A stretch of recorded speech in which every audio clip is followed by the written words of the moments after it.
My brother called the police to arrest my 9-year-old son for stealing a $12,000 Rolex. And my parents did nothing to stop it.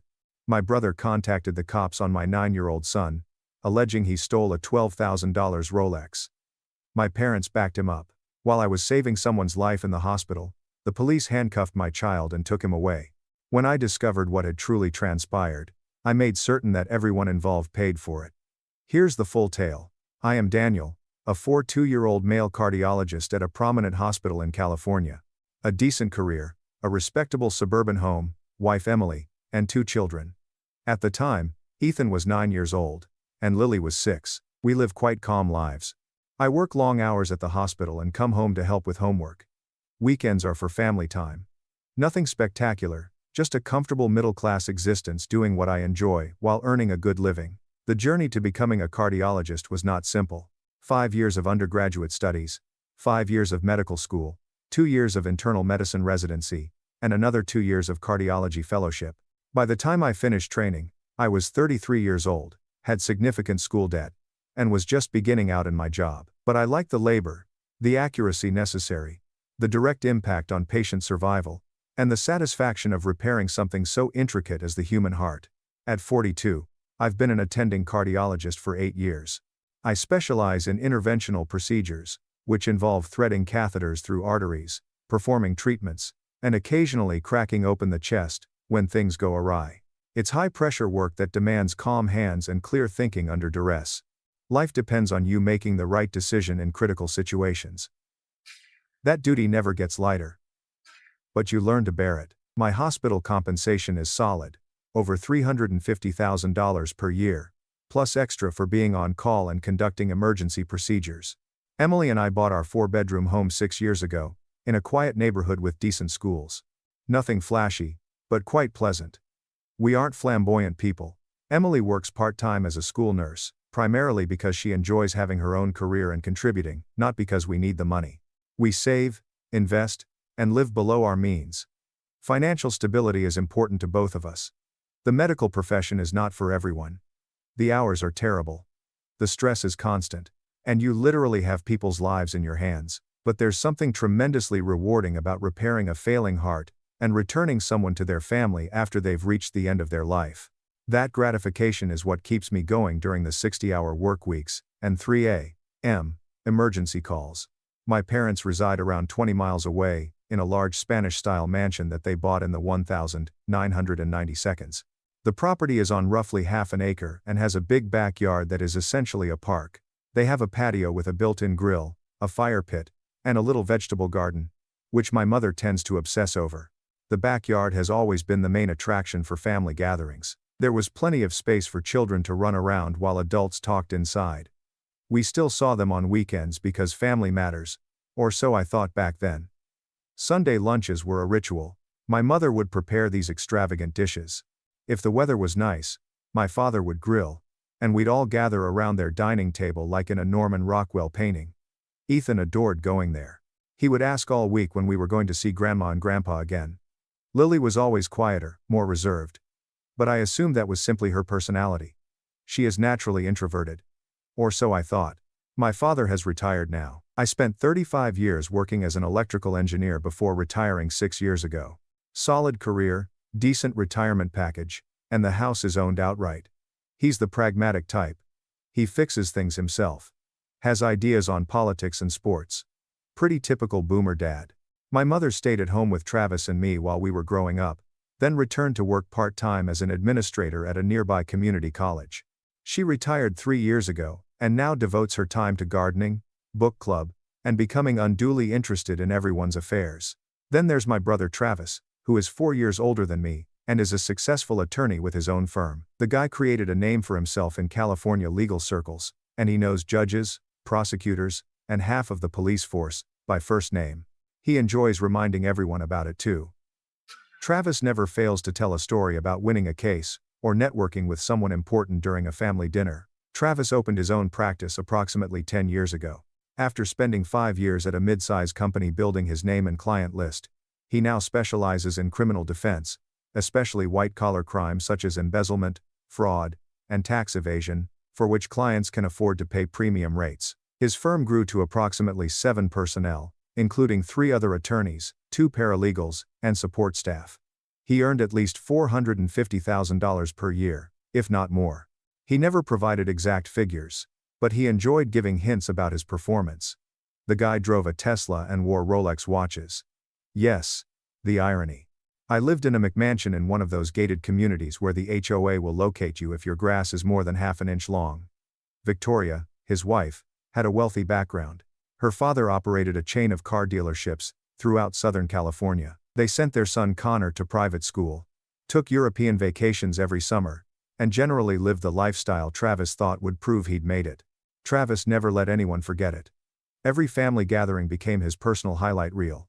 Stories about his most recent high-profile case, naming judges he played golf with, and indicating which prosecutor owed him a favor. My mother ate it up, always boasting about my successful attorney's son, to anyone who would listen. My father was more modest, but definitely proud of Travis's accomplishments. Travis and I had never been close. He's always had this superiority complex, constantly trying to outdo me, or make subtle comments about my career against his.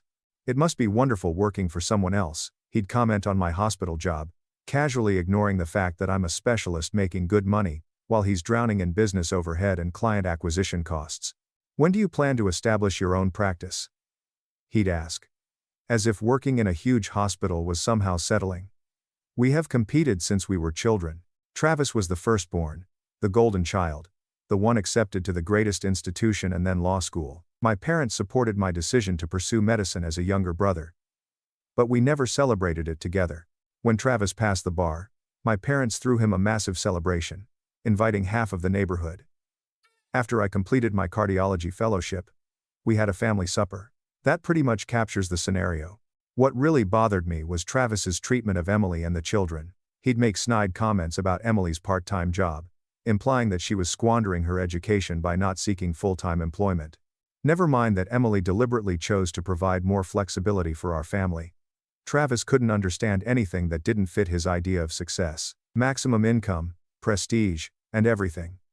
Travis was contemptuous toward Ethan and Lily. He'd compare them unfavorably to Connor, discussing his private school successes, test scores, and intentions to attend Ivy League college. Ethan was a good student at his public school, made friends easily, and excelled in athletics. However, Travis thought it was plain and unimpressive. Lily's modest demeanor made her almost invisible to him. He'd forget her name and refer to her as the small one, when he bothered to acknowledge her at all. Connor is a decent kid, despite Travis's parenting. Quiet, polite, and seemingly embarrassed by his father's repeated brags. I'd see him playing with Ethan and Lily at family gatherings, acting like a good older cousin, and wonder how he turned up so well with Travis as a role model. Maybe Victoria balanced things out. She's always been more grounded than her spouse, even though she puts up with his nonsense. My parents' relationship with Travis and I was textbook golden child against scapegoat. Travis could do no wrong. If he missed a family gathering, it was due to his busy and essential schedule. When I missed one due to an emergency surgery, the response was, "Can't you find someone else to cover?" Travis's lavish lifestyle seemed enviable. My more modest options were too safe. I learnt years ago not to indulge with his crap. Allow him to have his own spotlight. He needs to feel superior. I had my career, my family, and my own notion of success that did not necessitate daily validation. But that relationship, in which Travis was always correct and I was expected to defer, paved the way for what happened. Travis was the authority figure in his world, and everyone else, including me, followed suit. Saturday morning, I spent an hour at home going over patient files and surgical notes. I had a complicated case scheduled for Monday, a valve replacement on a 6'2" with significant stenosis, and wanted to be prepared. Emily prepared breakfast as the children watched cartoons. This pleasant domestic scenario felt quite typical. There were no signals that our lives were about to disintegrate in a matter of hours. Emily drove us to my parents' home. I'm a poor driver, and she's gotten used to being my chauffeur on family trips. It is not that I am unable to drive. Rather, I am too careful to the point of discomfort. 15 miles below the speed limit. Excessive brake use. Treating every merger as if it were a military operation. Emily is patient about it. Takes over any time we go somewhere together. The children don't even question it anymore. Mom drives. Dad navigates. and controls the radio. Ethan was jumping in his seat the entire way there, asking if Grandpa had mended the soccer goal in the backyard. My father had promised to repair the net during our last visit, and Ethan was holding him to it. Ethan has always been active and passionate about everything, believing that people will honor their promises. That trust was about to be shattered in the worst possible way. Lily sat calmly next to him, glancing out the window without saying much. I asked her a few times if she was all right, but she merely nodded and gave me one-word responses. Fine. Yes. Okay. I remember assuming she was tired or simply wanted to stay at home that day. Children might become cranky when faced with familial commitments. If I had known what was coming, I would have followed my instincts, turned the car around, and kept my children safe. Looking back, Lily may have felt something I didn't. Kids have that instinct, that feeling when something is wrong, even if they can't explain why. She'd always been more cautious about Travis's family than Ethan was. Ethan trusted everyone, until he had a reason not to. Lily observed first and decided later. She would sit silently during family events, observing interactions and reading the room in a way that most 6-year-olds do not. Travis had yelled at Ethan months previously for being too close to his car, concerned about fingerprints on the Tesla. Ethan had been hurt by the roughness, but he recovered within minutes. Lily, who had been observing from the porch, refused to approach Travis for the remainder of their stay. She'd literally moved to keep someone between herself and him. Emily and I noted her deliberate avoidance but did not pursue her further. Children are entitled to have preferences for relatives. We arrived about 9 a.m. Travis's family was already present. He, Victoria, and Connor are sitting in the living room. Travis barely looked up from his phone as we walked in, just gave me a quick nod before returning to whatever vital email he was reading. Even on weekends, the gentleman was continuously checking his phone for messages, as if he was managing a catastrophe. Connor was doing what all teenagers do, glued to his device, earbuds in, immersed in whatever digital world meant more than actual family time. Victoria greeted us pleasantly, however. She has always been the more personable part of that couple. She hugged Emily, complimented Lily's clothing, and inquired about my job. Normal small conversation makes the morning more comfortable. My mother was in the kitchen preparing lunch despite the fact that we wouldn't be eating for several hours. She's one of those people that begins cooking at dawn for a 1 p.m. meal. Needs everything to be flawless. Despite the fact that it was too early to start cooking, my father was outside playing with the grill. This was their routine. Stay busy, keep moving, and make sure everything is perfect for family gatherings. The first hour went as usual. Ethan dashed to the backyard, as if he had been released from captivity. He grabbed the soccer ball from the garage, and began dribbling around the grass, setting up his own game while Grandpa was still fiddling with the grill. I could hear him out there talking to himself, narrating his own soccer match, as children do. Ethan cuts left, beats the defender, and shoots for a goal. Lily remained close to Emily, sitting quietly on the couch, and occasionally coloring in a book she had brought. She had a full art supply bag, including crayons, markers, coloring books, and sketch paper. She'd set up in a corner of the room, creating her own little world as adults conversed around her. That was her comfort zone, being present but not necessarily participating. I talked to my parents about work, the hospital, and boring adult topics. I shared a few stories about recent cases. Nothing with patient information, just general anecdotes about the difficulties of interventional cardiology. My father inquired about the technical aspects, genuinely interested in the procedures. My mother mostly listened, occasionally commenting on how stressful my job must be. Travis would occasionally chime in with stories about his latest case, ensuring that everyone knew how brilliant and connected he was. He was defending a CEO accused of embezzling from his own company. And, as Travis described it, he was single-handedly saving an innocent man from a corrupt justice system. Regardless, the evidence appeared to be pretty damning. In Travis's version, he was the hero who outwitted the lazy prosecutors. My mother hung on his every word, asking follow-up questions and marveling at his legal abilities. My father nodded along, clearly proud. Meanwhile, I'm sitting there thinking about how Travis probably charges $600 per hour to defend people who have stolen from their employees. But whatever. Not my circus. Standard family gathering protocol. Everyone played their assigned roles. Travis, the successful attorney. I am a stable doctor. My parents, the proud grandparents. Emily, the supportive wife. The kids being kids. Surface level harmony. Masking all the underlying dynamics and resentments. Then at 10 a.m., my phone rang. Hospital emergency. My colleague's voice was urgent. Serious accident. Victim in critical condition. Heart trauma. Needed immediate surgery. Or the patient wouldn't make it through the afternoon. This is the reality of being a cardiologist. Emergencies don't care that it's Saturday or that you're at a family lunch. Someone's heart stops working, right? And suddenly your weekend plans don't matter anymore. I stood up immediately.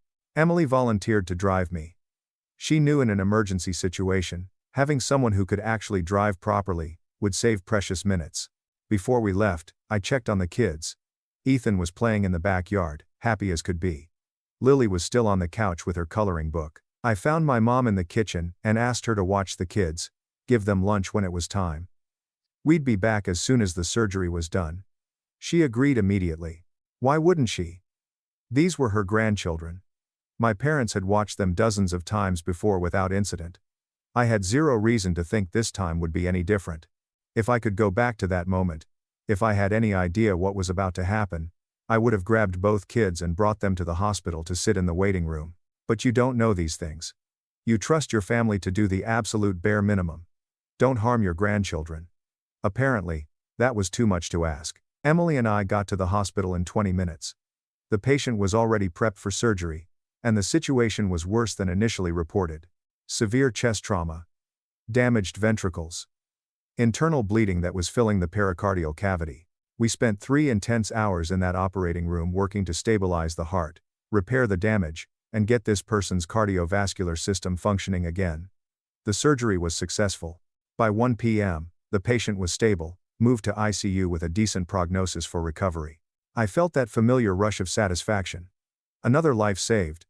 Another family that wouldn't be planning a funeral. Emily and I grabbed a quick lunch at the hospital cafeteria, then headed back to my parents' house to pick up the kids.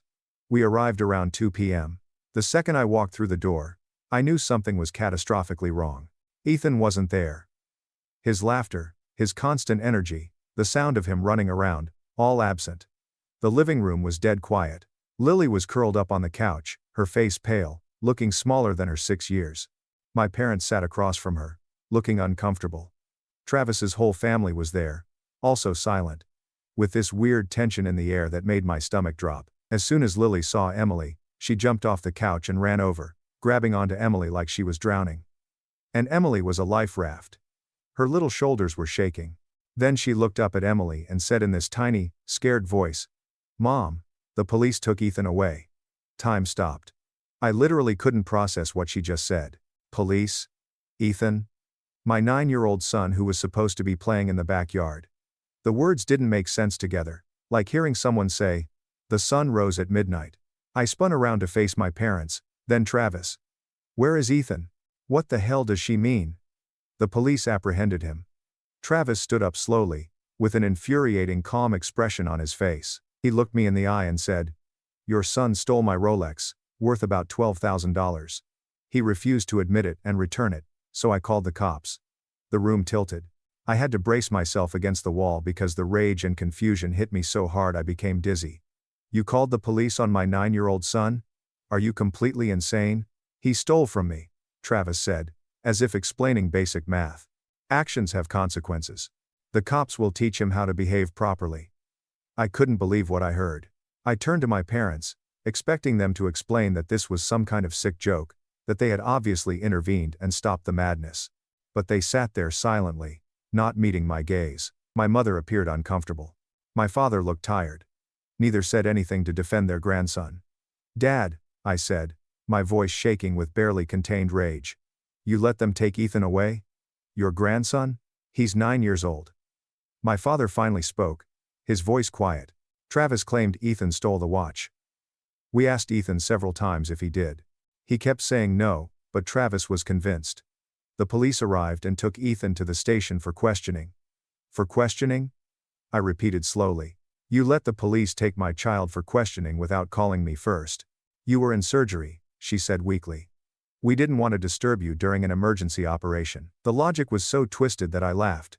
"So instead, you let the police take my son away and traumatize my daughter by watching it happen," Travis said, maintaining his calm, infuriating tone. "Ethan kept lying about not taking the watch.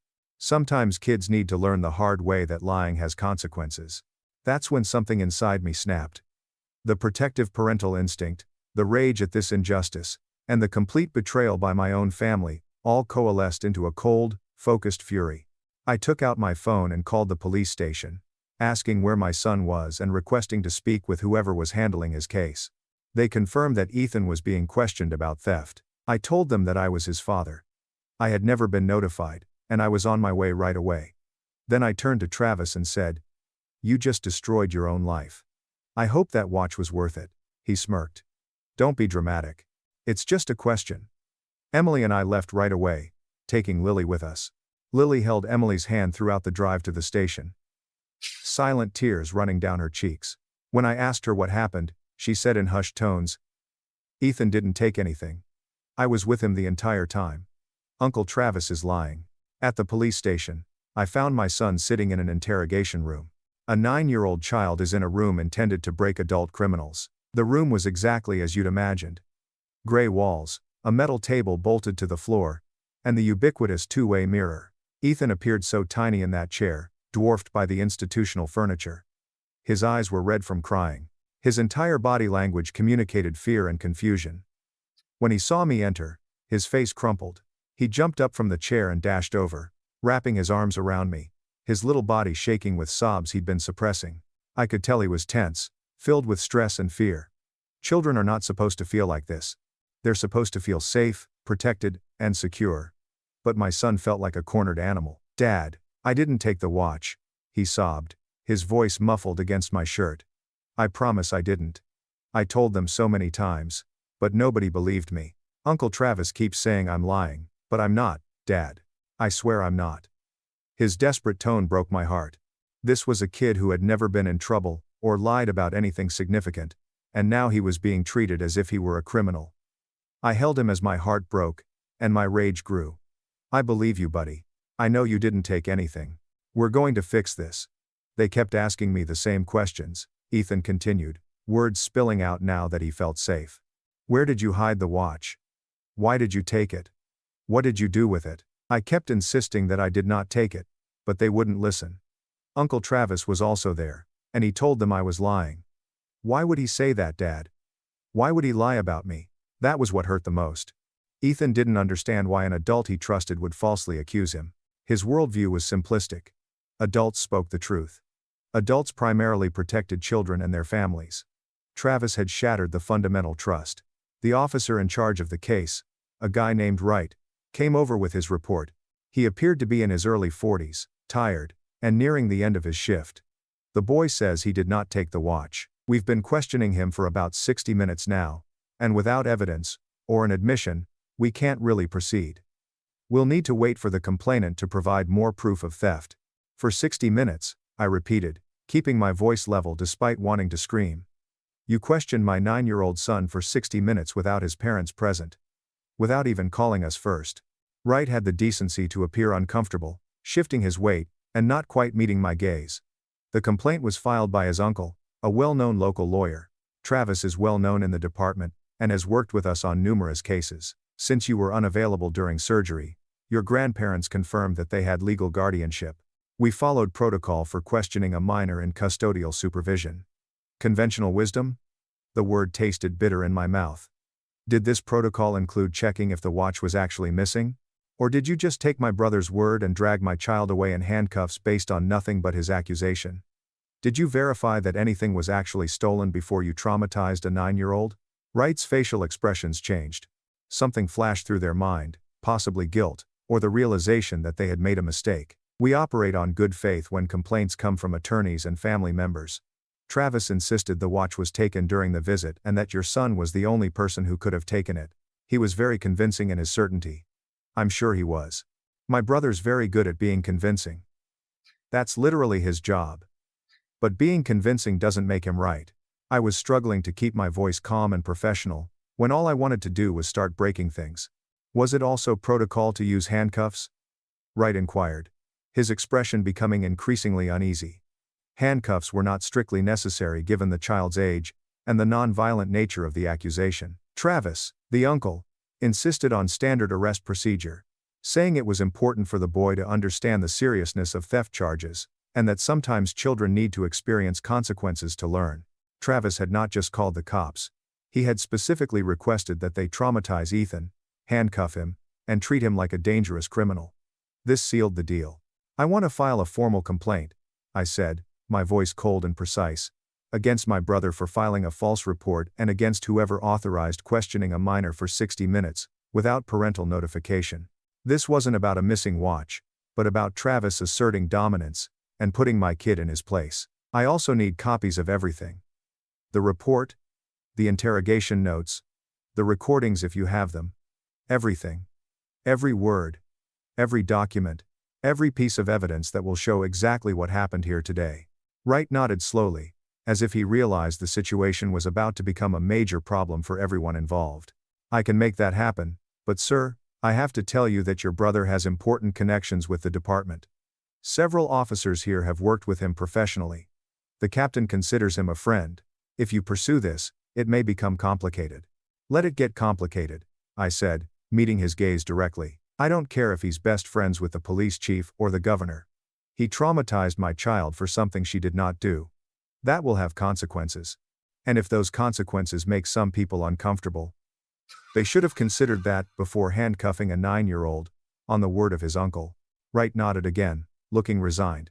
"I'll get you those copies." For what it's worth, your son maintained his denials throughout the questioning. He never wavered, never changed his story, and exhibited none of the typical signs of deception. I mentioned it in my report. "So, why keep questioning him for 60 minutes? Because your brother kept insisting that we weren't pressing hard enough, that the boy was a skilled liar, and that we needed to work harder to get the truth. He was extremely persistent." Obviously he was. Travis probably enjoyed watching Ethan squirm, demonstrating his power, and the overall performance.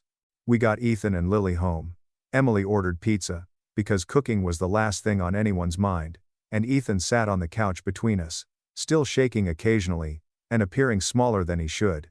Lily sat on Emily's other side, holding her mother's hand. Both kids had been traumatized by different aspects of the same nightmare. That night, after the kids had fallen asleep, Emily and I sat in our bedroom and planned our next move. I called a friend from medical school, who had gone into medical malpractice law, and asked for a referral to someone who handled false accusations and police misconduct. He gave me a name, Jennifer Walsh, an attorney who specialized in this type of case. I took a personal day, and went to see Walsh on Monday morning, bringing all of the police documents, explaining the entire situation, and not holding anything back about Travis's connections or my parents' complicity. She listened to everything, took notes, and then sat back with an expression I couldn't quite read. "This is bad," she finally admitted. "But it's also extremely actionable. Your brother made a false police report. The officer violated procedure by failing to notify you immediately after your minor child was taken into custody. There's also the question of the watch itself. Has your brother proven that it is actually missing?" "No idea," I admitted. "For all I know, he put it somewhere but forgot where. Or he's lying outright to make a point." "Then we start there," Walsh said. "We demand proof that the watch was stolen. We demand interrogation records and recordings. We document everything that happened to your son, and build a case not only against your brother, but also against the department for how they handled the situation. Your brother's connections might have gotten him this far, but they won't protect him from documented misconduct." Over the next week, Walsh filed motions and demands, and the police department was forced to turn over all records of Ethan's interrogation. We got recordings of the entire thing. 60 minutes of my terrified child insisting he didn't take the watch while officers and Travis pressed him to admit. It was one of the most difficult things I've ever listened to, hearing Ethan's voice get smaller and more terrified as the questioning continued. The recording also captured Travis coaching the officers on how to question Ethan, which questions to ask, and how to pressure him. An attorney using his knowledge of interrogation tactics against his own nephew. Walsh subpoenaed Travis's financial records and phone logs, looking for proof that the watch existed and was actually missing. It turned out that Travis had filed an insurance claim for the watch 6 months earlier, claiming it was damaged beyond repair, and his insurance company had paid him $12,000. When Walsh presented this evidence to the district attorney, they immediately opened an investigation. Travis's claim that Ethan stole the watch either didn't exist anymore, or he was committing insurance fraud in addition to filing a false police report. Travis's connection suddenly became less important when he was potentially facing multiple felony charges. The DA's office loved cases involving corrupt lawyers, because they made for good press and helped clean up the legal profession's reputation. While this was going on, my parents began calling, first my mother crying, asking why I was escalating things unnecessarily, and then my father, using his stern voice, telling me I was tearing the family apart over a misunderstanding. Travis also called, alternating between threatening me with legal action and pretending we could work this out between us. I blocked them all. Every phone number, email address, and any other way they could contact me. Emily did the same. We were tired of being the family members who tolerated mistreatment in order to keep the peace. My parents showed up at our house one evening, 3 weeks after the incident, and I saw them through the window. They had gift bags, probably thinking they could smooth things over with presents for the kids. I didn't even open the door, but yelled through it. "Leave now or I'm calling the cops." "Daniel, please," my mother responded. "We need to talk about this like adults." "Adults don't let their grandchildren get arrested for lies," I said. "Adults don't side with a liar over the victim." "Get off my property." My father tried again. "Son, Travis made a mistake. Can't we get past this? He is your brother." That's what sent me over the edge. He stopped being my brother when he handcuffed my son. You stopped being my parents when you allowed it to happen. This is not an error. This was a choice. All of you made decisions. Now you have to deal with the consequences. They eventually left, but not before I called 911 and reported them for trespassing and attempting witness intimidation. The police documented the incident and added it to the growing case file. Ethan was examined by a child psychologist, who documented the trauma caused by his interrogation, including anxiety, nightmares, fear of police, and trust issues. The report was damning, painting a clear picture of how the incident had harmed a child who had done nothing wrong. Travis was charged with filing a false police report and attempting insurance fraud, while Wright, the officer who conducted the interrogation, was charged with violating minors' procedures and constitutional rights. Although my parents were not charged criminally, I filed for a permanent restraining order against them, citing emotional distress to my children and their role in enabling the false accusation. Travis tried to use his connections to make it all go away. He called in favors, contacted colleagues, and tried to persuade the DA's office to drop the charges. But the evidence was too strong, the case was too public, and local news had picked up the story. Travis was a well-known lawyer, accused of filing a false report against nephew, and his reputation was rapidly deteriorating. The judge and jury heard my 9-year-old son's voice, scared and confused, insisting he didn't take the watch, while Wright and Travis pressed him to confess to something he didn't do. The trial for Wright was the first, and it was brutal, given all of the evidence Walsh had gathered. Wright attempted to defend himself, claiming that he followed protocol and had no reason to doubt Travis's story. However, the violations were clear. Failing to immediately notify parents, conducting an extended interrogation of a minor without counsel or parental presence, and allowing a civilian, Travis, to coach the interrogation. Wright was sentenced to 2 years in prison, fired from the police force, and permanently barred from law enforcement after a jury deliberated for less than 4 hours. He was also ordered to pay Ethan $1.2 million in damages. When the sentence was read, I saw him cry in court, his career and life destroyed by his own choices. Travis's trial came next. If Wright's trial was brutal, Travis's was devastating. The evidence of the insurance claim, combined with the false police report, painted a picture of a man who had either committed fraud or falsely accused a child to cover up his own mistake. The recording of him coaching Wright during Ethan's interrogation demonstrated calculated cruelty toward his own nephew. Travis's lawyer tried everything. The jury saw a powerful man using his position and connections to traumatize a child, and they weren't having it. Character witnesses spoke about Travis's community service, his successful law practice, and his family, but none of that mattered against the recording of Ethan crying, while Travis pressured officers to break him. Travis was found guilty of both charges. Ethan was sentenced to 4 years in prison, $450,000 in damages, and permanent disbarment. Within a week of the verdict, his law firm closed, and all of the connections he'd boasted about for years vanished overnight. It turns out that when you're a disbarred attorney facing prison time, your professional network decides they never really knew you that well. Travis broke down in court when the disbarment was announced. All those years of building his practice, reputation, and network were gone.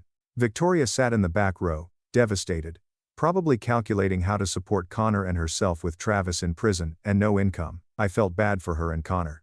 My parents were not prosecuted, but a restraining order was granted, preventing them from coming within 400 feet of me, Emily, Ethan, or Lily. Despite the fact that they had done nothing wrong, Travis had made his decisions, and his family would have to bear the consequences. When the order was read in court, my mother cried. My father looked like he had aged 10 years, and I felt nothing. The judge's decision was unequivocal. Their failure to protect their grandson, as well as their subsequent attempts to intimidate us into dropping charges, demonstrated that they posed a continuing threat to my family's well-being. Maybe that makes me cold, but they'd chosen Travis over Ethan. They'd watched police take their 9-year-old grandson away and done nothing to stop it, and that's not something you forgive just because they regret it now. Life gradually returned to normal after the trials, and Ethan had some difficult months. After we cut contact with my parents and Travis, Lily began to come out of her shell more. He had nightmares about police, anxiety when he saw officers in public, trust issues that he needed to work through with a counselor, but kids are resilient, and with time and support, he healed. The nightmares faded, his smile returned, and he joined his school soccer team and became one of their top players. It turned out that she had always felt uneasy around them, but couldn't explain why. Children can sense things that adults don't, and she is now 9 years old, more self-assured, and actually talks and laughs during family dinners rather than sitting quietly. Getting rid of the toxic family members allowed her to be herself. I don't know what I did to deserve a partner like Emily, but I'm grateful every day. She kept Ethan and Lily's routine stable, and made them feel safe and loved in the midst of the chaos. 3 years later, we're in a good place. Ethan is 13 now, thriving in school, and a star player on his soccer team. When I watch him play, I remember that scared 9-year-old in the police station, and am grateful he overcame it. Lily is 9. Quieter than her brother, but genuinely happy. She hasn't mentioned her grandparents in 3 years, and I don't bring them up. When you let police handcuff and traumatize your 9-year-old grandson over a lie, you don't get to come back from it. I've blocked all contact with my parents and Travis, and other family members occasionally reach out, urging me to forgive and reconnect. But there's nothing to talk about, so I either hang up or walk away. Travis is serving his sentence, and from what I hear, prison hasn't been kind to an ex-lawyer. Wright's in a different facility, most likely having an equally rough time as a former cop. Their choices destroyed their lives, and I don't lose sleep over it. My parents tried to show up at Ethan's school once, apparently thinking they could see him during recess. The school was given copies of the restraining order and called me right away.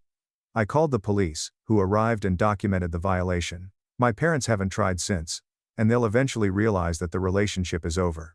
They made their choice, and they live with it. If you enjoyed this video, please subscribe. It greatly benefits the channel, and allows us to bring you more and better stories. Thank you.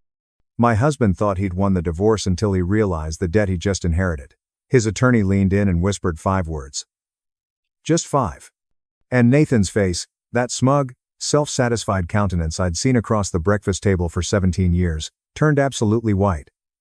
His hands began trembling. The documents he had been eager to sign were shaky as leaves in a storm. I grinned for the first time in 3 years. But I am getting ahead of myself.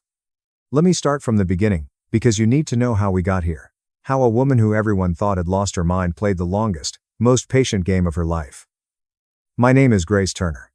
Dollar operator name I'm Mathram M, $36 years old, and had been married to Nathan Grant until 3 months ago. 17 years of marriage. That's longer than most Hollywood romances, several small countries, and certainly longer than my patience should have allowed. But I am a stubborn woman. I got it from my granny. I met Nathan when I was 19. I had graduated high school early. Not because I was a genius, but because I was practical, determined, and really wanted to get out of my parents' home. Henderson and Price law firm hired me as a file clerk. Minimum wage, maximum paper cuts, but they were mine.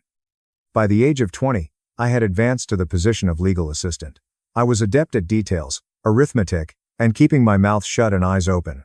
Nathan was 25 years old when we met at a client event. He was personable, ambitious, and had big goals of developing a real estate empire. He spoke about the future as if it had already happened, as if success was simply waiting for him to step there and grab it. He claimed he was going to develop something great. I offered to help him file the paperwork. Romance. Correct? We married when I was 21. I met Ethan when I was 22 years old. I continued to work part-time at the law company while raising our son, contributing to my 401k and saving every spare dollar. My grandma always thought that women should have their own money. She would stress that it wasn't secret money, but rather her own. Something no one could take. At the age of 25, Nathan's business finally took off. He requested me to leave the legal business and help him full-time. He wanted someone to manage the books, deal with clients, and coordinate with contractors, someone he could entirely trust. So I became his unpaid everything. Bookkeeper, office manager, client liaison, interior designer for model homes, marketing coordinator, and event planner. I did it all while raising Ethan, running our household, and keeping everyone fed and relatively content. My formal title was wife. My unofficial title included everything else. For 13 years, I dedicated myself to realizing Nathan's goal. And for 13 years, he received credit, prizes, and accolades. I attended every industry gathering as Nathan's wife. During each celebration, he acknowledged his staff, mentors, and vision. But they never got around to thanking me. Somewhere along the way, things changed. He began making judgments without consulting me. I started staying late for work more and more frequently. I began criticizing minor details, such as how I looked, the foods I prepared, and my lack of ambition. I was operating his entire back office for free while raising his son and keeping his life in order. But certainly not ambitious enough. Then, 3 months ago, he dropped the bomb. He arrived home on Tuesday evening. I was making dinner. His favorite, actually, because I seemed to be a glutton for underappreciated effort. He placed me down at the kitchen table, with this expression on his face. Not sad, not sorry, but businesslike. I want a divorce. He stated. Then I want the house, vehicles, business, and everything. You can keep Ethan. He spoke it as if he were ordering from a menu. I will have the assets. Hold the child. Thanks. Keep Ethan like if he were a leftover pizza, an annoyance who had been graciously allowed to stay with me. I simply stared at him.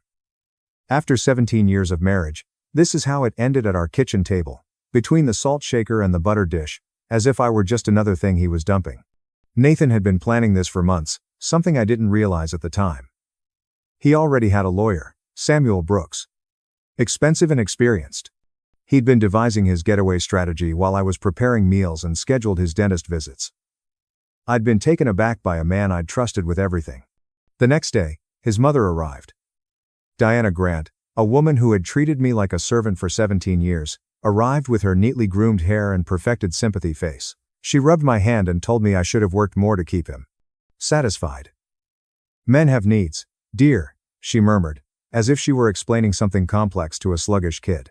Diana's counsel on marriage was always amusing, given that her husband spent 7 days a week on the golf course, deliberately to avoid being in the same room with her. But, yes, I was the problem.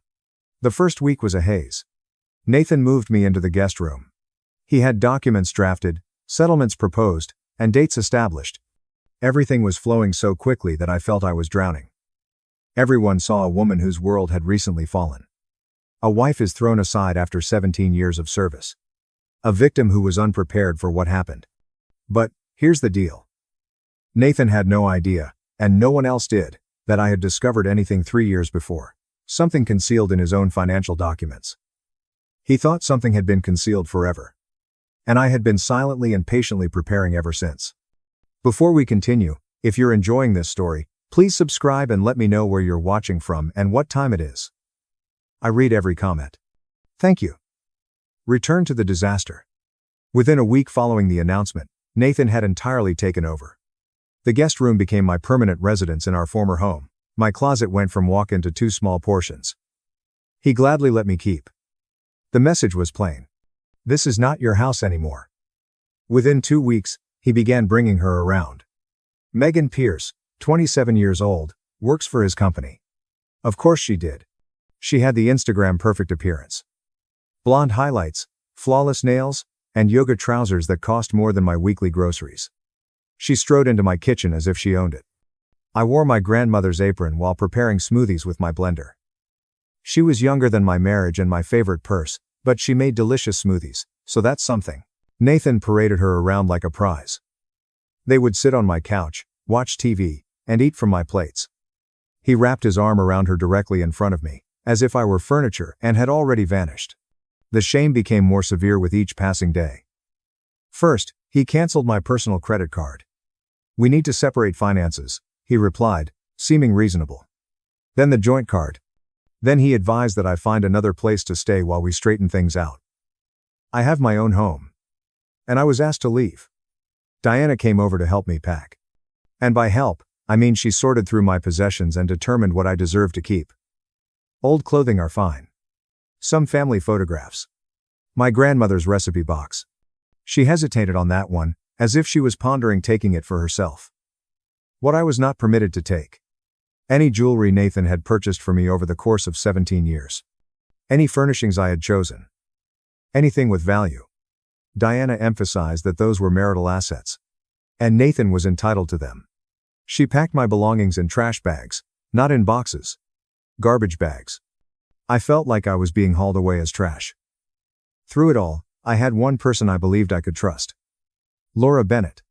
We'd been friends since high school, for 22 years, through lovers, breakups, babies, and everything in between. She was the first person I called following Nathan's announcement. She was incredibly supportive, often checking in, asking how I was doing, and always willing to listen. She'd come over with wine and let me to cry on her shoulder. She said I deserved better. She told me Nathan was making a terrible mistake, but something seemed odd. Small things. At first, Nathan appeared to know my plans before I did. When I suggested to Laura that I was considering battling for the house, Ethan returned home the next day and said, "Dad told him it wouldn't work." When I told Laura I was looking at apartments in a specific neighborhood, Nathan commented that the area was too pricey for me. Then it clicked. Looking back, I should have noticed it years ago. Laura would always light up when Nathan entered the room. She'd compliment him too much and laugh too heartily at his jokes. She usually inquired about him first whenever we spoke. "How's Nathan doing? How's business going? Is Nathan happy?" She had carried a torch for my husband for 17 years. Nathan, who gathered admirers in the same way that some people collect stamps, understood just how to utilize it. He made her feel special and significant, unlike other women. He presumably hinted that they'd reunite after the divorce. He gave her just enough hope to keep her devoted. My best friend was his spy. 22 years of friendship were sacrificed for petty flirtation and hollow promises. Laura, at least, charged more. But the worst part was not Nathan. It wasn't Diana. It wasn't even Laura. The worst thing was Ethan. My youngster saw everything. The girlfriend, the grandma preparing my bags, and his father's dismissive attitude toward me. And Nathan was working on him, trickling poison into his ear every day. "Your mother is making this difficult. I simply want everyone to be happy. She's dragging this out. I'm trying to be fair, but she's not cooperating." Ethan began pulling away from me. Not furious, precisely, but distant and puzzled. He wasn't sure who to believe. And his father was quite persuasive. I could lose my house. I could lose my money. I might lose everything I had spent 17 years building. But watching my son stare at me as if I were the problem. That was the knife. That was the wound that bled. I hired an attorney. Rachel Matthews was suggested by my former firm. 52 years old and sharp as a razor. I have no tolerance for foolishness. She assessed my circumstances and devised a battle plan. "You helped build this business," she remarked. "You're entitled to half of everything. The house, the company, the accounts. We fight." I stared at her for a long time. What if I do not want to fight? Na looked at me as if I had started speaking another language and recommended we send Nathan a thank you card and a fruit basket. She assumed I was broken, depressed, and too beaten down to speak up for myself. She had no idea. I relocated to a little flat with Ethan. 2 bedrooms, 1 bathroom, and a kitchen as big as my previous pantry. Half of our crates didn't fit. They were stacked in the corner of Ethan's room, like a memorial to how far we'd fallen. Meanwhile, Nathan shared images with Megan. "New chapter, new energy. Blessed," he wrote. Diana said underneath, "So happy for you, sweetheart. You deserve joy." My sister yelled, and raged. "You need a shark lawyer. Take him for everything he's worth." Everyone had suggestions. Everyone assumed they knew what I should do. Everyone observed a woman who had given up, was unable to fight, and was allowing her husband to walk all over her. Everyone was mistaken. Here's the trouble with being underestimated. People cease looking at you. They stop being cautious around you. They quit keeping their secrets. And that is exactly when you will discover everything you need to know. 3 years. That's how long I'd kept this secret. That's how long I'd known the truth about Nathan Grant, and his gleaming, gorgeous, entirely fabricated empire. It began on a random Tuesday night, 3 years before the divorce. Nathan was working late again. By that point, he was always working late, but I had no idea what it meant. I was looking through the corporate books, reconciling accounts, and doing the unglamorous tasks that kept his business running. And I discovered something unusual. A transfer to an account I did not recognize, followed by another, then a pattern. Money was streaming out of our accounts to areas I'd never seen before. I dug deeper. I stayed up until $3.00. Mathram. A.M. Following the route. What I discovered made my blood run cold. Nathan had taken out loans against everything we owned. Everyone admired our gorgeous house, which had 3 mortgages. The original loan totaled Math BBS $400. 4 years ago, Math BBS $350 second mortgage was taken out. A third mortgage of Math BBS $350 was taken out 2 years ago. Total amount owed, Math BBS $1.3 million. The actual worth of the house is Math BBS $900. We were Math BBS $250 underwater on a home I assumed we owned fully. The business was significantly worse. Lines of credit were maxed out at T Math BBS $220. Back taxes are outstanding in the amount of Math BBS $90. Vendor debts total Math BBS $120. Loans for equipment totaling $80,000. Nathan brags about the company at every function. The company that was meant to be booming was drowning in debt totaling over $500,000. Even the cars were not real. All 3 were leased. With balloon payments coming due. We did not own anything. We just had some very pricey monthly obligations. I sat in my kitchen at $3.00. Mathram A.M. Surrounded by printouts. And performed the arithmetic. Total debt is roughly Math BBS $2.1 million. The total actual asset worth is approximately Math BBS $1.7 million. We were Math BBS $350 in the hole, possibly more. But where did all the money go? I kept digging. Over the next few weeks, I traced every transaction I could locate. And the image that emerged was awful. Cryptocurrency investments totaled Math BBS $200, all lost. Math BBS $80,000 was lost while gambling. I didn't know about this apartment. I rented for a woman I had no idea about. Math BBS $65. $0 for rent and furnishings. Lifestyle spending that never came home. Watches, suits, and excursions I was never asked to. An additional Math BBS $90. $0. My husband was not creating an empire. He was constructing a house of cards using borrowed cards that were also on fire. We looked wealthy in the same way that a mannequin appears alive. From a distance, it looks convincing, yet up close it is entirely hollow. My immediate instinct was to confront him, shout, weep, and demand explanations. But I knew Nathan. I'd been watching him operate for years. If I addressed him, he would try to manipulate me. He'd explain things away and make me feel ridiculous for questioning him. He'd undoubtedly find some way to blame me for it. Worse, if he knew I knew, he might try to seize my separate money as well. See, I had always kept a little something for myself. My grandmother's voice is in my head. A lady should have her own money, my IRA from my law firm days. I rolled it over after I quit, but I never touched it. By then, it had risen to around Math BBS $200. That was my earnings from my job are considered separate property under the law. And then there was grandmother herself. She died when I was 28. And she left me math BB, S340, $0. Her will was specific. This money is for Grace only. I'd kept it in a separate account for 6 years, never combining it with Nathan's money and never spending it for household needs. My granny had her own account for 50 years. She would constantly say that it wasn't secret money, but rather mine. The smartest woman I've ever known. I had approximately math BBS, $540, $0 that was entirely, legally, mine. So I did not confront Nathan. Instead, I shielded myself. I worked with my uncle, a retired accountant, to set up an irrevocable trust for Ethan. That trust held both my IRA and my inheritance. My name wasn't included as a beneficiary.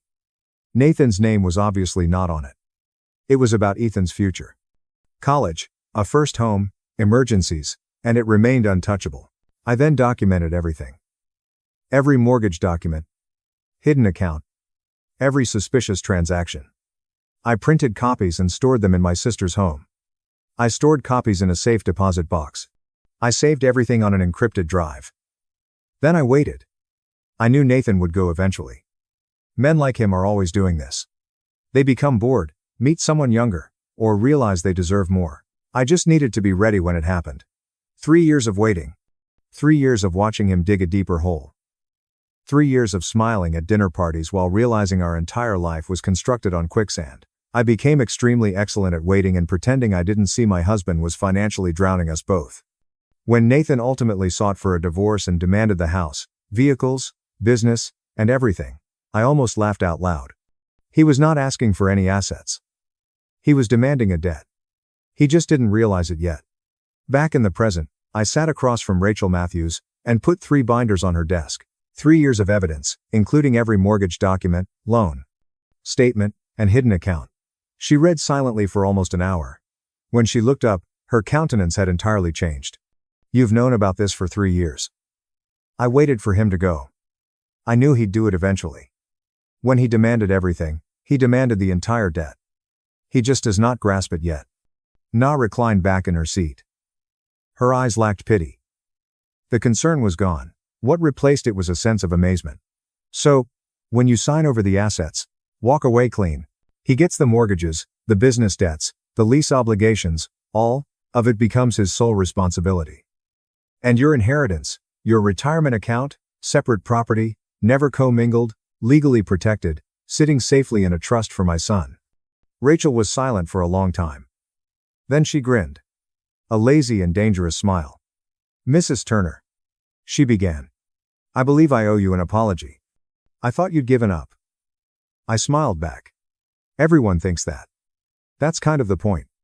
Na's expression changed from one of a lost cat to that of a chess grandmaster. "I prefer grandmaster. Better outfit." The trap had already been built. The numbers were validated. The documentation was tight. All I had to do now was make Nathan believe he was winning. Nobody does gracious loser better than a woman who has been practicing for 17 years.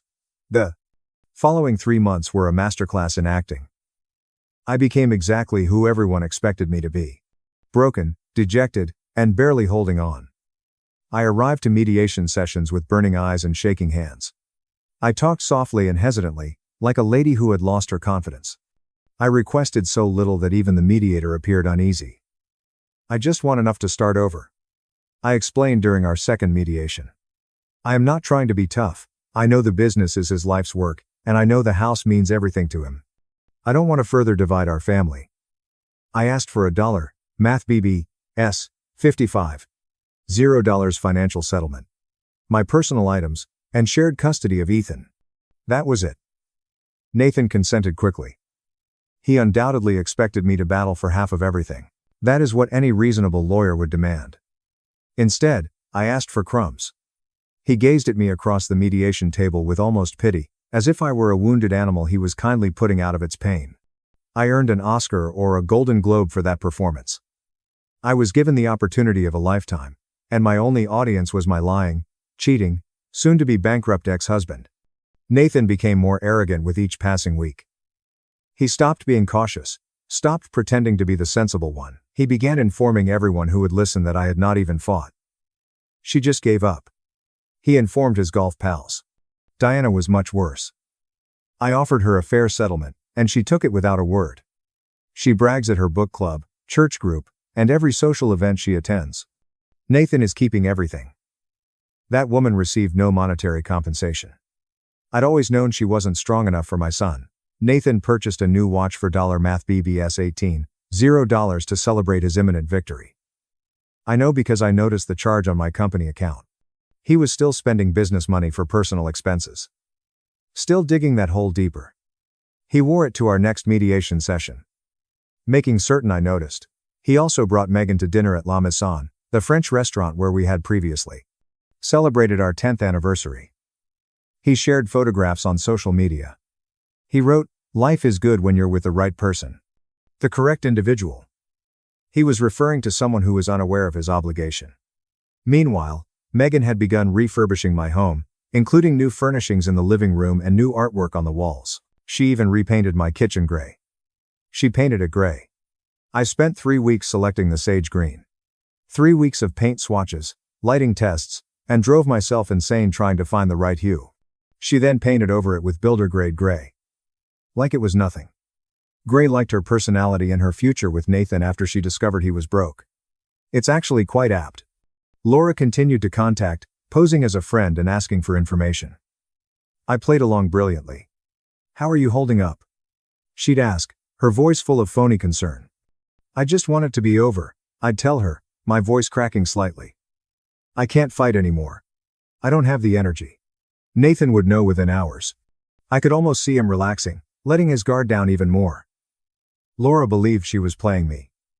She was simply providing a messenger service. It's also not particularly pricey. However, while the adults were playing their games, Ethan was watching.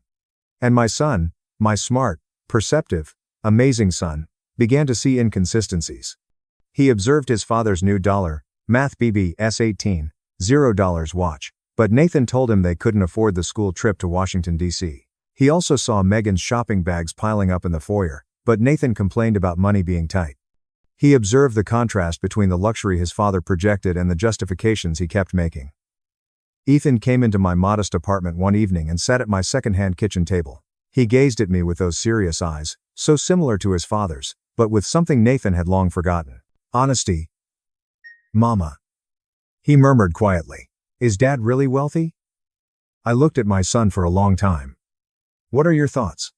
He remained quiet, processing. "I believe something is wrong. I believe he is pretending." I stretched across the table to squeeze his hand. "Just wait a little longer." My 7-year-old saw something was wrong before 2 lawyers and a qualified accountant did. I should charge his education fund for consultation fees.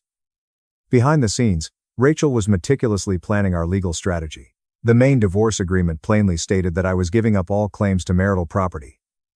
Nathan would inherit the house, the business, and all of the vehicles. In exchange, I would accept a minor cash settlement and walk away. However, an amendment with a full liability disclosure statement was appended to the agreement. Every debt, mortgage, loan, and obligation is linked to those assets. When Nathan signed for all assets, he legally assumed all responsibilities. The mortgages would be his full burden. The business's debts would be transferred totally to him. The lease obligations for the autos would be his responsibility alone. Everything was there in black and white. Legal, proper, and destructive. Legal documents are like poems. Nah. He told me. Boring. Expensive poetry that can destroy someone's life. My fave kind. 2 weeks before the final hearing, Nathan's lawyer, Ho, called Rachel to express his concerns. "My client is assuming significant assets," Samuel explained carefully. "I'd like to request a full financial audit before we finalize everything," Rachel said, her voice remaining neutral. "Of course, we'll supply any evidence you require." But when Samuel presented this to Nathan, my soon-to-be ex-husband shut it down right away. "No audits," Nathan informed him. "I established that company. I know exactly how much it is worth. I am not paying for an accountant to tell me something I already know." Samuel pushed back. "I strongly advise that we verify the asset valuations before you sign." "This is a significant no." Nathan cut him off. "Megan wants it done. I want this finished. No more delays." Samuel had been practicing law for more than 30 years. He recognized when a client was ready to make a mistake. He also realized he couldn't force anyone to follow his advice. He handed Nathan with a waiver, which acknowledged Samuel's recommendation for an independent financial examination, and Nathan's refusal to go against counsel's advice. Nathan signed without reading it. Never underestimate the ability of an impatient woman to make a man ignore the tiny print, just as he would sign anything else without reading it. Megan was worth millions to me in legal strategy. Anyway, the night before the hearing, Nathan texted me. "Thank you for not making this ugly." I stared at the message for a long time. After 17 years of marriage, 17 years of growing his business, raising his son, and managing his life, he thanked me for not making things difficult for him while throwing me away. I replied back, "I just want what's best for Ethan." What was best for him? His trust fund, his future assured, and a father ready to learn the most costly lesson of his life. Rachel called me Thursday evening at 9 a.m. Final hearing. "Judge Emily Collins, are you prepared?" I gazed around my modest apartment, at the used furniture, the unpacked boxes in the corner, and the tiny kitchen, which I had painted sage green to represent hope. I've been ready for 3 years. After 3 years of waiting, it finally arrived. I felt like a kid on Christmas morning, if Christmas morning included divorce court and financial retribution. Thursday morning at 9 a.m. Nathan would enter the courtroom expecting to collect his prize. He had no notion he was about to inherit a financial landslide, which he had signed for himself. The finest thing was that he had requested it in writing, with witnesses. If you've made it this far, you're probably expecting something good to happen. Click the like button if you want Nathan to get what he deserves. And if you haven't already subscribed, what are you waiting for? I have more stories where this came from. Trust me. Let's end this now. Thursday, April 17th, at 9 a.m., courtroom, 4B. I recall every aspect of that morning. The way the sunshine filtered through the tall windows, the aroma of ancient wood and floor polish, the hushed murmur of lawyers shuffling files. This was the official termination of their 17-year marriage, and where 3 years of patience would eventually pay off. Nathan arrived first. Of course, he was dressed in his nicest suit, a charcoal Armani that I had helped him choose for a client dinner 3 years earlier. His new watch caught the light as he shook Samuel's hand. He appeared confident and relaxed, like he was ready to seal a really good deal. Megan waited in the corridor. She wasn't allowed in the courtroom, but she wanted to offer moral support. I got a peek of her through the door. Perfect makeup, fancy bag, and she scrolled through her phone as if this were just another boring appointment. She wasn't allowed in the courtroom, but she wanted to offer moral support.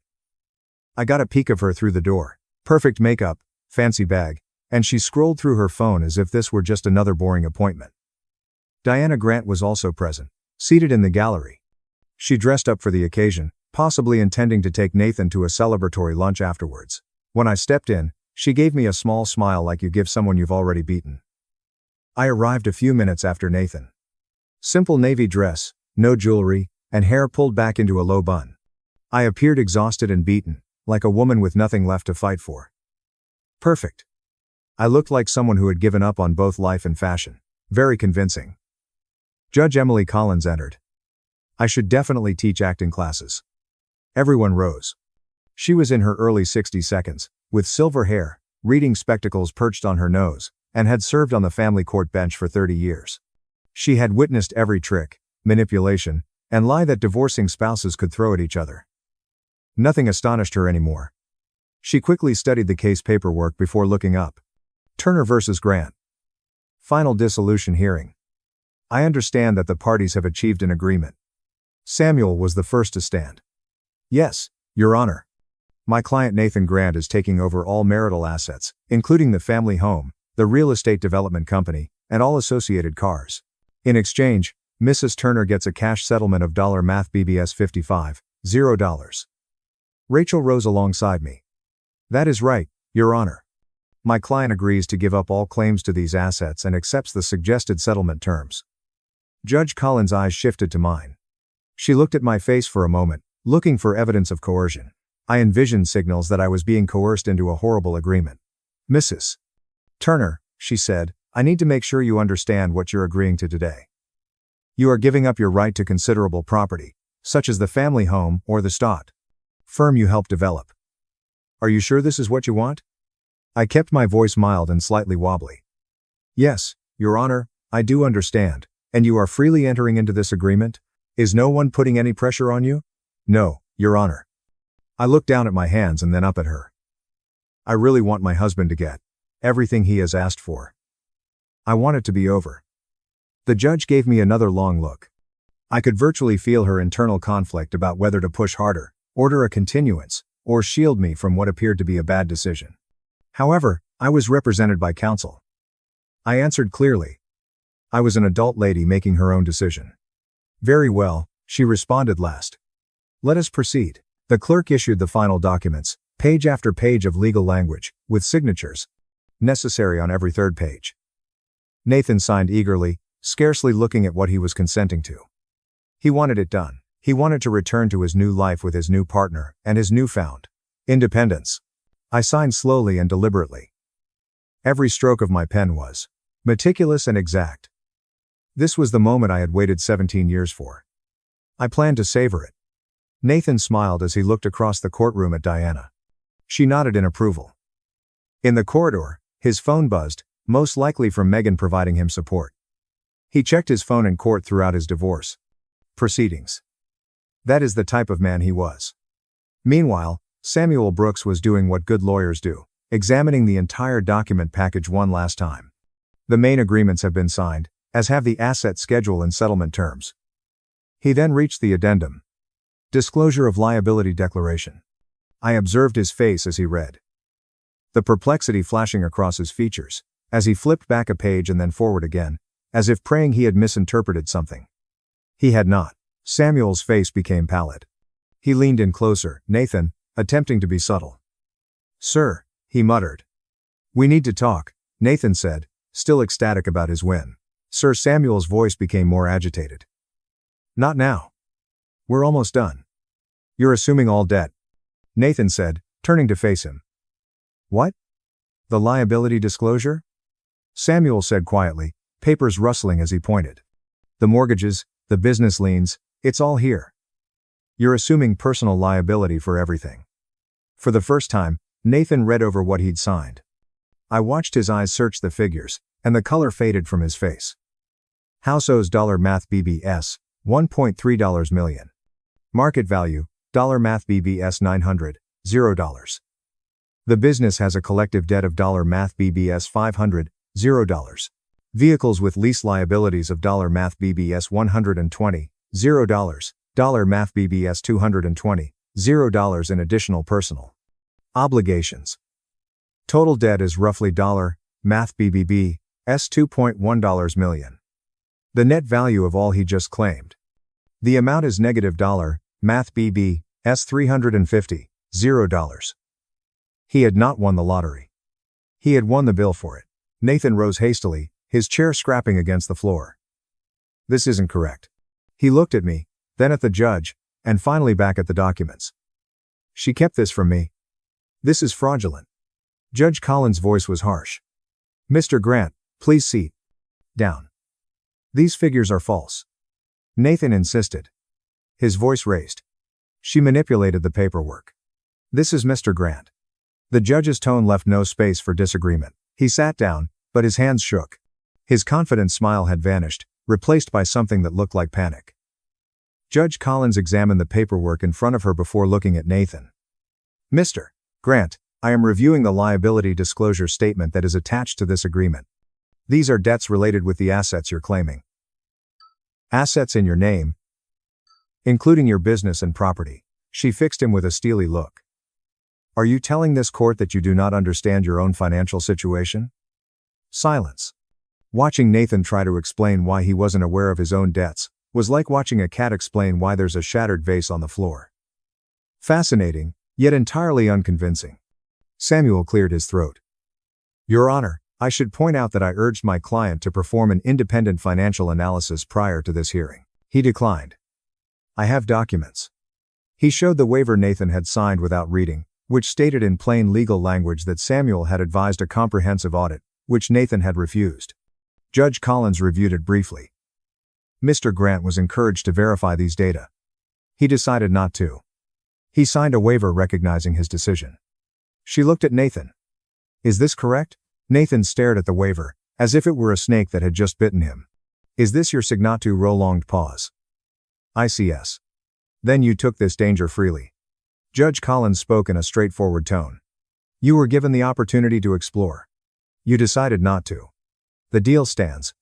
Nathan looked at me, desperation breaking through his calm. You knew. His voice crackled. You were aware of the entire situation. I met his gaze gently. I was your bookkeeper for 13 years, Nathan. I knew everything. His visage shifted between emotions faster than I could count. Confusion, wrath, betrayal, dread, and then the one I had been waiting for. Realization.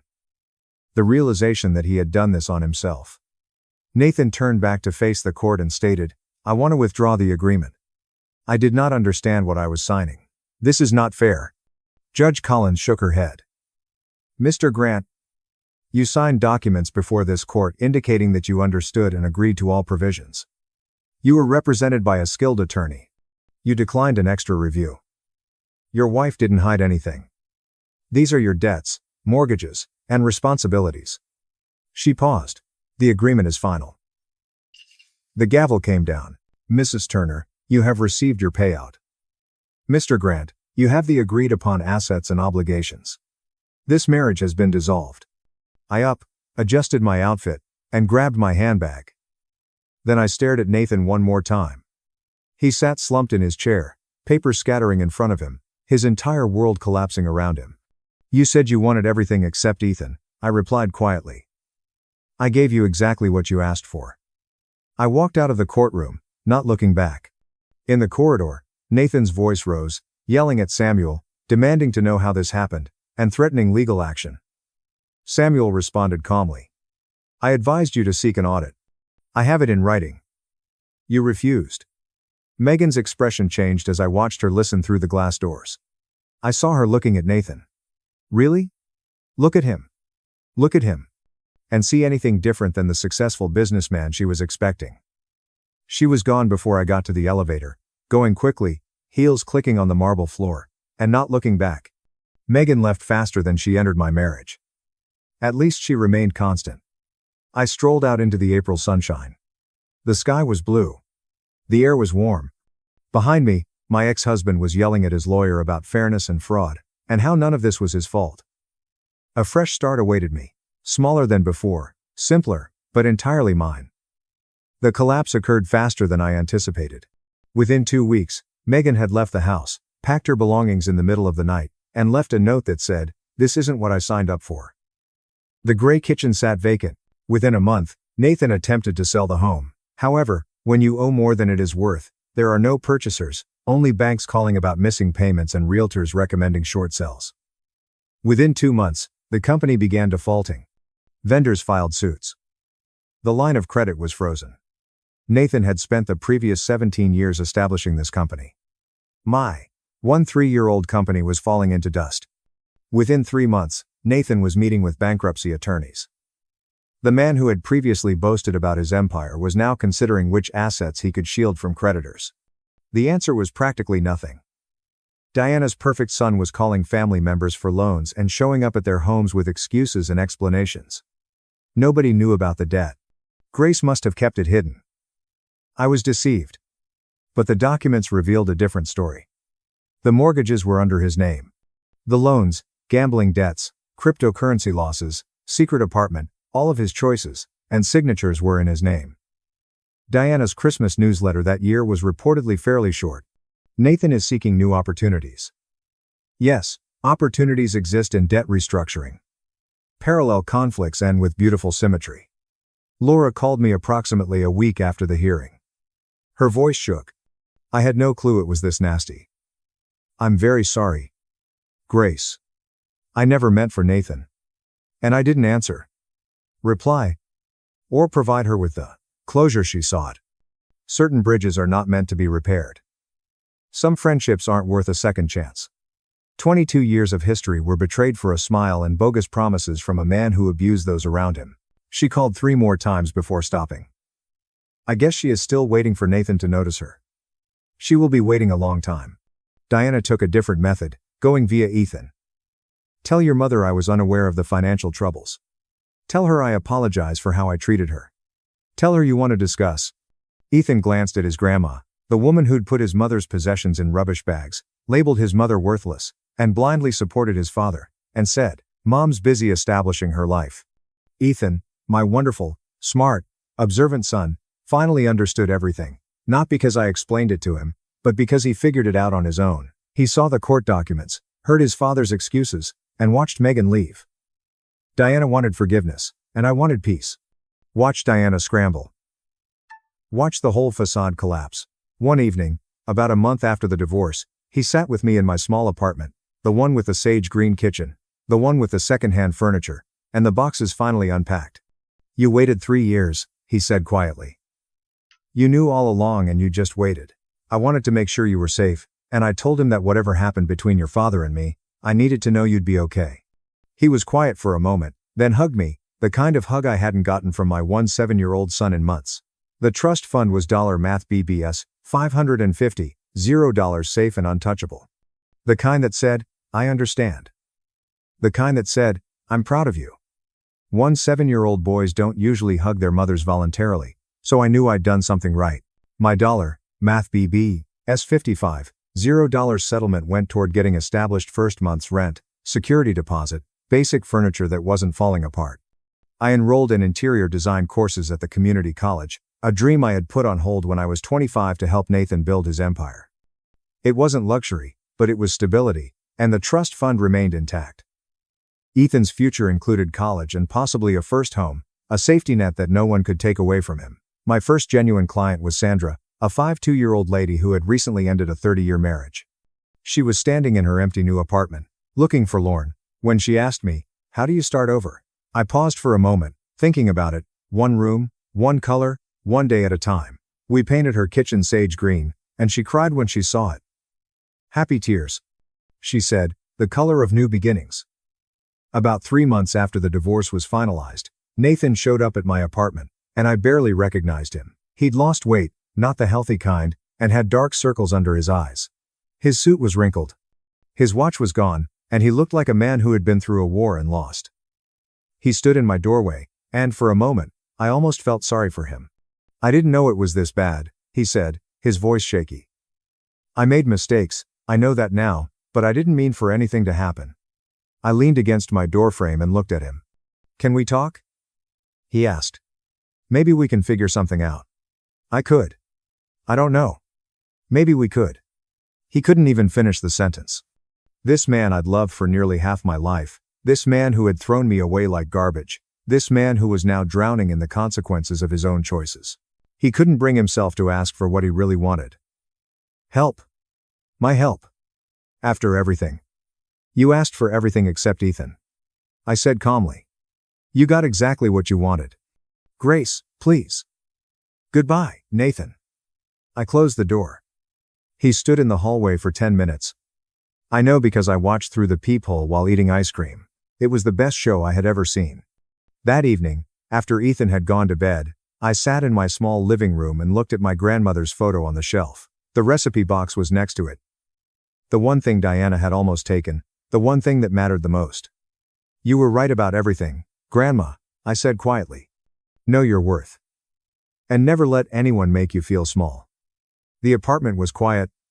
Small, and nothing like the house I'd lived in for 17 years, but it was mine. Every paint color, every piece of furniture, every decision was mine, and I was free for the first time in longer than I could remember. Thank you so much for watching. More of my most fascinating stories are already on your screen. Click on one now and don't miss the greatest part. You'll enjoy it. See you next time. I overheard my brother's fiancée say, "She's just the country girl." Tonight, she'd learn the country girl owns everything she thought was hers. I heard her say it as soon as I entered the ballroom. Claire Anderson, my brother's ideal fiancée, leans forward, her bridesmaids, holding a glass of champagne in her manicured hand. Her whisper was audible across the room, and I knew she meant it that way. "Oh, wonderful. The stinking country girl is here." Her buddies laughed like a pack of hyenas in fancy gowns. Claire didn't even glance at me as she said it. I was very insignificant to her. Just some disgrace from a little town that ruined the look of her ideal engagement celebration. Claire had no idea, And neither did anybody else in the room, that I had signed the deed to the Monarch Hotel 2 years before. Every chandelier above her head, every piece of cutlery she was dining with, and every square inch of Italian marble beneath her high-priced heels belonged to me. And by the end of tonight, that whisper would cost her everything she ever desired. My name is Ava Moore. I am 29 years old and grew up in Millbrook, Pennsylvania, a town so small that the only traffic congestion we ever experienced was when old Mr. Henderson's cows escaped and blocked Main Street for 2 hours. I left home when I was 18, and I've never looked back. Not because I despised where I came from, but because my family made it quite apparent that there was no room for me. See, I have an older brother, Ryan, who is the golden child, the son who cannot do wrong. Growing up, everything I did was compared to him. And I always came up short. If I received an A, Ryan would have gotten an A+. If I'd made the softball team, Ryan would have been the captain. My mother, Victoria Moore, had a unique way of looking at me that made me feel like a rough draft, whereas Ryan was the final masterpiece. So I left. I packed one suitcase, caught the bus to the city, and started again with only $150 and a steadfast unwillingness to fail. Everyone back home assumed I was struggling. They imagined me in a little flat eating instant noodles, which was accurate for the first 2 years. But they were unaware that I had taken a job as a cleaning lady at a boutique hotel. And that job transformed my life. I've learned everything. I was watching. I studied. I worked my way up from cleaning rooms to front desk, assistant manager, then manager. I saved every penny, invested wisely, made sound decisions, and took chances when they seemed appropriate. By the age of 26, I had purchased my first property. By the age of 28, I already had 3. Now 29, I run Birch Hospitality, which owns 5 boutique hotels on the East Coast. The Monarch is my flagship, my pride and joy. But here's the problem with creating anything from scratch. You learn to be quiet. You realize that people underestimate you, and it can be your most effective weapon. So I never informed my relatives. They never asked anyway. To them, I was still the struggling little sister who couldn't keep up with Ryan and his middle management position at an insurance company. The irony was thick enough to spread on toast. Tonight I got an invitation to Ryan's engagement celebration. Of course, it was probably my mother's idea to send out a last-minute guilt invitation so she could tell her friends the entire family was present.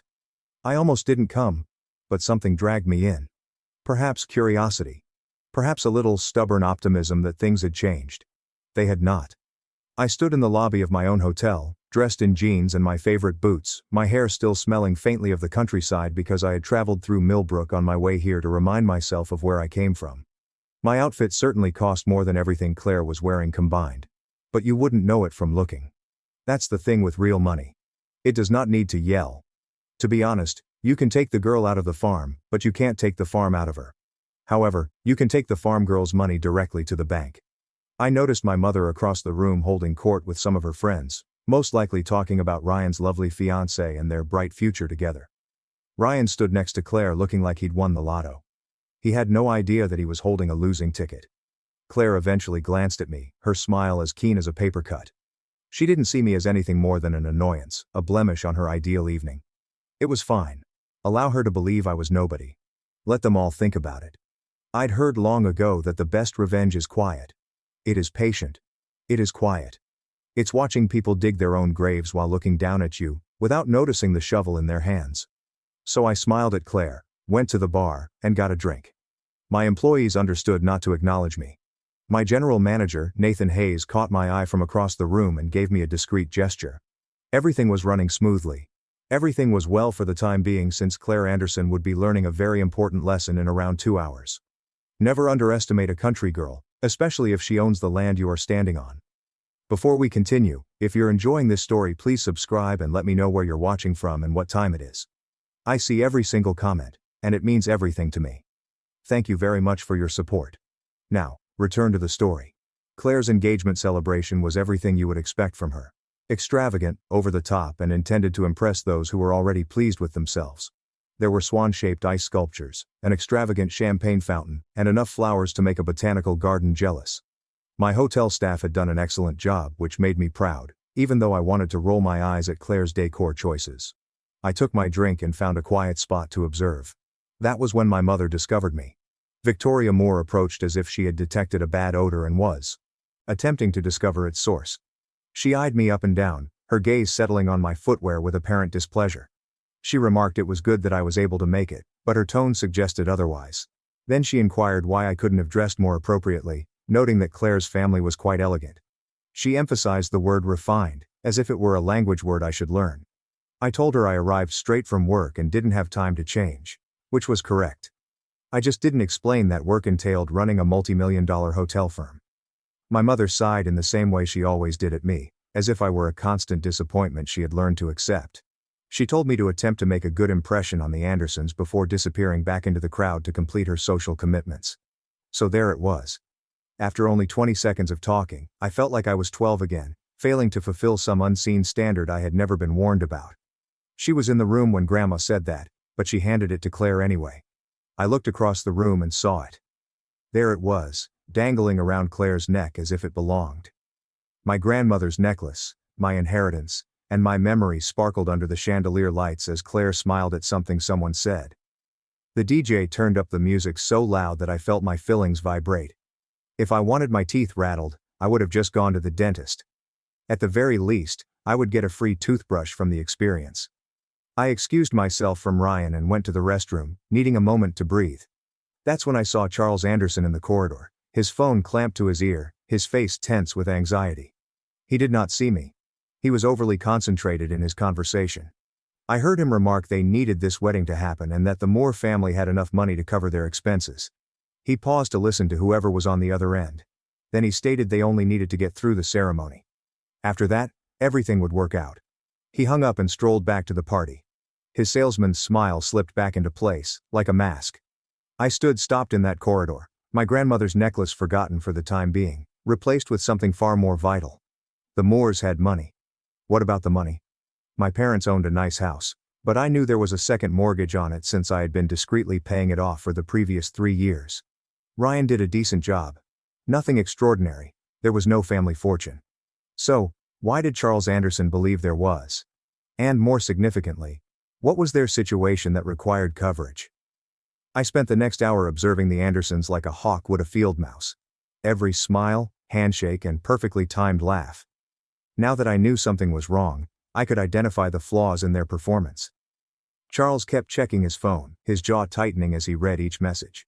Margaret's jewelry was stunning, but I observed she kept caressing it. Nervously, as if she was frightened it would go. Claire, gorgeous, exquisite Claire, had a yearning in her eyes that was driven by desperation rather than love. I began piecing things together. The Andersons believed my family had money. But why? Then it struck me. For the past 3 years I've been transferring money to my parents anonymously through my firm, Birch Hospitality. Every month a payment was received to cover the mortgage, electricity bills, and medical expenses. I never signed the paperwork for my father's knee surgery. I did not desire their gratitude or queries, I merely wanted to help from a distance. But my parents had no idea it was me. My mother had evidently determined that it had to be Ryan. Of course she did. In her imagination her golden kid was discreetly caring for them, like the responsible, accomplished son she had always known he was. I could just hear her gloating to her friends about Ryan's generosity, how he always looked after his family, the money I provided, the sacrifices I made, and how Ryan received the credit. The irony was so thick that it might have stepped into the party and requested its own beverage. So the Andersons conducted some research. They noticed a gorgeous house with no obvious mortgage payments. They overheard Victoria talk about her son's investments. They noticed a family who appeared to have hidden money. They attacked Ryan like sharks sniffing blood in the water. But there's a snag with their idea. The money did not belong to Ryan. There was no family fortune. The Andersons were pursuing a mirage, and if they discovered the truth, my family would be left with nothing but the aftermath, unless someone intervened. I found Nathan Hayes near the service entrance, clipboard in hand, supervising the catering personnel. When I approached, he looked up, his professional mask giving way to real warmth as he recognized me. He calmly asked whether everything was okay, addressing me as Miss Moore, before I gave him a look. He corrected himself and simply called me Ava. I told him I needed a favor. I needed some background information on the Anderson family. He searched for anything he could discover, including corporate documents and news stories. Nathan did not ask why. That's what I admired about him. He simply nodded and said he would see what he could find. He vanished, his phone already in hand. I returned to the party, attempting to appear normal, which became increasingly difficult by the minute. That's when Claire discovered me. She stood beside me like a designer-dressed ghost, with a lovely smile that might give you cavities. She recommended we talk, just the two of us, to get to know each other. She placed her hand on my arm as if we were longtime friends. I let her bring me to a secluded place near the restrooms. Her smile evaporated as soon as we were out of earshot of the rest of the guests. She admitted to knowing about me. She stated that she was aware that I sent money home every month while acting as the good daughter from a distance. But here's what puzzled her. She asked, why would someone who couldn't afford their own apartment send money to a family who didn't even like them? My jaw tightened, but I kept my expression calm. She proceeded. Unless, she added, I was attempting to purchase their love and establish my worth. She called me pathetic. She leaned in and said I should know Ryan told her everything. I was always envious of him, and I couldn't bear not being the favorite. How the family only tolerated me out of sympathy. She smiled again, but this time it was piercing and vicious. She stated that she intended to marry Ryan and become a part of this family, and that she believed it would be best for everyone if I stayed away. She said nobody would miss me. She called me dead weight, patted my arm as if comforting a kid, and went away. I remained there for a moment, digesting what had just occurred. Claire assumed I was broke. She assumed the money came from Ryan. She had no idea who I really was. It was like seeing someone talk about how great their rental car is to the person who runs the whole store. Honestly, if arrogance burnt calories, Claire Anderson would be invisible. Nathan stood at my elbow interrupting my thoughts. He gave me a folder and said I needed to see it. His face was pallid, and his typical serenity had been rattled. He stated, the Andersons weren't just in debt, they were being investigated for fraud. I opened the folder directly in the hallway and scanned the documents within. Financial records, judicial documents and press articles. The more I read, the colder I felt. The Andersons were not who they claimed to be. Their real estate empire was a sham founded on deception and borrowed funds. They were 5 months away from declaring bankruptcy and facing a federal inquiry. This wedding was not about love, it was an escape plot. I carried the folder to my car in the parking garage because I needed some privacy to comprehend what I was reading. The above lights flickered as if they were as surprised as I was. The documents presented an unflattering image. Charles and Margaret Anderson have been running what amounted to a Ponzi scheme for some years. They raised funds from investors for real estate projects that either did not exist or were highly inflated. Early investors were compensated with funds from subsequent investors, a classic scam. But the house of cards was eventually crumbling. Investors posed queries. Auditors were circling. Federal investigators had begun a case. The Andersons needed an exit strategy, and fast. Enter my brother Ryan. I could see how warped their logic was. Locate a family that appears to have money. Marry into it. Use the relationship to bolster their deteriorating reputation. Or, at the absolute least, have a place to hide if everything falls apart. They presumably intended to empty my family's assets before fleeing to start the fraud. Somewhere else. They didn't comprehend that my family had nothing. The home was mortgaged. Ryan's pay was average. The only money coming into the Moore household came from me, and I could stop it with a single phone call. The Andersons were about to realize they'd targeted the wrong household. And when they did, they abandoned Ryan as quickly as a sinking ship, breaking my brother's heart and humiliating my parents. A part of me wanted to let it happen. Allow them all to suffer the repercussions of their decisions. My mother, who handed up my inheritance without a second thought. My brother, who has never stood up for me. Allow them to experience what it is like to be ignored, disregarded or cast away. But I couldn't manage it. Even though they had injured me, they were still my family. Ryan was still the boy who taught me how to ride a bike, even though he had lost it somewhere along the line. My mother was still the woman who stayed up all night when I had chickenpox, even after she decided I wasn't worth remembering. Families are complicated. You can love someone while also being irritated with them. You may wish to defend someone even if they may not deserve it. So I made my selection. I was planning to expose the Andersons. I was going to save my family from a calamity they had no idea was coming, and I was going to do it in my own manner. I called my lawyer first. Sarah Cooper responded on the second ring despite it being 8 p.m., which is why I paid her what I did. I gave her a brief overview of the scenario and asked how quickly she could verify the material in the folder. She stated she will get confirmation within an hour. I next called Lucy Parker, a forensic accountant I had previously dealt with on a complex acquisition 2 years earlier. Lucy was an expert with financial records, the type of person who could look at a spreadsheet and tell you what someone had for breakfast. I emailed her photographs of the key documents and requested her to investigate further. If you've enjoyed the narrative so far, please take a moment to like and comment. It greatly encourages me to continue writing these stories for you, and I sincerely thank each and every one of you. Thank you from the heart. Now let's get back to Ava. Naomi called back in 40 minutes. Her voice was tight with the excitement of someone who had discovered something significant. She confirmed that I was correct. They were running a Ponzi scheme, which is textbook stuff. But here's the interesting bit. She stated she looked up the Anderson name in other states and discovered something from Arizona 2 years ago. Same design, same scheme, but different names. She claimed the bride's real name was not Claire. She asked if I was prepared for this. I told her I was prepared. Naomi told me that the bride's real name was Sandra Roberts. She claimed the parents were not even her true parents. They were involved in a long-running fraud. They'd been doing this for at least a decade. Different identities, different goals, same game. I sat in my car with the folder in my lap and began giggling. I couldn't help it. These folks have more identities than a Hollywood actress and her ex-husbands. Sandra and Claire are probably going to be Stephanie next year. My phone vibrated with a text message from Ryan. I gazed at it for a long time before opening it. He asked if we could talk. He said something about Claire feeling bad. I checked the time. 7 minutes until 9.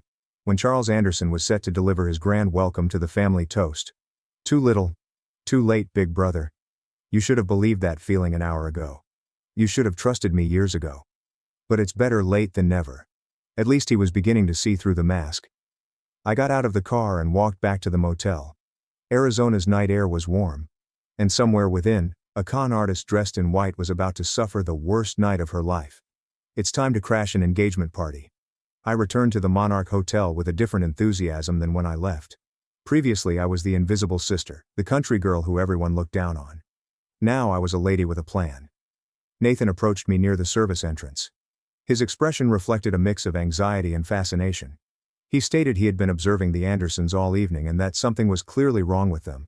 He added that Charles had made 3 phone calls in the last hour, each of which left him more anxious than the last. I informed Nathan that I needed the AV system ready. I announced that during Charles's toast at 9 we would give the guests a presentation they would never forget. Nathan did not even blink. He inquired as to the type of presentation we were discussing. I gave him a USB drive. It included scanned copies of the folder's most damaging documents, as well as everything Naomi had sent me. Court records from Arizona, financial statements proving the deception, images of Claire taken 2 years ago under her true name, Sandra Roberts, and a decade-long paper trail of lies. I informed him that when Charles started his toast, I wanted everything on the screens. Every document, photograph, and piece of evidence. Nathan smiled slightly as he drove. He said he had always thought working for me would be interesting, but this was something else entirely. Then he vanished towards the control room. My phone vibrated. Sarah, my lawyer, confirmed everything Naomi had discovered. The Andersons were actually under federal investigation. More importantly, she had called the lead investigator, a woman named Carla Reeves, who had been searching for the Andersons for months. They kept moving, changing names and keeping one step ahead until tonight. Sarah informed me that Agent Reeves was already on her way with the team. They'd be outside the hotel by 9:15, ready to move in once the evidence was made public. Everything was falling into place. The trap was laid. Now I just had to wait. I chose a location in the back of the ballroom where I could observe everything without being observed. Claire was working in the room again. Her face was covered in a false smile that appeared to be painted on. Ryan stood by her, playing the lovely fiancé, utterly oblivious that his entire future was about to unravel. My mother was toward the front, speaking with Margaret Anderson as if they were longtime friends. 2 ladies who had nothing in common but the capacity to make me feel worthless. Eventually, one of them would discover she had been duped. The other person would realize she had pushed away the wrong daughter. I checked my watch. 8:56. My phone vibrated again. This time Ryan sent me a text. He asked where I was and had a strong desire to speak with me. He remarked something about how the Andersons bothered him. Charles kept disappearing. Claire evaded all questions regarding her past. He admitted that he might be paranoid. I stared at the message for a long time. Part of me wanted to answer by telling him to trust his instincts to warn him of what was ahead. But what would this accomplish? He had 30 years to trust, include, and treat me like family. He decided not to. Besides, if I warned him now, he may warn Claire, which I couldn't risk. I typed a simple response. I assured him we'd discuss after the toast and he could just wait. 9:02. Charles Anderson was adjusting his tie near the little stage where the DJ had set up. He appeared confident again, his salesman mask firmly in place. He had no idea what was going to happen. I remembered what Claire had said to me earlier. I was dead weight, nobody would miss me, and I should simply keep away. The strange thing about individuals who underestimate you is that they never see you approaching. They're so focused on staring down that they miss the moment you stand up. 9:05. Charles entered the stage and took the microphone. The DJ turned down the music. The guests turned to face him, champagne glasses in hand, ready to salute the happy couple. I made eye contact with Nathan from across the room. He gave me a barely discernible nod. The screens behind the stage flashed to life, displaying a slideshow of Ryan and Claire's photographs. A happy couple at a restaurant. A happy couple at the beach. A blissful couple is living their blissful lie. Not much longer. Charles cleared his throat and started to talk. He remarked, "Good evening, everyone," and thanked them all for coming to celebrate this wonderful union. He stated that when his daughter first brought Ryan home, he recognized right away that this young man was special. I nearly laughed. His daughter. The daughter who was not his daughter. He most likely had to remind himself of his daughter's genuine name every morning. Charles went on about family, legacy, and how thrilled the Andersons were to join the Moore family. He discussed bright futures, grandchildren, and creating something meaningful together. Every phrase was a lie and they were going to be exposed. Charles lifted a glass. He told the happy couple, to love, to family, to forever. I took out my phone and texted Nathan a single word, now. The displays flashed. For a brief while everyone assumed it was a technological issue. Ryan and Claire's happy images vanished, leaving behind something altogether different. A document that appears official and bears court seals and legal wording. Charles's smile had frozen on his face. The paper was a court filing from Arizona from 2 years ago, about a fraud probe. And there, listed as a person of interest, was a name that no one in the room had heard before. Sandra Roberts. Another document has appeared. Financial records suggest that investor funds are being diverted into dummy corporations. Then came another news story about a Phoenix real estate fraud that had stolen scores of families their life savings. Then images of a younger Sandra Roberts, with different hair color and chilly eyes, standing next to Charles and Margaret Anderson at a charity event under completely different names. Claire stood motionless in the center of the dance floor, her champagne glass quivering in her palm. For the first time all night her mask had fully dropped. She appeared afraid. Ryan looked at the screens, then at Claire, and back at the screens. I could see his mind working, parts fitting together, and the doubt he'd had all evening finally making terrible sense. Charles attempted to push through the crowd toward the exit, but 2 of my security personnel got in his way. Margaret clutched his arm and whispered desperately, but there was nowhere to go. That's when I moved forward. I went through the crowd to the stage, my boots clicking on the marble floor. Everyone in the room looked at me. The country girl, nobody, and dead weight. Nathan's voice rang through the speakers, calm and professional. He said, "Ladies and gentlemen, he would like to introduce the owner of the Monarch Hotel and CEO of Birch Hospitality." He said, "Please welcome Miss Ava Moore." The quiet was deafening. My mother's face turned white. Ryan's jaw literally dropped open. Even Claire, in the midst of her distress, appeared shocked. I removed the microphone from Charles's limp hand. I said, "Good evening, everyone." I apologized for interrupting, but I figured they would want to know who they were commemorating tonight. I motioned to the displays behind me. I clarified. Charles Anderson and Margaret Anderson were not who they claimed to be. Their real estate empire was a fraud. Their wealth was stolen from innocent investors. And their daughter Claire was actually named Sandra Roberts, a con artist who had been running the same scheme for over a decade. Claire finally discovered how to speak. She screamed that I was lying and described me as a jealous, miserable nobody. She claimed I made this up because I couldn't handle seeing Ryan happy. I smiled at her. I answered, "That's interesting." I then inquired if I had made up the federal inquiry that had been pursuing them for 2 years.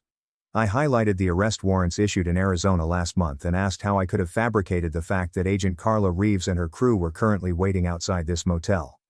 As if on cue, the ballroom doors opened. 4 people in suits walked in, badges visible, businesslike attitudes. Claire's face crumbled. Charles attempted a run. He made it approximately 10 feet when Agent Reeves stopped him with a gentle but firm hand on his shoulder. She informed him that Charles Anderson, or whatever his true name was arrested for wire fraud, investment fraud, and conspiracy. Margaret began to cry, mascara pouring down her neatly made-up face. She kept repeating there was a mistake, That they could explain everything, and that everything was not as it appeared. Claire, Sandra, or whatever her name was, turned to Ryan one last time. Her voice was frantic and imploring. She questioned whether he was really going to allow his sister do this to them. She stated they loved each other, and he needed to trust her. Ryan stared at her for a long time. I could see the fight unfolding behind his eyes. The woman he believed he loved and the evidence he couldn't refute. Then he did something unexpected. He stepped back from her. He stated he had no idea who she was. His voice was soft, broken and certain. He claimed he didn't know who any of them were. Claire's expression changed from desperation to wrath in an instant. She lunged at me, yelling that I had ruined everything. That I was meant to be nobody. And that I was just a stinking country girl. Security apprehended her before she reached me. I leaned in close enough so that only she could hear. I responded, "This stinky country girl owns the room she was standing in, paid the salary of everyone who was about to escort her out, and will sleep very well tonight knowing exactly who she was." They took her away, screaming, her beautiful dress wrinkled, her flawless hair damaged, her neatly crafted existence collapsing with each step. I returned my gaze to the astonished throng, the most of whom were still processing what had just occurred. I replied, "Well, the catering was already paid for, and it seemed like a shame to waste good food." I told them the bar would be open for anyone who wanted to stay.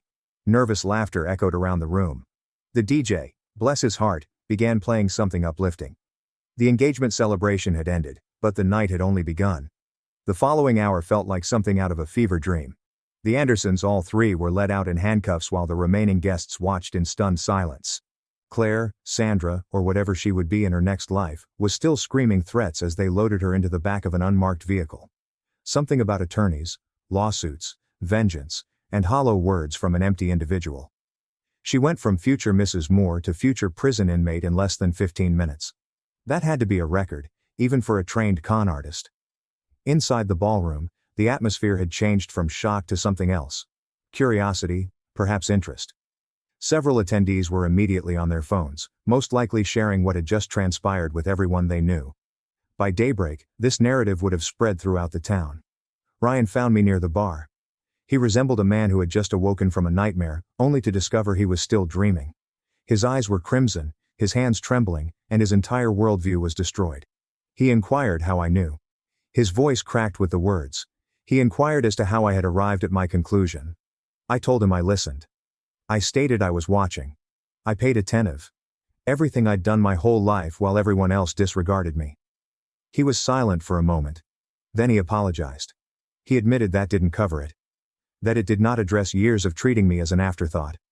But he apologized. I scrutinized my brother's face, seeking for the catch or the angle, but all I saw was genuine regret. I apologized to him for the first time, which was a start. We stood there, silent. Two siblings who had spent decades as strangers now saw each other plainly. Then my mother appeared. Victoria Moore appeared smaller, as if the events of the evening had physically reduced her. She approached hesitantly and uncertainly, with none of her normal confidence on display. She began to say she wasn't sure, but I cut her off. I took out my phone and showed her its screen. Bank records, transfer receipts, 4 years of payments to her mortgage company, utility suppliers and medical bills, all from Birch Hospitality, all from me. I informed her that she believed Ryan supported them. I claimed she brags to everyone about her generous, prosperous son. I paused for a time before confirming that it was me. It was always me. My mother looked at the phone, then at me, and then back at it. Her lips opened and closed repeatedly, but no words came out. I stated that I did not do it to be thanked. I claimed I did it because they were my family, even if they made me feel like I wasn't. But I believed she should know the truth about who was truly there for her. Victoria's eyes flooded with tears. Not the showy performative tears I had seen her shed at family gatherings, but genuine ones that came from somewhere deep. She whispered my name, Ava, as if for the first time. Before I could react, there was a bustle on the dance floor. I turned to see Claire's grandmother's necklace, which was also my grandmother's, lying on the ground where Claire had flung it during her meltdown. Ryan stepped over and cautiously lifted it up, as if it could break. He took a long look at it before walking back to me. He said, "This was always supposed to be mine."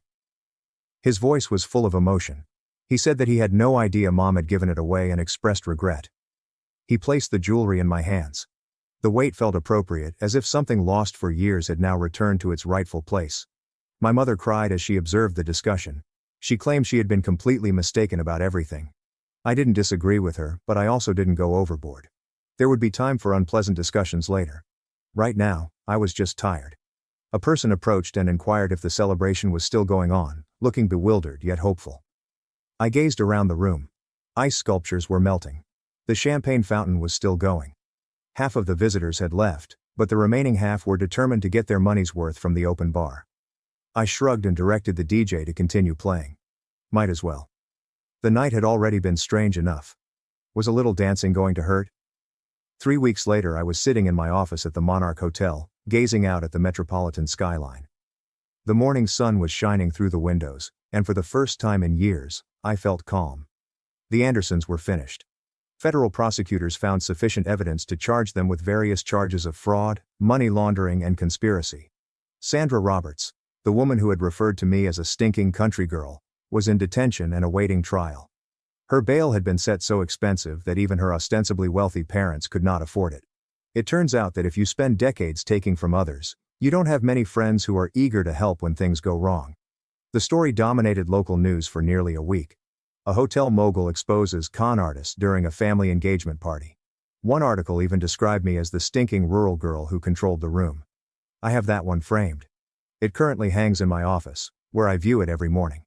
Ryan came to see me at the hotel yesterday. It was the first time he had seen my workplace, personnel, and the life I had made on my own. He wandered around touching objects as if he couldn't believe they were real. He explained that he had spent years believing he knew who I was. He claimed he was mistaken about everything. I informed him that we both had a lot of years to make up. I suggested, maybe we should start now. We went to lunch, a proper lunch, not a family gathering where we made small conversation and ignored anything significant. We genuinely discussed our childhood, our parents, and everything we had never uttered to each other. It wasn't flawless or easy, but it was honest. It was more than we had ever had. My mother began treatment last week. She called to tell me, her voice little and hesitant, so unlike the woman who used to treat me like a continual letdown. She stated that she wanted to understand why she had treated me the way she did. She stated that she wanted to be better. I told her I appreciated it. I said we could take it slow, and we would. Building trust takes time. But at least we were building something rather than watching everything crumble. This morning, I hosted a business breakfast at the hotel restaurant. Investors, partners, and anyone seeking to discuss expansion potential. Normal stuff for a regular day. A young woman walked in, appearing frightened. She was dressed simply, her hair pulled back into a utilitarian ponytail, her eyes wide as she took in the fine surroundings, definitely out of place. One of my investors, Gerald, who had too much money and not enough manners, made a comment that everyone could hear. He asked who let her in and informed her that this was a private gathering. I got up from the table. I stepped up to the young woman and extended my hand. I kindly addressed her as Nicole and expressed my gratitude that she was able to attend. I spoke to everyone. I wanted them to meet this year's Birch Hospitality Scholarship recipient, Nicole Patterson. I told them she grew up in a little town in Ohio, worked 2 jobs to pay her way through community college, and was ready to begin Cornell's hotel management program this autumn. The room became quiet. Gerald suddenly became really interested in his coffee. I brought Nicole to a seat at my table, the same table as the investors, the same table as the people who believed they were superior to her because of their money and connections. She mumbled a thank you to me, visibly overwhelmed. I advised her not to thank me yet. I said the real job was just beginning.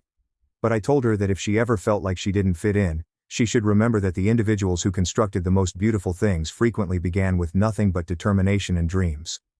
She smiled at this. After breakfast, I stood in the lobby of my hotel, watching guests arrive and depart. Business people, tourists and families were all walking on floors I owned, sleeping in beds I paid for, utterly oblivious of the woman who made it all possible. And that was okay. I did not need them to know. People will always try to make you feel tiny because of where you came from. Let them. While they're looking down on you, they won't notice you climbing up. I learnt that lesson a long time ago in a little town where I was never good enough, pretty enough, or had enough of anything. I carried it with me through years of difficulty, doubt, and others telling me I was never going to amount to anything. And now I'm standing at my hotel, surrounded by everything I built. The smelly country girl. She scented success from a mile away. My 7-year-old and I were at a shelter when a black sedan arrived. My grandma asked, "Why aren't you living in your house?" At a family shelter, my 7-year-old daughter and I were spotted by my affluent grandmother. "Why aren't you living in your house on Hawthorne Street?" she inquired. I was taken aback. "Which house?" My parents turned pale when I showed up at a family gathering 4 days later. I can give you a quick rundown of what it's like to try to get a 7-year-old ready for school while they're in a family shelter. It's similar to managing a small airport, but with more emotional passengers. You're doing it all with one sock missing, and the security line is a disgrace. Sophie's sock was missing that morning. She whispered, "Mom," as children do when they want to keep you from falling apart. "It's all right. I can wear different socks." She displayed a white sock that had once been white and a pink sock with a unicorn on it.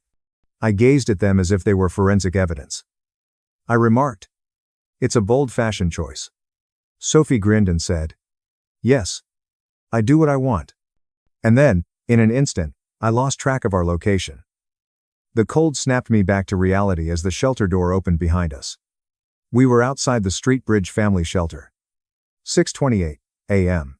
The gray sky remained bruised. There was moisture on the sidewalk. The air smelled of winter, clean and metallic, as if the world had been scrubbed too thoroughly. The backpack Sophie was carrying was larger than she was. I pulled her puffy coat's zipper up while avoiding eye contact with the sign above the door. Shelter for families. I didn't even understand the word shelter. It was the term family. As if we were a class. As if we were a box label. "All right," I said, trying to sound brighter. Sophie nodded and said, "School bus in 7 minutes." She was courageous in a subtle way that simultaneously made me feel guilty and proud. Then she whispered, "Does Mrs. Bennett still require me to give my address?" My stomach tightened. I said, "I doubt she'll ask today." Sophie refrained from pushing. "Mom," she said, looking down at her shoes and then back up at me as if she was trying to remember my face and make sure I was still me. "Will we be moving again?" I opened my mouth, but nothing came out. A black sedan then slid to the curb as if it were supposed to. It wasn't a taxi, it wasn't an Uber, and it wasn't the type of vehicle that ever arrived at Street Bridge unless it made a mistake and later regretted it. A woman in a midnight-colored tailored coat emerged as the door opened. My grandmother, Margot Pierce. It has been more than a year since I last saw her. She belonged firmly in the before, and I knew that because my life had been measured in both the before and after everything fell apart. She appeared calm, graceful, and a little frightening as usual. I once raised an eyebrow to end a boardroom argument, but not in a cruel way. Her eyes first fell on me, and I saw that she recognized me, then was perplexed, and finally it fell on Sophie. Her face underwent a sudden, sharp change that resembled a crack in glass. After glancing up at the sign above the entrance, she turned back to face me and said, "Ava." My name sounded odd in her voice, as if she hadn't spoken it aloud in a while. "Why are you in this place?" My initial reaction was to lie because I couldn't bear to be seen, not because I thought she would judge me. I said, "I'm fine," which is the standard deception of worn-out women everywhere. "We're all right. It's only temporary." Margot's gaze shifted to Sophie's mismatched socks before settling on my hands, which were dry and red from too much life, too much cold, and too much sanitizer. Her voice became softer. "Ava," she repeated, "why do you not reside in your Hawthorne Street home?" The world swayed. I gave her a blink. "What am I?" She didn't say the same thing over and over again as if I were dumb. As if she was afraid I might faint, she repeated herself. She pronounced the words. "The house." When I heard the words on Hawthorne Street, my heart began to race so rapidly that I could feel it in my throat. "Which house?" I heard myself say that. Margot looked at me as though I had said something in a foreign language. "I don't have a house." The calculation behind her eyes was visible to me. She was mentally calculating numbers. Lies, possibilities, and timelines. My sleeve was pulled by Sophie. "Mom," she muttered. "Do we own a home?" I glanced down at her. Her eyes were wide and painfully hopeful. I took a swallow. "No," I said softly, "my dear. We don't." Margot's expression became extremely still. And my grandmother's expression usually indicated that something was going to shatter. She took a step toward Sophie. Not at me. It was almost startling when she knelt before her. No one was crouching for Margot Pierce. She forced everyone else to adapt while sitting in chairs that cost more than my monthly salary. However, she was there. lowering herself to the level of my daughter. "I take it you're Sophie?" she asked. "Yes," Sophie said timidly in a whisper. Margot's face softened a little. Margot's face. "That's a lovely name," she said, raising her gaze to mine before becoming acerbic once more. She said, "Get in the car." I gave a blink. "Grandma," she reiterated. "Get in the car." And her tone made no allowances for compromise. My face started to get hot. Anger, humiliation, and relief were all mixed together. Margot unlocked the sedan's rear door. I paused. Sophie glanced up at me and said, "Mom," in a quiet, steady voice. "It's all right." The last straw was that my 7-year-old was consoling me. I gave a nod. "All right." Sophie grabbed her backpack and climbed into the back seat first, and I slid in next to her, half expecting someone to pat me on the shoulder and clarify that there had been a misunderstanding. The silence inside felt pricey as soon as the door closed. Margot didn't start driving right away. She simply sat there staring straight ahead with both hands lightly resting on the steering wheel. And then she talked very quietly. My stomach turned over when she said, "I will know who did this by tonight." She looked up at me. I took a deep breath. "Grandma, I don't get it." "No," she replied. "You don't. And that tells me everything." She took her phone out, gave it a quick tap, and said, "Call Graham." A man picked it up right away. She said, "This is Margot, Miss Pierce. Get the Hawthorne Street property manager on the line. I need a straightforward response. Who is in possession of the keys? Who resides there? And has anyone been making money off of it?" My blood chilled. "Cash?" I gazed at her profile, the expression on her face, and the composed manner in which she spoke as if placing an order for coffee. And I understood that I wasn't just ashamed. I was perched on the brink of something considerably darker. I would have laughed if you had asked me 8 months ago if I ever imagined myself and my daughter living in a shelter. I believed it couldn't happen to me. Not that it couldn't happen in general. By the way, that is a dangerous form of arrogance. You are not protected by it. It simply amplifies the sound of the fall. I was still employed as a nursing assistant at St. Jude's Medical Center, 8 months prior. Call lights going off like a slot machine, 14-hour shifts, and people requesting things I didn't have. Miracles, time, and answers. Even though I was worn out, I was making it. After that, I went to live with my parents. It was meant to be short-lived. Temporary is always the first step. Thomas, my father, had that cool, collected voice that people trust. Even when she was interrupting you at the knees, my mother Elaine's gentle smile gave the impression that she was doing you a favor. I now address them by their first names. Mom and Dad were no longer compatible. "Until you get back on your feet, you can remain with us," Elaine said. Sophie requires consistency. I should have heard the fine print concealed in that sentence, but I didn't. Family supports family. It was bearable at first. Despite the small size of my parents' apartment, we managed to make it work. My old room was where Sophie slept. I had a job. I made the best payment I could. I lowered my head. Then the remarks began. Not large. Overt assaults. Little ones, the ones that, when later mentioned to someone, don't appear to be cruel. Elaine would say, "You're always exhausted." When Sophie's toys were on the ground, Thomas would sigh and say, "Maybe you should organize your life better. All we're trying to do is keep the place nice." Then, one evening, Elaine sat down at the kitchen table as if she were going to give me a diagnosis after I had returned home from a double shift with my feet hurting and my brain half dead. "We must speak," she stated. That tone was familiar to me already. She whispered, "We believe it's time you gained your independence." "We current it's time you gained your independence. You've spent enough time here," I said in a steady voice. "I'm trying. Deposits are high, rent is high. You're a mom." Elaine remarked, "You'll figure it out if you're a good mother." Aim on. I actually looked around as if someone else had said those words because they struck me so strongly. Thomas cleared his throat. 45 days. That makes sense.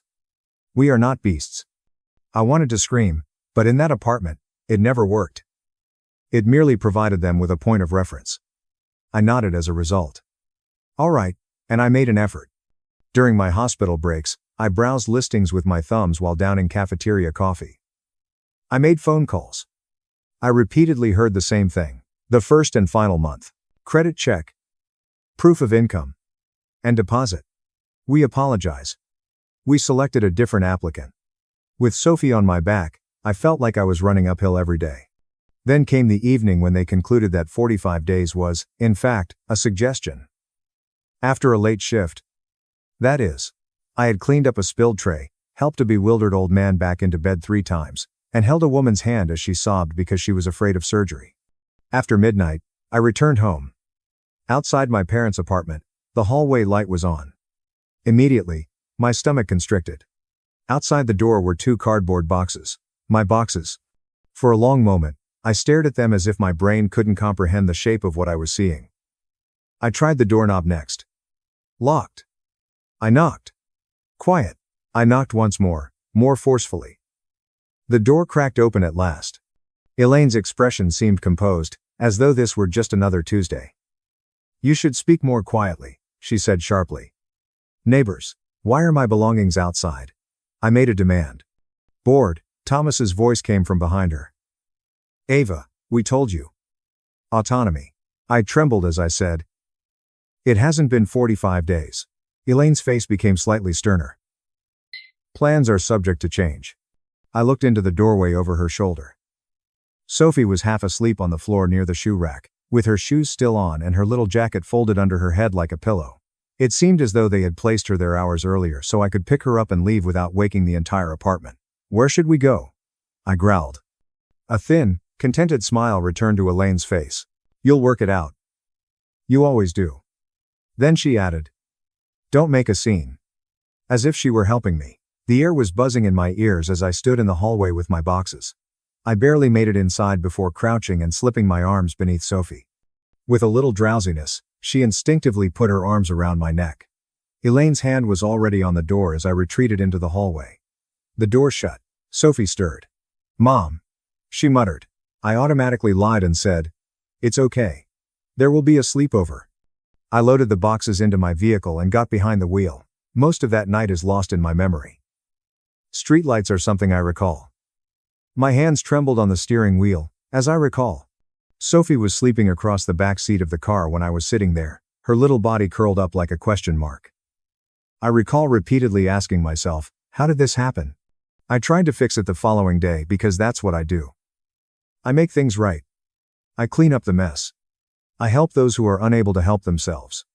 I gave Elaine a call. She didn't respond. I gave Thomas a call. He gave one response. As if he were reciting a script, he said, we're doing this because we love you. Tough love. He hung up after that. Since the rent I didn't have would not cover itself, I still went to work. By day 4, my stomach ached from the cheap food at the gas station, and my cheeks were hollow from stress. I gave a motel a try. The money ran out after 1 or 2 nights. Sophie was quiet, so a school counselor noticed and inquired about her well-being. I told a lie.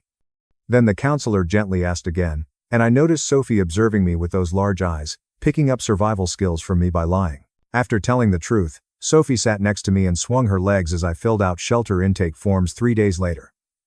Despite her kindness, the intake worker seemed worn out from seeing too much. She stated, we need your information. We must know where you spent the night before. In my vehicle. I replied. Like she was checking a box. She nodded. Is this our house now? Sophie whispered too loudly as she leaned in my direction. The woman winced. I grinned too much. No, I blurted out.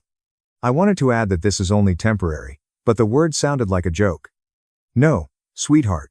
Sophie dozed off on a small bed next to me that evening in a room that smelled like overcooked food and bleach. As I lay awake, I could hear other families behind thin walls coughing, babies crying, and someone repeatedly saying, it's okay, as if in prayer. I was holding my phone. I considered giving my grandmother a call. It wasn't like you called Margot Pierce to cry. When you needed a solution to a problem, she was the type of woman you called. However, my mother had trained me not to bother her for years. Elaine used to say that your grandmother detested drama. She dislikes being weak. Avoid making a fool of yourself. After the lockout, I texted Elaine to ask if Margot knew what was going on, and she immediately replied. Grandma is abroad. She's occupied. Keep her out of this. When my mother wanted something, she could respond to a text message so quickly that it was amazing. I therefore didn't call. I assured myself that I could manage it. I told myself that I didn't want to appear pitiful. I made a lot of promises to myself. Then, on a chilly winter morning, my grandmother asked me why I wasn't residing in my Hawthorne Street home after getting out of a black sedan outside a shelter. And I came to see that my housing issue wasn't the only one. Someone had been lying for a long time. And I had a family issue. Margot's call was already underway back in the sedan. Margot's side, which was sharp enough to cut glass, was the only voice I heard. Who gave the keys their signature? A beat. And the house is occupied. I felt sick to my stomach. Margot didn't show signs of surprise. She responded as if her suspicions were confirmed. Give Graham the file, she instructed. Everything. At last, she looked at me with certainty rather than sympathy after hanging up the phone. With trembling thumbs, I texted Sophie's school once. Emergency in the family. Today, Sophie will not be present. No essay, no explanation. Just the truth in the least obscenely small package I could put together. 12 minutes away, Margot drove to a diner with warm windows, a bell on the door, and syrup-smelling menus.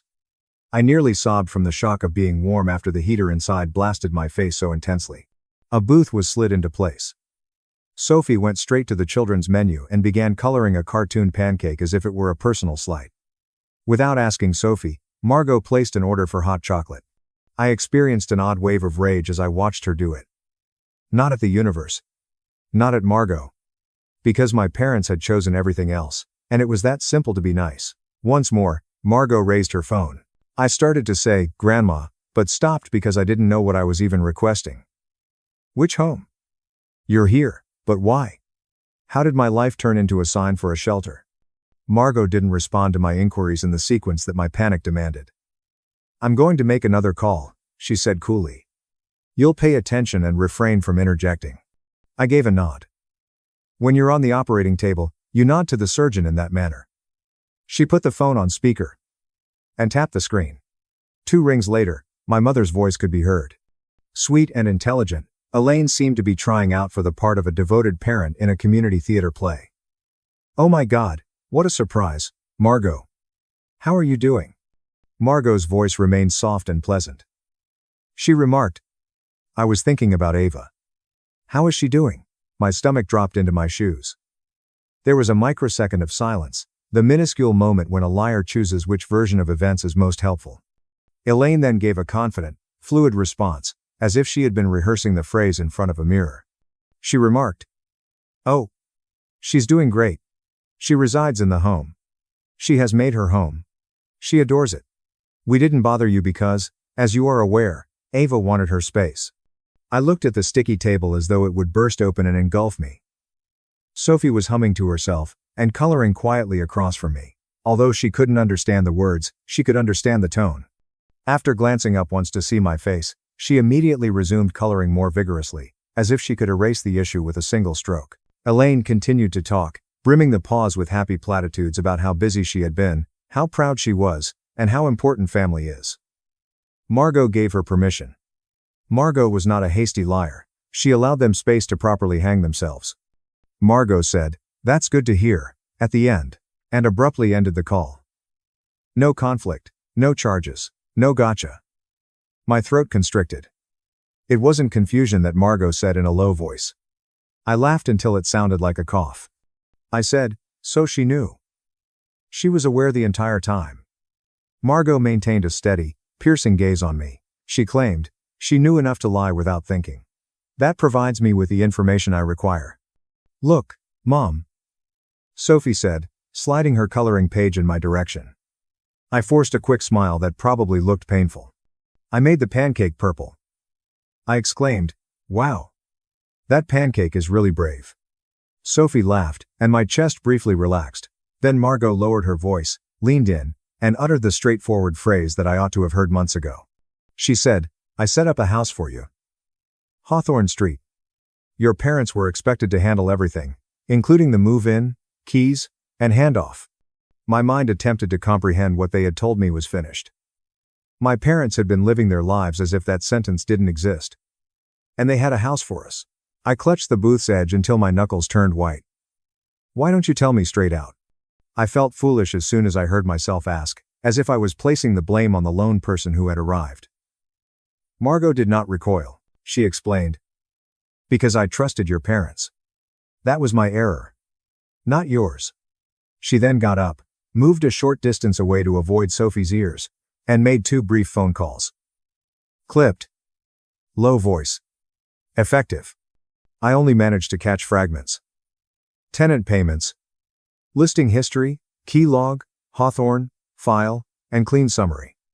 Indeed, today, she didn't sit down as she had intended to do when she returned. She took a seat as if she were going to move. She declared, "You're not returning to that shelter." My pride attempted to assert itself. It was pushed back down by my fatigue. I muttered, "Okay." Which was the most truthful thing I had said all day. The world had never been cruel when Sophie was bouncing on a hotel bed like a trampoline an hour later. She discovered the small complimentary soap, gave it a dramatic sniff, and declared that it smelled like a fancy grandmother. With her phone in hand, Margot stood by the window, observing traffic as if she were observing a battlefield. She withheld some information from me. She was not required to. Details weren't the point yet. The idea was that something was going on, and I didn't have to handle it by myself. Sophie slept that night with her stuffed rabbit under her chin in crisp sheets, and then Margot sat at the little table by the window and spoke once more.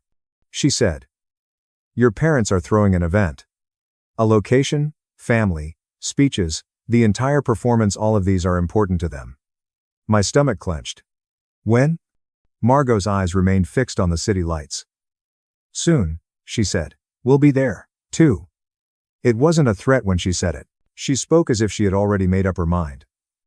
After 5 days, I found myself standing in the hotel bathroom, gazing at my reflection. I appeared to have been hung up to dry in a storm after being put through a washing cycle. Margot had insisted that I purchase a dress.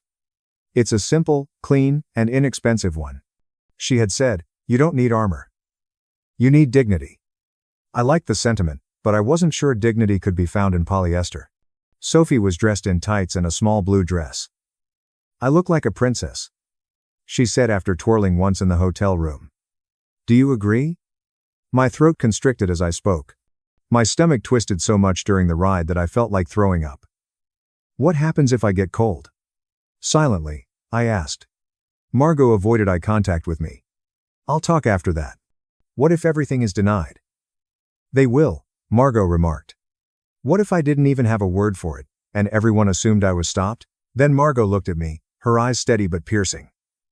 "Ava," she uttered. The car pulled up outside a place I would never have chosen in my life, and I said, "You've survived worse than a room full of liars." It was one of those hotel event rooms with the hard smiles and the soft lighting. Pierce Caldwell family dinner. Of course it did, according to the sign by the entrance. My mother enjoyed events because she liked the witnesses, not because she liked people. Aunts, uncles, cousins, relatives I hadn't seen in months, people with opinions, and casseroles were all inside. However, the casseroles had been swapped out for catered orbs that were presented on trays like little edible gifts, since my mother couldn't serve dinner without also serving a story. A projector screen and microphone were set up at the far end of the room. Margot stopped at a side door and had a quick conversation with a staff member before we entered. With a nod, a woman opened a small, private room adjacent to the banquet hall. It was warm, peaceful, and filled with crackers and water bottles. Margot said, "This is for Sophie." Sophie cautiously entered the room and gave Margot a serious look before saying, "She doesn't need to be in the center of this." "Am I given snacks?" "Yes," Margot replied. "Good ones." Sophie took that as gospel. A dependable helper accompanied her. Unaware that she was being shielded from the family apocalypse, Sophie waved at me. "You go in first," Margot said, glancing at me. I was aware of her actions. Before they saw her, let them see me. Allow them to panic in silence. I entered the banquet room by myself. The conversation subsided and then continued as people usually do when they have a feeling but don't want to be the first to admit it. Elaine then noticed me. Her smile came on its own, then faltered like a poor Wi-Fi signal. She glanced at my dress, my posture, and the fact that I was no longer wearing "I'm drowning" on my face. Her hands gripped her wine glass more tightly. A moment later, Thomas realized that his jaw was clenched as if he were biting down on a thought, and his laughter had stopped midway. They didn't approach me. They didn't inquire about my whereabouts. They didn't inquire about Sophie's well-being. They took the usual action when attempting to estimate the level of danger. They waited, grinning. I positioned myself close to the room's edge and allowed the quiet to do its thing. Sometimes the only thing keeping you from yelling is dry humor. I allowed myself to think for a moment. Observe us. A meal with the family. The kind where everyone acts as though the seating arrangement is the most crucial factor. The temperature in the room changed after a minute. Calm, leisurely, and totally composed, Margot Pierce came in. A man who appeared to have never raised his voice in his life because he didn't need to was standing next to her. He had a laptop bag and a slim folder. Elaine turned pale. It's more like, I just realized my entire plan has a hole in it, rather than, oh, you surprised me pale.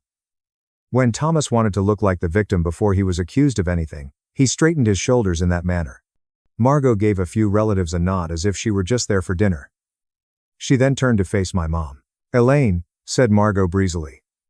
My mother's smile tightened as she said, I'd like to clarify something you told me before we eat. Mom, of course. Margot's tone remained composed. You informed me that Ava resided in the Hawthorne Street home. She remarked, not because Hawthorne Street suddenly became important to everyone, but rather because everyone's attention was drawn to Elaine's face. The room fell silent. Elaine's gaze flickered.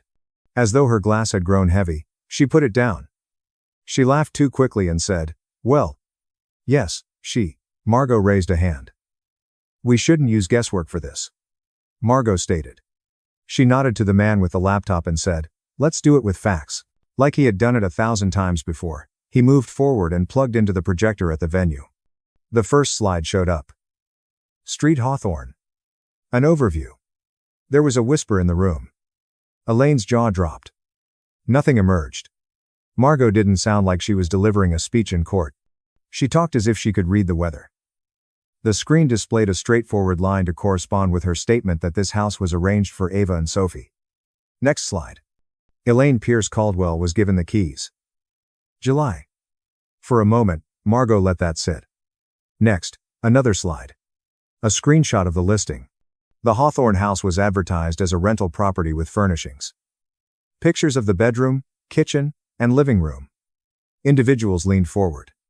Elaine's hands began to tremble. A lease summary follows. Names were hazy. Dates are displayed. Tenants took up residence. August. Then came the slide that silenced the entire room. A page from the property manager file with payment instructions. Elaine and Thomas provided the rent payout account. Margot didn't raise her voice. She looked around the room to make sure everyone heard her say, Elaine, you didn't just take the keys. You had the rent transferred to an account under your control while you rented out the house intended for my granddaughter and my great-granddaughter. In an attempt to reclaim the room, Thomas was the first to yell. This is not proper. He growled. This is a family gathering. This is a family gathering. Margot looked over at him. Yes. She replied. I am doing it here for that reason. Thin and desperate, Elaine found her voice. We intended to inform her, she uttered hastily. It was only temporary.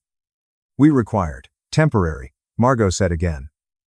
Her gaze strayed to the adjacent room where Sophie was, invisible yet there. The room fell silent when Margot said, You displaced a child. After a brief pause, she completed the phrase, for profit. Someone let out a gasp. You've got to be kidding. Someone murmured, and Elaine began to cry real tears this time. We owed money. She sobbed. You don't get it. Margot's face remained unchanged. She remarked, I understand enough. She turned slightly so that everyone could hear her say, and I'm done funding your choices. She said plainly, from now on, Elaine and Thomas don't get anything from me. No inheritance, no transfers, and no assistance. Thomas's expression contorted. You can't. I am able to, Margot replied.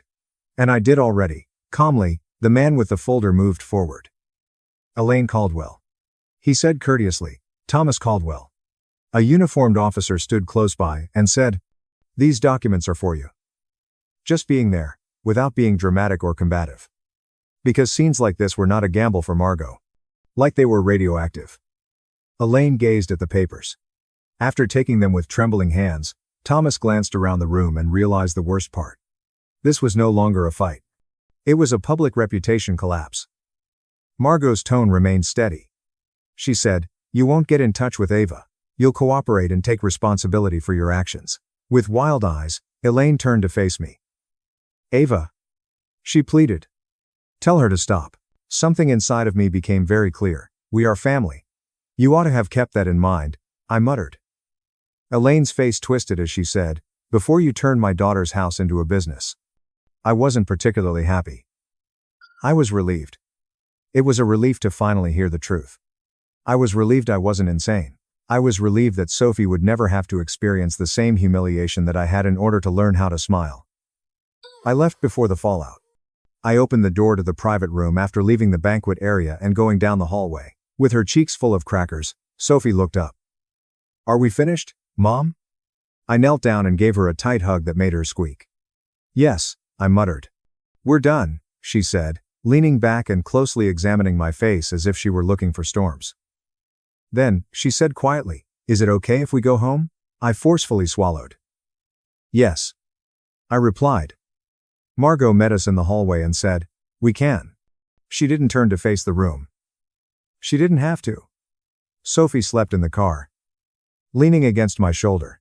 My hands were shaking as I gazed out the window. Grandma, I said in a whisper. Now what? Margot kept her gaze fixed on the road. I won't say. Now we reclaim what was intended for you, she declared. After 8 months, our lives are monotonous in the best possible way. We now reside on Hawthorne Street. Sophie has a crooked art gallery of drawings taped to the wall, her own room, and curtains of her own. She strolls to school as if everything has always been secure. The point is that I chose to remain a nursing assistant. Not because I had no other option. One step at a time, I'm completing my RN track, and for the first time, my focus is on the future rather than survival. My life was never paid for by Margot. She ensured that help could never be intercepted again, and arrived when it was most needed. She brings pastries on Sunday mornings, and acts as though she is only there to see Sophie. Sophie finds it hard to believe. Grandma, Margot, do you like our house? She will inquire. Every time, Margot pauses as if swallowing something heavy. Yes, I do, she responds. It turns out that you can't rent out someone else's house, get paid, and continue to refer to it as family, as Elaine and Thomas discovered. The rent they collected was no longer free. They were compelled to pay it back, and the ensuing investigation destroyed their once respected reputation. Their hidden debts appeared like roaches under a flipped light switch after Margot cut them off. They were no longer invited.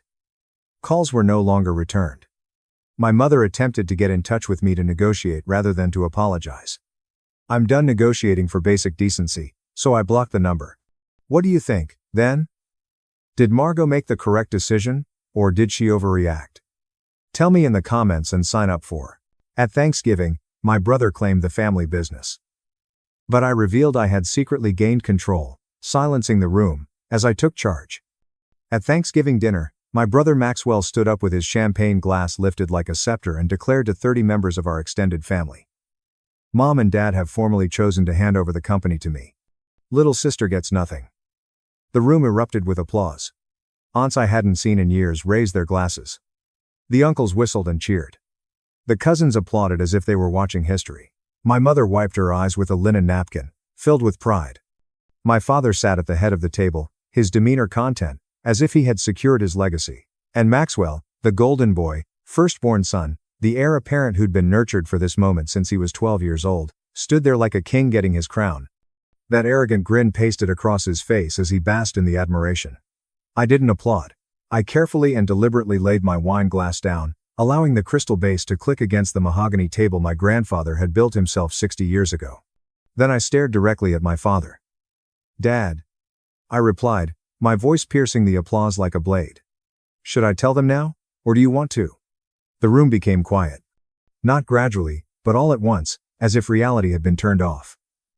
My father's fork struck his plate with a bang that seemed to echo off the walls. Maxwell's expression alternated between confusion, displeasure, and something that looked nearly like terror. Tell us what, Isla. So, what could you possibly say? I dug into my bag, the leather messenger bag I'd brought into this house as if it were nothing remarkable, as if it didn't contain the nuclear codes for everything they'd built, and took out a manila envelope. Open it. My family. I had been writing out their tale since I was 12 years old. That was the year Grandpa Charles died, the year my father gathered us in the living room of this same house, sat us down on this same furniture, and declared that Maxwell would inherit Bennett Industrial Solutions when he reached adulthood. "That's how it should be," Dad replied. His tone implied that this was natural law, rather than a decision. "This is a family company that is run by the guys." That was how Grandpa wanted it. I recall staring at my grandfather's portrait on the wall, serious face, kind eyes, the man who taught me to read financial documents when I was 9 years old, and knew instinctively that my father was lying. Grandpa never said anything like that. He'd spent hours with me in his office, teaching me how the company operated and told me stories of starting from nothing. But I was 12. "What can I say?" I asked. "What about me?" Dad laughed. I truly laughed as if I were telling a joke. "Sweetheart, you're going to grow up, marry, and start your own life. Your brother is the legacy. You'll be someone's wife someday. That is a sufficient legacy." From that day forward, I was invisible. Maxwell was sent to leadership camps every summer, business seminars during school breaks, and entrepreneur challenges, where he presented concepts that were basically mine but repackaged in his voice. When I questioned questions, I was given unpaid filing labor and a pat on the head. When I was 16, I spent 3 weeks developing a comprehensive cost-saving proposition for the production floor. Grandpa had taught me the fundamentals of operational efficiency before his death. How to detect waste, streamline operations, and interpret the figures that tell the true narrative of a firm. I expanded on everything he had shown me, performed the math, and made presentation slides. I delivered it to my father, foolishly and naively believing that it would be the catalyst for him to notice me. He did not even read it. He glanced through the pages without looking at the content, and handed Maxwell the full folder. "Present this at the board meeting next week." Maxwell did everything exactly, which is good preparation for when you're in charge. He didn't understand much of what he was saying. When a board member asked a follow-up question on depreciation schedules, he stared blankly until Dad spoke up. Everyone praised him, anyhow. That night, I cried in my room for 3 hours. Then I made my decision. If they wouldn't give me a seat at the table, I'd build my own and eventually acquire theirs. I left home at 18 with a full scholarship to Wharton, 3 part-time jobs to meet living expenses, and absolutely no support from my family. Nobody attended my high school graduation. Nobody helped me move into my dorm. Nobody contacted me to see if I had arrived safely. My mother's text was the only acknowledgement I received. "Good luck, sweetheart. Call once you've settled in." I never called. They never noticed. I earned a finance degree from summa cum laude. Morrison & Associates, one of Wall Street's leading M&A advising firms, approached me about a position. Started as an analyst, earning Math BBS, $87,000 a year, which felt like a lot to someone who had been living on ramen and determination. Nobody attended my college graduation either.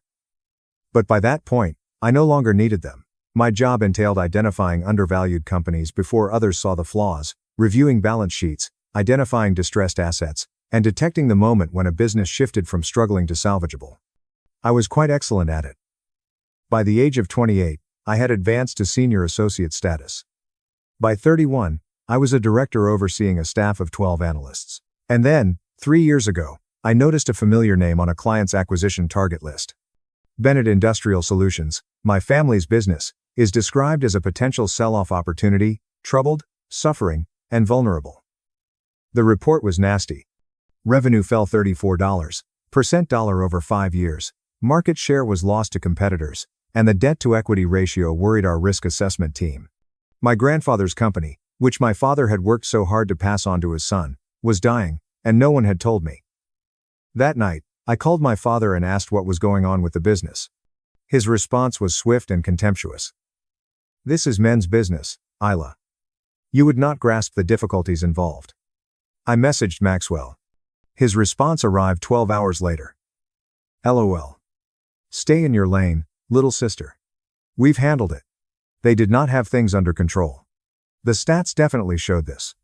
But, more crucially, I saw something else in the records.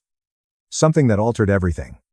Grandpa never consolidated ownership of the corporation. When he died, his shares were transferred according to his will, but not entirely to my father. Shares, as expected, had gone to retired employees who had helped create the business, to old partners who had invested in the early days. to distant cousins who had given money during difficult times, and to a charitable trust established by Grandpa for factory workers' children. My father held only $31% of Bennett Industrial Solutions. He had been operating as if he owned the company outright, although he did not. Not even close. I suddenly had a plan. My first contact was to Sophia Chen, a corporate attorney at Sullivan & Cromwell with 23 years of experience in hostile takeovers and shareholder conflicts. "Is this legal?" I asked her after describing what I intended to do. Purchasing shares in a privately held corporation from willing sellers. Absolutely legal. The challenge is if you can persuade sufficient stockholders to sell. What percentage would I need to regulate interest? 50% plus one share. That gives you the legal authority to choose and remove CEOs, approve significant business decisions, and basically govern the company as you see fit. And my family couldn't stop me. Sophia paused, and I could hear her thinking about the implications. If you acquire majority ownership through legitimate transactions with willing sellers, there's nothing they can do. They might try to challenge individual sales or claim improper influence, but if everything is properly documented and notarized, they'll lose. Good. I need you to draw up acquisition agreements, standard terms, and fair market value based on current company performance, which, given their financials, will not be very high, Sophia noted. The first shareholder I contacted was Benjamin Holloway, a retired engineer who had worked at Bennett Industrial for 37 years and owned 4. Mr. Holloway. My name is Isla Bennett, and Walter Bennett was my grandfather. Little Isla? His voice crackled through the phone, but I could hear the warmth in it. Benjamin, who was 83 years old and living in a nursing home in Connecticut, had received $2% of the company's shares as a retirement bonus from his grandfather in 1987. You used to come to the factory with Walt, and he'd set you up in his office with a calculator and a stack of invoices. Do you remember that? Of course, I do. Walt used to talk about you all the time, saying you had the head for this business and should be running things someday. He paused. Mr. Holloway. I'm calling because I'd like to buy your shares in Bennett Industrial at a fair market value based on current financials. I'm sorry to hear how things went after he died. The way they treated you didn't seem right, and my throat tightened. Why would you want shares in that mess? The company has been in decline for years. I'll sell them, but not for the money, but because your grandfather would have wanted you to have them. Walt always said you'd come back for it, that you'd find a way. Your brother doesn't know what he's doing, and your father refuses to admit it. Within a week, the papers were signed and notarized. And Benjamin Holloway's $4.2 became mine. Over the next 18 months, I made 47 phone calls to scattered shareholders of Bennett Industrial Solutions. When I called, a widow in Kansas named Eliza Chen cried. Her husband had been one of Grandpa's original partners. Investing Math BB. 515. $0 in 1962 when the company was just an idea. My husband always said Walter was the most honest man he ever knew, and she said he would be so disappointed to see what happened. Maxwell, a cousin I'd never met, made Henry Bennett, my grandfather's brother's son, laugh out loud when I mentioned him. That boy couldn't even run a lemonade stand. I've been to 3 board meetings in the last 10 years, and every time he says something that makes me cringe. Henry owned $2.1, and he signed it over without hesitation. Rebecca Reyes, a retired accountant who worked at Bennett Industrial for 29 years, owned $1.8 through an employee stock purchase plan. Your grandfather was the best boss I ever had, she said. Each transaction was handled by Sophia Chen's team, each signature was notarized by a licensed notary public, and each share transfer was properly recorded with the company's transfer agent, a requirement that meant my ownership was technically visible in corporate records. Your father is not. And your brother is even worse. They signed quietly and privately, one by one, with no announcements or fanfare. Just legal documents, wire transfers, and the gradual accumulation of power. By November, I owned $44.3% of the company, while the rest of the board was too preoccupied with protecting their own positions to notice that the ownership structure was fundamentally shifting beneath their feet. Martin Carter was my grandfather's closest friend. They met during the Korean War, founded Bennett Industrial in a rented garage in 1959, and built it into a manufacturing empire over 40 years of partnership and trust. When Grandpa died, Ray stepped back from active involvement in the company. I flew to Vermont the week before Thanksgiving and sat with Rye in his small apartment. Surrounded by photos of his life, his late wife, his children, his grandchildren, and in the corner, a faded picture of two young men in front of a garage with a hand-painted sign. Rye was 87 years old and lived in an assisted living facility in Vermont. But his mind was as sharp as ever. He owned $7.1% of Bennett Industrial shares, which he kept as a reminder of his friend, not as an investment. When Martin saw me, he said, "You look just like him." "Walt, I mean, same eyes, same stubborn set to the jaw. I need your help, Mr. Carter." "Call me Martin." "Your grandfather did." "Martin." I took a breath. "I need to buy your shares. I'm trying to take control of the company before my father and brother destroy it completely." Martin studied me for a long time before reaching into his desk drawer and pulling out an old, yellowed folder held together with a rubber band. "Walt gave me this folder 6 months before he died, telling me to keep it until someone worthy came along." He handed me the folder, which contained a handwritten letter dated 23 years ago in my grandfather's handwriting. "Martin, if you're reading this, I'm gone, and you're probably wondering what to do with your shares. I have a feeling things aren't going to go the way I hoped after I die. Richard doesn't have the vision, and Maxwell doesn't have the character, but Isla has both. If she ever comes to you, which I believe she will, give her everything she needs." Martin slid the share transfer documents across the table, which he'd already prepared. "Isla, I've been waiting for you for a long time." When I finished reading, my hands were shaking. My grandfather had predicted this 23 years ago. Don't make me regret this. The week before Thanksgiving, I sat in my Manhattan apartment and ran the numbers one last time. Benjamin Holloway, $4.2%. Eliza Chen, $3.7%. Henry Bennett, $2.1%. Rebecca Reyes, $1.8%. 17 other shareholders, $32.4%. Martin Carter, $7.1%. Total $51.3%. Controlling interest. Majority stake legal authority to appoint and remove the CEO, approve or reject major business decisions, and fundamentally reshape the company's direction. My family had no idea I owned Bennett Industrial Solutions, so I called Sophia Chen that night and said, "I need you at Thanksgiving dinner as a witness and to answer any legal questions that may arise." Sophia laughed. Thanksgiving dinner was at my parents' house, the same house where I grew up, the same dining room where my father had announced 23 years ago that I would never inherit anything. I arrived at 2 p.m., and this could either be the most satisfying moment of your career or a complete disaster. With a bottle of wine in my leather messenger bag, Sophia Chen arrived separately, introduced to my confused parents as a colleague from New York who didn't have family plans for the holiday. The meal was standard family chaos, with children running around, aunts gossiping in corners, uncles arguing about football, my mother fussing over the turkey, and my father holding court about business challenges, carefully avoiding any mention of how bad things were actually getting. Maxwell was in rare form, wearing a new suit he'd clearly bought for the occasion, dropping hints all afternoon about big announcements and exciting changes for the company. I waited, and the announcement came between the main course and dessert. My father stood up first, tapping his glass with a spoon to get everyone's attention. "After 40 years of building Bennett Industrial, I've decided it's time to pass the torch to the next generation."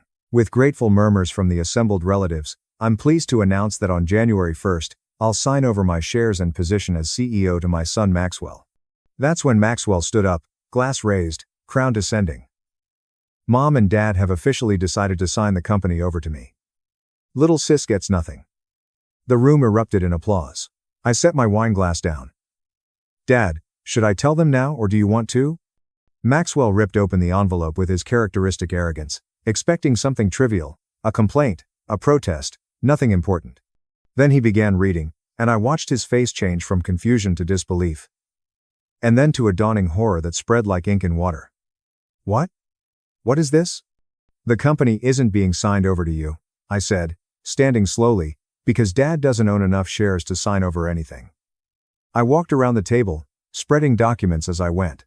Grandpa never consolidated ownership of Bennett Industrial, and when he died, shares were distributed to dozens of people, including retired employees, old partners, family members, and charitable trusts. There are share transfer agreements, notarized ownership certificates, and a complete breakdown of the company's current shareholder structure. Dad now owns $31%. My father's face turned pale as I pulled out the final document. We've been operating as majority owners for 20 years, but that's not enough for the kind of unilateral transfer he just announced. Those shares are scattered and impossible to collect. My mother's hand was pressed against her chest, as if she was having difficulty breathing, and Sophia stood up from her seat. As of last week, I owned 51.3% of Bennett Industrial Solutions, making me the majority shareholder and legally controlling the company. I'm Sophia Chen, a corporate attorney at Sullivan & Cromwell, and I've been advising Miss Bennett on this acquisition for the past 18 months. Every transaction has been properly documented, notarized, and recorded. The ownership transfer is legally unassailable. Maxwell stumbled backward and knocked over his chair. You can't just say it's not fraud, Sophia remarked calmly. It's a genuine acquisition of shares from willing sellers at fair market value. Miss Bennett approached every stakeholder, and they all chose to sell voluntarily. Many of them were really enthused about it. Actually, they were duped. They were manipulated. I've recorded phone talks with every stakeholder. I said, each one explaining exactly why they wanted to sell. Would you like to hear what they said about your leadership, Maxwell? He went silent. My father finally spoke, his voice shaking. Isla, this is ridiculous.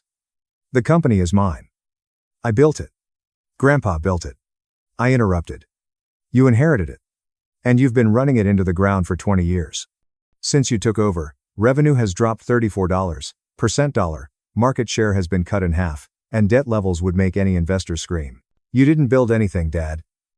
You just managed the slow destruction of everything Grandpa created. How dare you? How dare I? Something in me snapped after 23 years of being dismissed, ignored, and written off. It all came pouring out. How dare you? You told me when I was 12 years old that I didn't matter, that I'd never be a part of this company, that all I was good for was to grow up, marry, and be someone's wife. I took out Grandpa's letter, which Rye had given me, and handed it to my father. Grandpa didn't agree. He wrote this 23 years ago, knowing exactly what would happen. He knew you didn't have the vision, Maxwell didn't have the character, and I was the one who should be in charge. My father read the letter, his hands shaking by the end. This doesn't prove that the man who built this company believed in me. It proves that you've been lying to everyone, including yourself, for 2 decades. I returned the letter. The board meeting is scheduled for Monday, and I'll be presenting my ownership documentation and calling a vote to remove the current CEO. That's you, Dad. You're out. My mother burst into tears.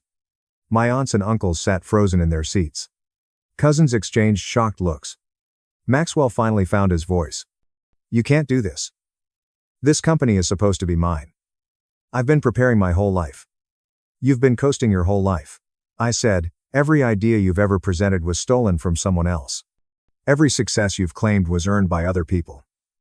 You couldn't run a lemonade stand without Daddy holding your hand, and everyone in this room knows it. That's not the cost-cutting proposal from 2008 that saved the company $2.3 million. That was mine, which Dad took from me and gave to you. Everything you've accomplished was built on my work, Maxwell, and now I'm reclaiming what was always supposed to be mine. My analysis, my strategy, with your name on it, and the restructuring plan that kept you out of bankruptcy in 2019, were all sent to Dad anonymously through a business consultant. The board meeting on Monday was brief. I presented my ownership documentation. Sophia walked the board through the legal implications. My father tried to object, claim procedural violations, and everything else he could think of, but the vote was 7-2 in favor of removing him as CEO. The only dissenting votes were his own and Maxwell's, and I was appointed interim CEO with immediate effect. My first act was to fire Maxwell, not out of spite, but because he genuinely lacked the qualifications for any position of responsibility. I offered him a severance package that was more generous than he deserved. You can't fire me. This is my birthright. This company has my name on it. It has our name on it. Bennett & Bennett Industrial Solutions is going to survive because I'm going to save it. He didn't take it well. I offered him a 6-month salary, continuation of benefits, and a positive reference if he wanted to find work elsewhere. He stormed out. And I haven't spoken to him since. It took 3 years to save the company, so I hired Jack Williams, a turnaround specialist with 27 years of manufacturing experience, to help restructure operations. We reduced costs, modernized equipment, and renegotiated supplier contracts. We focused on our core competencies and divested non-performing divisions. I hired Rachel Chen, no relation to my attorney, as CFO. She had been the CFO of a Fortune 500 company before retiring, and she came out of retirement specifically because she liked the story of what I was doing. We brought in new blood at every level, promoted internal talent that had been overlooked for years, and created actual paths for advancement that weren't dependent on family co. By year 2, we were profitable again. By year 3, we were expanding, with revenue up 23%, market share recovering, and new product lines launching. The company my grandfather founded was finally becoming what it should have been all along. My parents never apologized. My mother calls occasionally, makes small talk, and never mentions the company or what happened. My father doesn't call, and I've heard from relatives that he spends his days playing golf and telling anyone who will listen about how his ungrateful daughter stole his legacy. He doesn't realize that it was never his legacy to give. Maxwell relocated to Florida and started working as a sales manager at a car dealership. His wife left him 6 months after he was fired because she married him for the money and the family name, not for his winning personality. He's now engaged to someone new, probably telling her stories about the empire he was supposed to inherit. The relatives who cheered at Thanksgiving have split into 2 camps. Some of them have contacted me, apologized for how they treated me, and wanted to reconnect. I flew to Vermont for Martin Carter's funeral last year, where I sat in the front row and gave a eulogy about his partnership with my grandfather and his faith in me.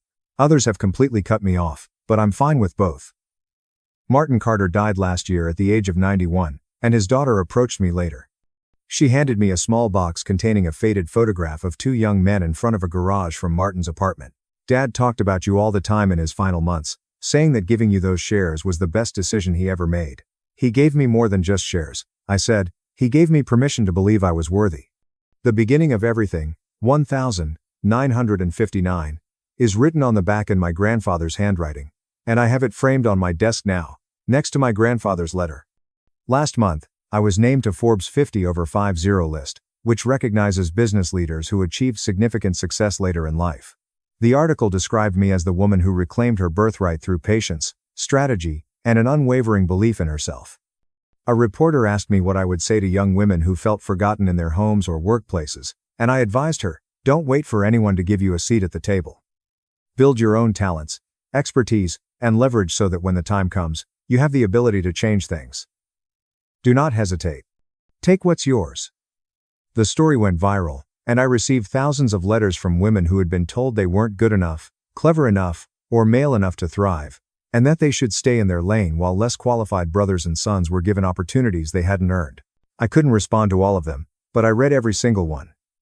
Maxwell texted me last week for the first time in 3 years. I need money. The dealership fired me. Can we talk? I didn't respond. Some may call that petty. Perhaps it is, but I've spent 23 years watching my family steal my ideas, my work, and my place in the world. They didn't just ignore me. They actively pushed me out, mocked my ambitions, and treated me as if I didn't matter. When I finally fought back, when I finally claimed what should have been mine, they acted as if I was the villain. I'm done apologizing for winning, feeling guilty for being successful, and rescuing people who have spent decades attempting to destroy me. Every Thanksgiving, I host dinner at my Manhattan apartment for the family I've created. Sophia Chen, Jack Williams, Rachel Chen, the senior team at Bennett Industrial, and friends who believed in me when my blood relatives didn't. We eat turkey, express gratitude, and toast to the things that are important. Every year, I raise my glass and make the same toast to Grandpa Charles, who knew I'd find my way back, and to everyone who told me I couldn't. Thank you for the motivation. The room laughs. We drink. The night goes on. But sometimes late at night, when everyone's gone and I'm alone in my apartment overlooking the city, I think about that 2-year-old girl sitting in her father's living room, being told she'd. Nah. I wish I could go back and tell her what was going to happen. That the pain would be temporary. But the determination would last forever. That the people who dismissed her would one day watch her take everything they thought was theirs. And that she was going to win, but perhaps she already knew. Maybe that's why she never gave up. At Thanksgiving dinner, my brother jumped up and proclaimed he was receiving everything. I took a glass of wine and modified the conclusion. Some novels write themselves, while others require you to struggle for every word. This one took me 23 years to complete. I lost everything at 19 because of my sister's lies. Dad disowned me. 10 years later, the truth came out. Mom begged for a meeting. I said never. Reddit, hello. I never imagined that I would write something like this. However, Given what transpired 12 years ago, I suppose all I need to do is share it somewhere that people would genuinely pay attention. One untruth caused my family to completely erase me overnight. And now, at last, the truth was revealed. I'm not here to feel sorry for you. All I want to do is tell you how it all transpired. The night my life ended without my death, I, Hudson, a 9-year-old man, was 19. It was one of those large Saturday dinners with my family. Uncles, cousins, grandparents, the whole family. When everyone in the house was there, my parents enjoyed entertaining. When people were watching, Mom was always in her element, chatting loudly and boasting about how cohesive our family is. My brother and I moved chairs out of the garage as Dad barbecued meat outside. Then there was my adopted sister, Stella. When she was 10 years old, my parents took her in because they had always desired a female. She was immediately accepted. Shy, quiet, and courteous. I used to teach her how to ride a bike, help her with her homework, and even stand up for her when other kids made fun of her adoption. She was always just my sister to me. She was acting strangely that evening. She continued to fidget with her hands while not eating. I assumed she might be ill or simply exhausted. She abruptly got up, trembling, when everyone was in the living room after dinner and said she had something to tell them. I recall how her voice sounded. It broke as if she was going to cry. Then she said, "Hudson. He made me do it." It failed to register at all. Everybody froze. The only sound in the room was the ticking of the clock. At first, my brain didn't process it. Her meaning seemed different to me. A joke gone wrong, perhaps. Perhaps she was perplexed. Before I could say anything, my dad's hand was on me when she said, "I'm pregnant." Everything turned white as his fist struck my face with such force. My ears rang and my teeth buzzed when I hit the floor. My mother began to cry as if someone had passed away. My brother muttered as he stood there, shaking his head. "What the devil is wrong with you, Xavier? You are abhorrent." I didn't. Dad. The second hit came before I could finish, but I tried. With a fiery face and angry eyes, he shouted, "You sick bastard. This family is ashamed of you." Stella was shaking and sobbing into her mother's arms, expressing her fear. "It's okay, sweetie. You're safe now," my aunt whispered as she drew her in close.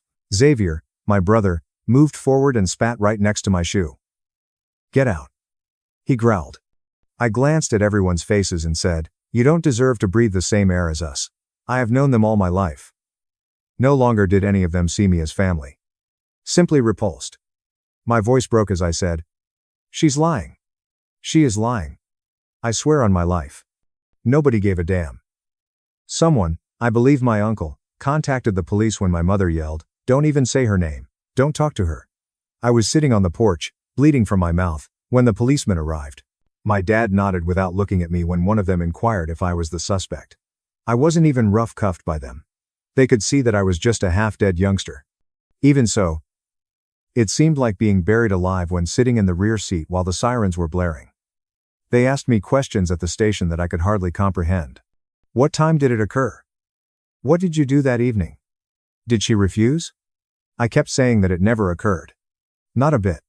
I wasn't scheduled by them. There was nothing, no proof. In the morning, they let me go. One of them uttered the words "statutory case" under his breath, as I recall. Even though Stella and I were only a year apart, 18 and 19, respectively, they still had to ask every question in the book. They examined timelines from our phones, called in a social services representative, and took statements. Ultimately, I had nothing to cling to. They cautioned me to remain available for any additional inquiries before sending me home. However, the world already knew when I went outdoors. We lived in a little town. Half of it had already found me guilty by dawn. I didn't immediately return home. I kept walking till my legs failed me. All of my belongings were stacked on the front lawn when I eventually returned. School books, clothes, and even my backpack. Like a guard, my dad stood by the door. "Leave," he said. This time, there was no anger in his voice. Simply cold. "You're finished here. Please, Dad. You are familiar with me." Never would I. "Don't refer to me that way. You are no longer my son." I reached through the doorway for my mother. She clutched Stella as if she were a crime scene victim and turned her face away. Behind them, Xavier slammed the door. I remained motionless. I could hardly pick up my luggage since my hands were trembling so much. My phone buzzed that evening. My girlfriend Aurora was there. We had been dating for a year. She was the one who knew me the best. She sobbed as she whispered, "Jack, I trust you. I promise that I do. However, my parents won't allow me to speak with you. They believe it to be true. They threatened to call the police if I ever saw you again. Don't do this. Please." She cried as I spoke. "I apologize. I am unable to lose them." She hung up after that. The phone screen went blank while I was staring at it. I never heard her voice again after that. For the remainder of the night, I sat in my car behind a gas station 3 towns away. I saw the rain streak down in crooked lines as I gazed at the damaged windshield. I had gone from being a typical child with a family, a girlfriend, and a future to being viewed by everyone as a criminal in less than 12 hours. I assumed it was my dad's truck every time headlights went by. I was afraid he would pull me back to complete the task he started, but nobody showed up.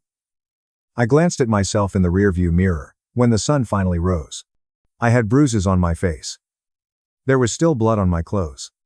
And I came to a straightforward but decisive realization. I had no one to save me. That's when it dawned on me. I hadn't been expelled by my family. I was erased. That thought weighed heavily on my chest. I had neither a plan nor a map as I drove into the night. All I had in my wallet was $math BBS $250, a rucksack, and the clothes on my back. I continued to drive until the gas light turned red. I didn't care where I was. The engine coughed close to a sign that read, "Welcome to Maplewood." I parked in a spot behind a line of establishments that appeared to be partially deserted. My hands were trembling from cold and hunger. For days, I had been subsisting on vending machine chips. Across the street, a diner window had a help wanted sign affixed to it. I tried to summon the bravery to enter as I stood there looking at it. When I walked in, the bell above the door jingled. Behind the counter was a man with deep creases in his face, big shoulders, and a gray beard. With a gravel-like voice, he asked, "Can I help you?" I said, "I saw the sign. I am capable of doing dishwashing. Really, do anything." He examined me. I had wrinkles in my clothes. The roadside muck was still on my sneakers. "Have you ever held a kitchen job?" "No, sir." He gave a grunt. "You appear to be hungry." "I'm all right." I said a falsehood. With a groan, he nodded in the rear. "Jude is his name. There are sinks. You begin now. After your shift, you are given a supper." That was all. Just work, no paperwork, no questions. The kitchen was hot, noisy, and cramped. Until my hands were raw, I scrubbed pots and dishes. Jude offered me a half-eaten burger and fries from a client who didn't finish as my first meal. I didn't give a damn. Like I hadn't eaten in weeks, I gobbled it up. I attempted to return the plate to him at closing time, stating that I would find a place to sleep. It was the first act of compassion I had experienced in weeks when Jude cleaned his hands and added, "There's a room upstairs. Ain't pretty, but it's got a bed and a lock. You can work it off."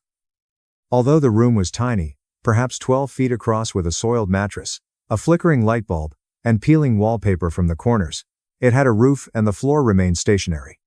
I passed out on the bed and slept for 14 hours in a row. I developed a rhythm over the course of the following few days. Jude grunted, "Good job." His comments meant more to me than any apology I had ever received, but he didn't say much else. Jude was reading the newspaper at the counter when I walked downstairs to lock up one evening, maybe 3 weeks in. "Kid, what's your story?" he asked, looking up at me, and I froze.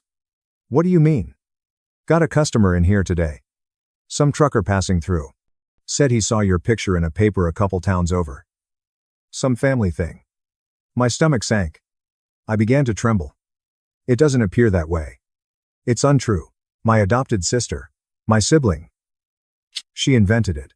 Jude never lifted a hand, I promise." "Calm down, child. What people say doesn't matter to me." I gave him a blink. "You don't?" He reclined on the stool. "Everyone has a story to tell. You're working here. That's what counts. Rebuild your life, keep your head down, and do your job. The rest will work itself out." It took a moment for those words to register.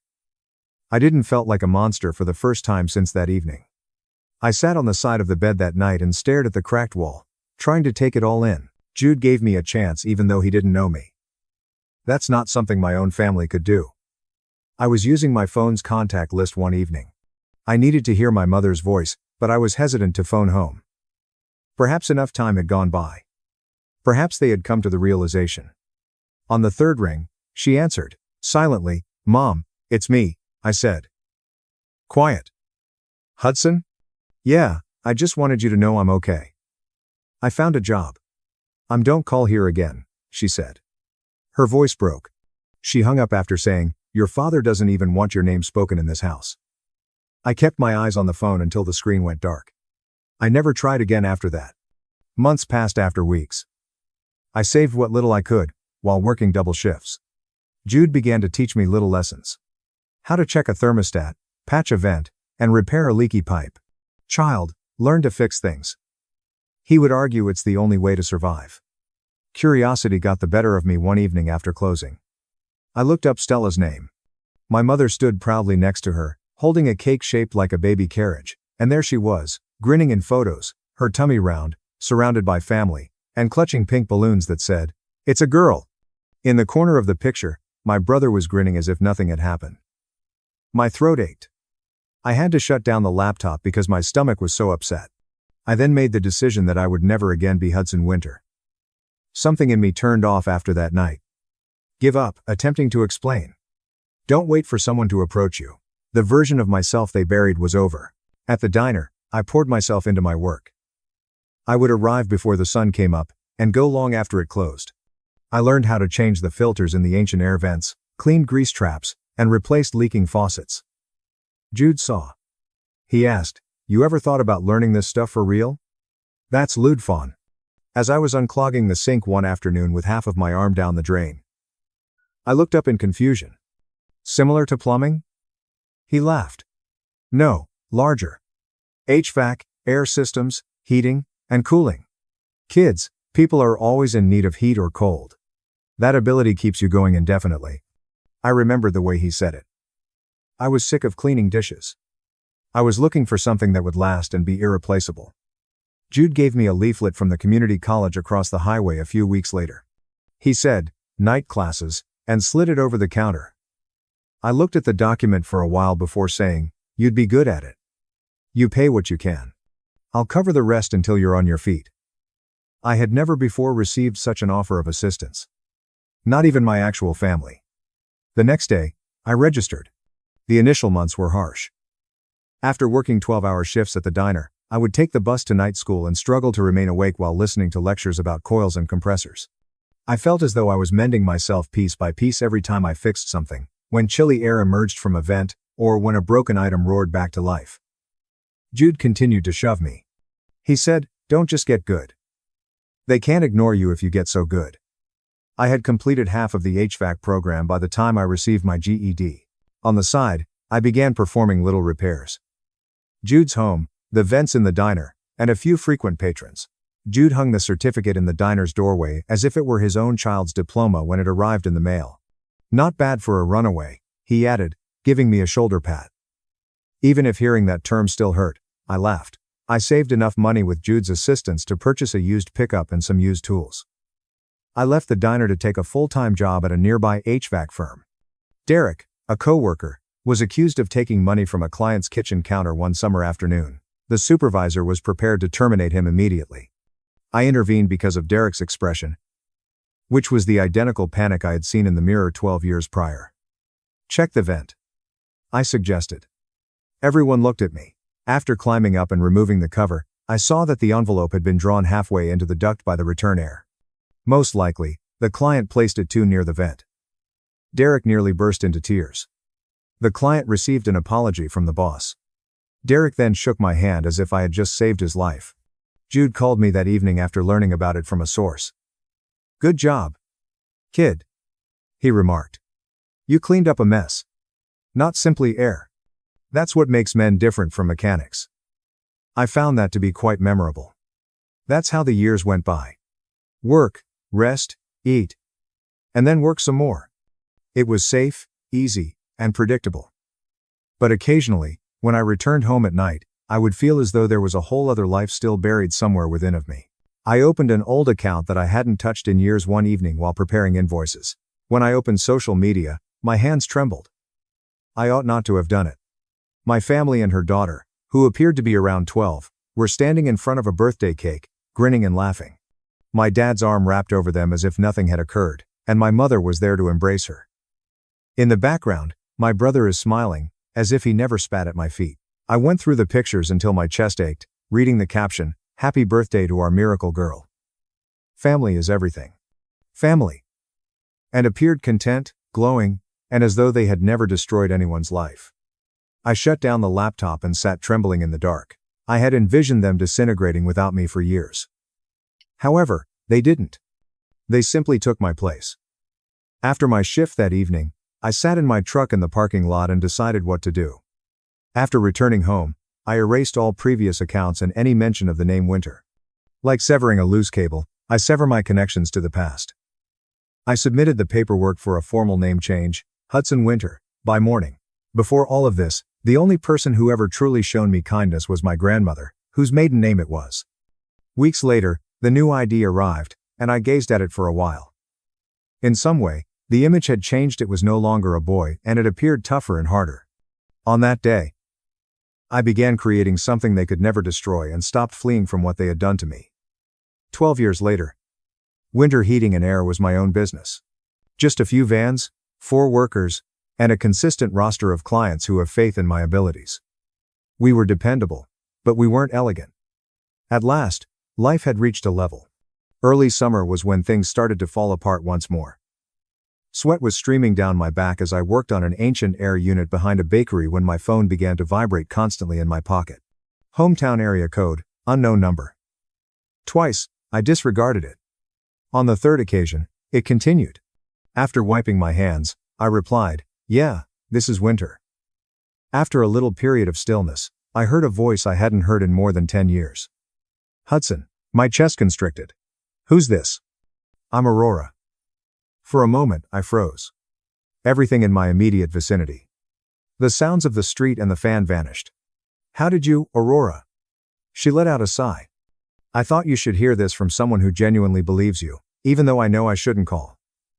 Just that words caused my throat to tighten. She went on.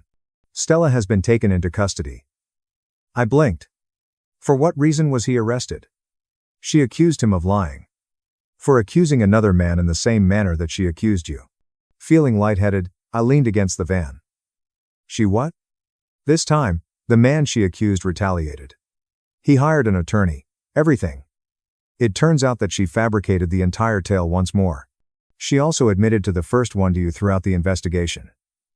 She also claimed to have lied in the past. The words struck with the force of a sledgehammer. For years, I had dreamed of hearing something similar, but it didn't seem that way. There was only quiet, not relief. Aurora's voice trembled as she continued. She informed the police that she became pregnant following a one-night encounter with Asher, a local heroin dealer. When she told him, he vanished. Because you were present and everyone trusted her, she became frightened and accused you. They cleansed your name, Hudson. I was officially unable to talk. The phone made my hand go numb. She paused. I simply felt that you ought to be aware. I apologize for the delay. I finally said in a hushed voice. Thank you. She muttered. I'm married now, kids, but I never forgot what they did to you. I gave her a small smile, but she was unable to see it. Aurora, you were the only one who trusted me. That doesn't have to make you feel horrible. We continued our awkward but gentle conversation for another minute. She then bid me farewell, and that was it. After that, I spent over an hour sitting in the van and gazing at the steering wheel. I couldn't decide whether to laugh, cry, or shout. It was 12 years too late, yet my name was cleared. The call began in the morning. Emails come after private numbers. One time, my curiosity got the better of me and I received a message on my work email with the subject line, "Please call us back." I responded to an unknown number. Hudson, murmured a tremulous voice. My mother said, I recognized that voice right away. Quickly, don't hang up, please. She pleaded. Stella filled the police in on everything. I hung up, saying, we didn't know. They were unaware. They had no interest in finding out. A local newspaper requested a statement later that week. I remained silent. I had no desire in sympathy or publicity. I was hoping for something better. Quiet. However, silence was short-lived. The next email I received was from my brother, who said he hoped we could start over because he had been foolish and young. A voicemail was left by my dad. Son, all we want is to see you. We erred. Errors. Forgetting someone's birthday is an example of a number blunder. Their actions were a decision. So I wrote letters rather of responding. Not the kind they anticipated. No pity, no gentle words, only the facts. I told them about all the nights I slept, shivering, in my car. Regarding the moldy space over the dining area. About Jude, the stranger who took me in after I was rejected by my own family. Their names made me nauseous, so I told them how it felt to burn my school ID. How I felt as I was cleaning grease pans for scraps, and saw pictures of them, grinning around Stella and her daughter. They didn't only destroy my reputation, I told them, my house, my confidence, and any remaining tranquility were all destroyed by them. I always ended my letters in the same manner. The truth was not believed by you. You can now accept it. I never sent them by mail. I just placed the letters in my desk drawer after stacking them in a shoebox. As I sat in my workshop that evening checking over bills, I took in my surroundings, the tools, the trucks, the company name painted on the walls, all of which I had constructed myself. I had lost everything, and it was gone forever. However, I couldn't lose what I had created. I felt not erased for the first time in years. Once more, I felt written. By me, not by them. However, tranquility doesn't last forever. The same individuals who had thrown me aside suddenly recalled that I existed after word got out about Stella. One afternoon, there was a knock on the door of my office. I heard my name called while I was repairing a thermostat unit on my desk.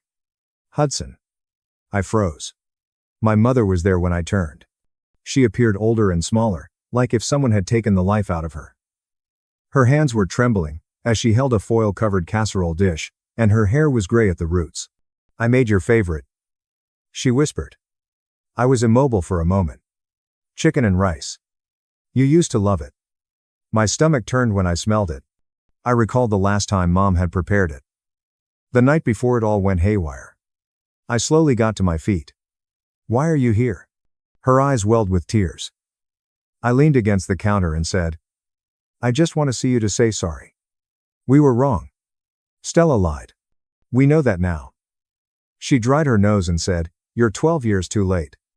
She was crying, and your father said, I didn't know what to believe back then. I interrupted her. You didn't even ask me. You didn't let me speak. You kicked me out and told me never to call again. She came closer. Please, Hudson.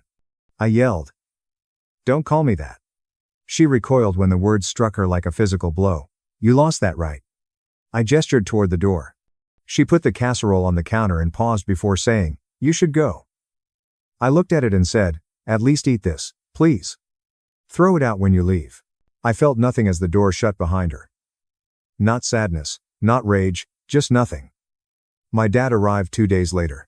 He was waiting outside the office, resting against his truck as if he owned the place, while I was out on a service call. He grinned as if our disagreement had just occurred years ago. Hey, son, I said without responding. He added, You've done good for yourself, as he glanced about. Business, trucks, employees. I'm proud of you. I told him to get to the point. His jaw moved. Your mother's not doing great. She cries every day. I figured maybe if we all sat down, cleared the air. I nearly burst out laughing. Cleared the air? You beat me and threw me out. You left me homeless. You cleared the air that night when you told me I wasn't your son. He let out a disappointed groan. I was angry. You have to understand it was a different time. Things looked bad. So, you hit first. Asked questions. Never. His expression grew tense. You don't have to keep holding on to hate, son. Now then. I'm not holding on to hate, I declared as I took out my phone. I'm holding on to self-respect. He scowled. What are you? I hit a button. Security. I've got someone trespassing at the front. Big guy in a red jacket. His face transformed in an instant. You're calling security on your own father? When I said, You're not my father, you're a stranger who ruined my life. A few minutes later, the security officer from the adjoining building approached and requested that he leave. Dad drove to his truck, slammed the door, and drove out of the lot while muttering obscenities. I merely sat at my desk and stared at the same location where he had stood when the stillness returned. Meanwhile, I received tidbits of gossip from former acquaintances. My family was disintegrating. Dad had screamed at a supervisor at the plant, which cost him his job. There were rumors that he almost got arrested for it. Mom hardly left the house. She was unwell and no longer herself, according to her neighbors. After learning of what had transpired years prior, my brother's wife had taken their children and moved in with her parents. All of the illusions they had created about being the ideal family were crumbling. It's often said that karma takes time. It arrived exactly on time, in my opinion. Kevin, one of my employees, arrived at the workplace one afternoon carrying a tiny box. "Hey boss, this was sitting outside the door," he said. There were dozens of letters inside, each with my name, Hudson Winter, scribbled in a weak hand. There is no return address. I knew who they were from, without even opening them. My mother's handwriting had always been dramatic. I went away after carrying the box into the back room and placing it on a shelf above the storage bins. I sat in my office that evening and glanced up at the window that held those letters. I considered every word that was written, including perhaps Bible passages about forgiveness, excuses, and apologies. For those who didn't spend nights in their car wondering why no one believed them, however, forgiving is a luxury. Closure was not what I wanted. I desired separation. I therefore kept the letters sealed. Each and every last one. I locked them up in that box. Because forgiveness made them feel better, they desired it. Not because they were deserving of it. They had no desire for me. They want atonement. I also refused to give it to them. I whispered to myself as I gazed up at the sky. I was once obliterated. I now permanently remove them. I assumed that was the end of it. The conclusion. However, the past always finds a way to slip through the crevices. I received the letter 3 months later. No return address, plain white envelope. There was only one page of paper inside. Stella Winter has asked to meet with you in the Maple Ridge Correctional Facility. I just stared at it for a long time. On paper, her name seemed incorrect, as if it had lost its place in my life. I put it in the garbage, took it out, and then threw it away once more. However, the idea persisted. I had been imagining what I would say to her if I ever met her again for 12 years. Perhaps it was time to find out. I therefore took a car to the prison a week later. It was in the middle of nowhere and 2 hours distant. I was brought into a gray visiting room that smelled like stale coffee and disinfectant after the front desk guard scanned my ID and buzzed me through. With my palms flat on the table, I took a seat at a metal table. Around me, others spoke softly. Parents, spouses, and children all went to see those they still cared about. I wasn't among them. Then she entered. She was hardly recognizable to me. She appeared slimmer and almost frail. Her face looked wrinkled and exhausted, her hair was pushed back tightly, and her skin was pale. The girl who used to cry in front of our family, gripping her stomach and calling me a monster, suddenly appeared to be a ghost. Her eyes flicked up briefly before dropping to the table as she took a seat across from me. "Thank you for coming," she whispered. She curled her hands in her lap and said. I didn't answer. She said, "You look different," after a brief pause. "Older. You look guilty," I remarked. In an instant, her eyes flooded. "I deserve that." "No," I quietly said. "You deserve worse." She nodded slowly, her eyes starting to well up with tears. "I know, and I'm sorry. For everything. For lying. For ruining your life? For all of it? Why?" I inquired. I spoke in a steady, low voice. "Why me?" Her voice trembled as she looked down. "Because you were safe to blame. You were quiet. You never fought anyone. I knew everyone would believe me because you were, you know, the good one, the easy one. And I panicked." I bent over. "You panicked. So you destroyed my life. You panicked. So you made your own brother the villain?" Her shoulders trembled. "I didn't think it would go that far. I thought maybe you'd just deny it and people would forget and I'd get sympathy until I figured something out." "Sympathy," I said again. "You got that? You got a house full of people loving you, protecting you, throwing parties for you while I slept in a car behind a gas station." She put her hands over her eyes. I know what I did, Asher." She stopped gasping for air. Asher was the guy who really got me pregnant. He was a dealer. I slept with him once. When I told him I was pregnant, he laughed. Said I was crazy. Said if I told anyone, he'd disappear. And he did. I didn't know what to do. So, I blamed you because you were there. I simply gazed at her. I was no longer even angry. Simply hollow. You ruined my life. I muttered. Do you know that you stole everything from me? My family. My girlfriend. My name. You made me into a monster. You made me afraid to trust anyone again. She was using her sleeve to wipe her nose while crying. In a whisper, she said, I've thought about you every day in here. I hate myself for it. I can't sleep. Every time I close my eyes, I see your face from that night. Good, I responded bluntly. You should see it. You should never stop seeing it. Desperate, she looked up at that moment. There's something else. My daughter, they never told her the truth. Stella responded, Mom said it would confuse her to change the story. So, she still thinks it's you. Even when everything was revealed, I just stared at her in disbelief. She gave a feeble nod. They said she's too young to understand and that admitting they were wrong would just open old wounds. They'd rather keep the lie than face what they did. She asks about you sometimes. Stella claimed to have seen your picture. Old ones from before everything. She is curious as to why you never showed up. She said, that hit harder than anything else. The identical falsehood that ruined me was being believed by a child elsewhere. Not mine. My chair scraped the floor as I got to my feet. A few people looked around. You don't get to tell me that, I said. You don't get to throw that on me now, like it's something I can fix. Trembling, she extended a hand. I'm sorry, Hudson. I really am. I can't undo it. I just needed you to know. I felt nothing as I gazed at her. Nothing but the end of something, neither relief nor closure. You took 12 years from me, I said. She was sobbing uncontrollably and choked on her words when she said, I hope you never sleep peacefully again. I deserve it, she declared. All of it. I lowered myself a little and gave her a final look. You do. After that, I turned and left. The guards buzzed the door open without a word. Staring at the fence ahead, I climbed into my truck and sat with my hands on the wheel. After seeing her, I imagined I would feel liberated, like if I had somehow triumphed. However, I didn't. In it, there was no triumph. Just tiredness. When the truth eventually comes out, some things don't get better.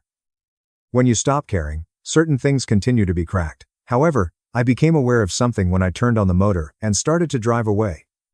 Not forgiving, not blowing up, just walking away. That had strength of its own. I felt not erased for the first time. I was satisfied. After that visit to the penitentiary, a year went by, and things finally began to make sense. I purchased a new, respectable home just outside of the city after selling my old, tiny one. It had a gated yard, 3 bedrooms, and nothing extravagant, but it was mine. I paid for every wall and nail with my own hard effort. Quinn was another. She was introduced to me by one of my clients. She arrived to revamp the company's logo as a graphic designer. She had this calmness about her, but I didn't intend to date anyone. We had been dating for a year when she commented, whatever it was, you're not that guy anymore. She didn't probe too much about my background. I adopted a rescue dog named Max, and she moved in with her cat. The house felt alive for the first time between the 3 of us. Peace. Max. Quinn. And work. An envelope without a return address then arrived in the mail one morning. My stomach constricted. When I opened it, the name inside stopped me in my tracks, even though I had assumed it may be another apology from my family. Hunt, Lucas. Stella had accused a second man. His writing style was concise, crisp, and direct. Mr. Winner, I'm filing a civil case against Stella for defamation and emotional damage. You deserve that justice, too. My lawyer says your testimony would help both of us. If you're interested, call me. I read it twice. That afternoon, I gave him a call. The following day, we met at a coffee shop. He was perhaps a few years older than myself.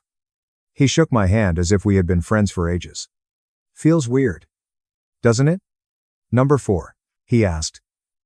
Feeling a connection that was upsetting to both of us. We talked about everything for an hour. Yeah, I replied, but I guess we both survived it. I didn't think twice when he asked whether I wanted to join the lawsuit. I'm in, I declared. Months passed during the case, but this time I wasn't hiding or running.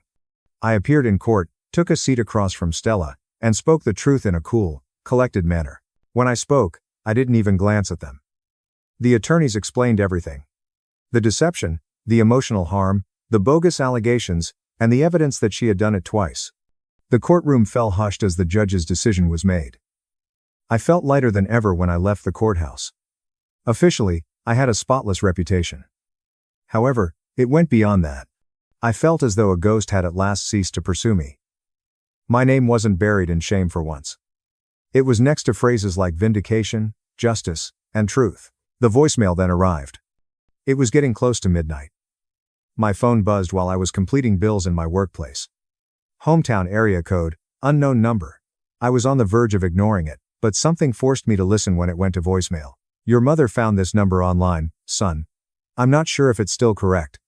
The message concluded with a long pause and a trembling breath. I don't have much time.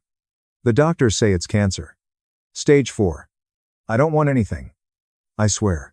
I just want to see you one last time before it's too late. Please, I'm sorry. I was wrong. Please. Son. I sat there looking at the phone for a minute. I then pressed play once more. I then removed it. Not out of rage, not out of retaliation, simply nothing. I recalled the evening he struck me. The expression in his eyes when he informed me that I was no longer his son. I recalled tasting rain and blood while I slept in my car behind the gas station. He made the decision to be honest. I was now selecting I muttered to myself. They threw me out into the cold ones. Now I fix other people's air. That's irony, I guess. And peace. They erased me once, but I rebuilt myself. And this time, my story ends on my terms. Steady, quiet, and always north. My MIL asked my husband and me to have only 2 children because she was concerned about the feelings of her daughter, who has struggled with infertility. My husband, James, and I have a 4-year-old boy. Our house is decent sized and 25 minutes from the hospital. James and I have been together 8 years, married 6 years. His mother, Sarah, was usually with us. She calls often, brings food, and offers to watch our son. Mostly, I liked her involvement. I never found her overpowering, although James reported that she sometimes became involved in other people's problems. I ignored it because she had never hurt me. Sarah has 2 kids. James is younger. Her 6-year-old daughter Rebecca married Michael 9 years ago. Rebecca and Michael had tried to conceive for 7 years. None of their 5 IVF cycles worked. 3 years ago, Rebecca informed me during a family dinner. She cried as she described how exhausting and expensive the procedure was, and how defeated she felt after each failure. I listened and offered support without interfering. I told Rebecca discreetly, before telling the family about my second pregnancy. A bistro near her office served us coffee. I told her the news and asked her to hear it from me before a family gathering. She embraced me and congratulated us. A few months later, she helped me choose nursery paint colors. She spent all Saturday afternoon at our house holding samples against the wall and recommending a green shade. I never thought she resented me or James for having kids. On my 4th postpartum day, Sarah visited the hospital. James got us meals in the cafeteria. Sarah entered with a diaper and baby clothing gift bag. She sat in my bedside chair and cooed over the infant. She asked about my recovery and the nurse's care. The first 25 minutes were normal. Her tone altered when she shifted in her seat. She wanted to discuss something serious with me. After adjusting the cushion behind my back, I waited for her. She stared at the bassinet infant and then at me. She remarked James and I were lucky to have 2 healthy children, which not everyone gets. I nodded, unaware of her meaning. She leaned forward and advised James and me to limit ourselves to 2 children. Confused, I blinked at her. She kept going before I could reply. She felt it wasn't fair to Rebecca that James and I had children so effortlessly after years of struggle. She stated Rebecca was too nice to say anything, but every pregnancy announcement upset her. Sarah stated someone had to speak up because Rebecca would never. I sat watching her. I inquired whether Rebecca told her anything. Sarah waved her hand dismissively and said Rebecca didn't need to say it. Anyone paying attention might see it, she added. She stated Rebecca sobbed to sleep some nights and deserved a family without being reminded of what she didn't have. Sarah stated she wasn't mean but that someone should consider Rebecca's sentiments. I told her our family decision was between James and me. Sarah grew stern. She stated I was selfish, and families should help each other. She asked for our consideration. Not much. Keeping quiet, I maintained that our family planning decisions were confidential. She stood up, grabbed her bag, and hoped I would consider her words. Then she left. James returned 12 minutes later with food. My response was delayed. I half ate my sandwich and glanced at the wall. Asked if I was okay. I told him his mother had just been there and that she had said something unusual. Put his food down and inquired what happened. Exactly as I remembered, I repeated the exchange. His face changed from perplexed to enraged in 4 seconds. He started typing on his phone. I inquired about his activities. He texted Rebecca to verify this. I advised him to wait until we got home. I didn't want him to text when unhappy. I saw his jaw clench during the visit after he put the phone down. We brought the baby home 4 days later. It was uncommon that James's parents didn't visit. Sarah usually offered to hold the baby while I showered or rested when we returned home. The silence was noticeable. James texted Rebecca 4 days after we returned home. He invited her to talk. She phoned him an hour later. When James called, I was folding laundry in the living room. Putting it on speaker let me hear. What was happening? Rebecca wondered. James described Sarah's hospital remarks. Long pause on other end. Rebecca replied that she didn't understand him. She denied telling Sarah to stop having children. She denied ever considering that. Was she sure? James asked. Rebecca's voice rose. She said she was sure and wondered why Sarah would say that. Rebecca indicated she would call back. She hung up. James and I gazed. He wasn't sure what to think. I suggested waiting to hear from Rebecca. She called 4 hours later. She sounded different now. She discovered something after reviewing her emails and messages. Sarah spoke for her for months or years, but she didn't realize it until now. Rebecca stated that other cousins had stopped bringing their children to family functions. She believed it was a coincidence, but now she wondered whether Sarah directed them not to. She said her Aunt Lily apologized for announcing her daughter's pregnancy at a family meal 7 months ago via email. Rebecca didn't understand Lily's apology, which perplexed her. She said that was good and glad for her cousin. Lily never mentioned it again. Rebecca also alleged Sarah posted about her infertility on social media. Rebecca repeatedly urged Sarah to stop sharing her sensitive medical information, but Sarah persisted. She wrote extensive posts about watching her kids suffer, and people offered sympathy and support. Rebecca felt uncomfortable, but she didn't push back since she didn't want to look ungrateful for her mother's concern. Rebecca was asked by James what to do. Rebecca said she would personally address Sarah. She promised to call later. James assured her we were available for assistance. Rebecca thanked us, and hung up. Rebecca visited Sarah the next day. James offered to go with Rebecca, but she preferred to do it alone. That night, she called. The talk went poorly, she said. Sarah claimed she was protecting Rebecca. Because Rebecca was too kind to speak up, someone had to. Rebecca said that wasn't her call. Sarah sobbed and insisted she was being a good mother.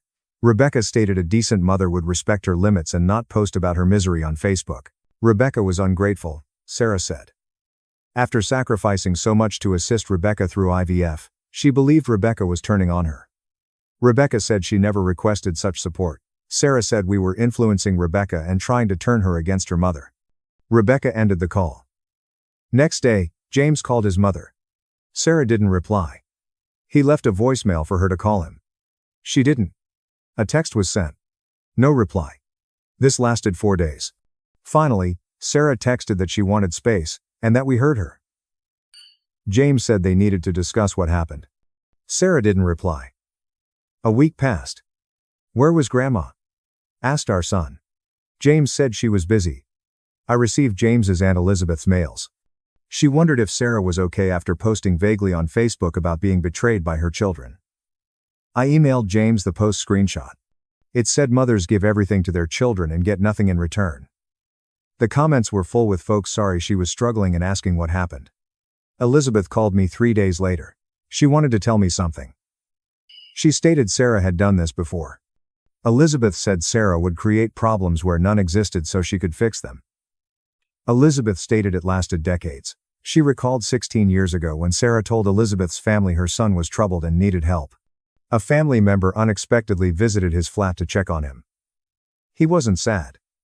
He was fine. He was annoyed that everyone thought he was broken. Sarah mistook his comment about being fatigued from work and created a crisis. Elizabeth stated Sarah took James's cousin's engagement announcement similarly. Sarah said the relative was rushing toward marriage and needed a sense check. The cousin married after 6 years of courting. There was no rush. Sarah wanted to save her from a mistake. Elizabeth tried to talk to Sarah about it before, but Sarah always stated she was looking out for everyone. I asked Elizabeth why she was telling me now. She claimed Sarah had gone too far this time and needed to be stopped before she harmed more relationships. She stated Rebecca contacted her crying the night before, claiming she didn't know how to handle her mother. Elizabeth stated she would back Rebecca. After the kids went to bed, James and I discussed it. He was unaware of his mother's behavior. He used to think she was overprotective, but now he disagreed. I inquired about his plans. He thought the family needed boundaries. He promised to discuss it with Rebecca. Rebecca visited our house 4 days later. She brought Michael, her spouse. We sat in the kitchen while the kids napped upstairs. Rebecca reflected on everything and realized Sarah had been managing her life without her knowing. She mentioned she had been in counseling for a year to explore her infertile feelings. Her counselor suggested she be around babies and youngsters to recuperate. Rebecca wanted to be our children's aunt, but Sarah's interference was making it harder. Michael also observed it. He said Sarah would call Rebecca continuously to ask how she was doing and jump to conclusions if Rebecca didn't answer. He stated Rebecca was exhausted managing her mother's anxiety and her own. He stated they had discussed low touch before. But Rebecca felt guilty. Rebecca wanted to give Sarah clear boundaries. She wanted James to sign it to show Sarah their unity. James concurred. They drafted the message on Rebecca's laptop for an hour.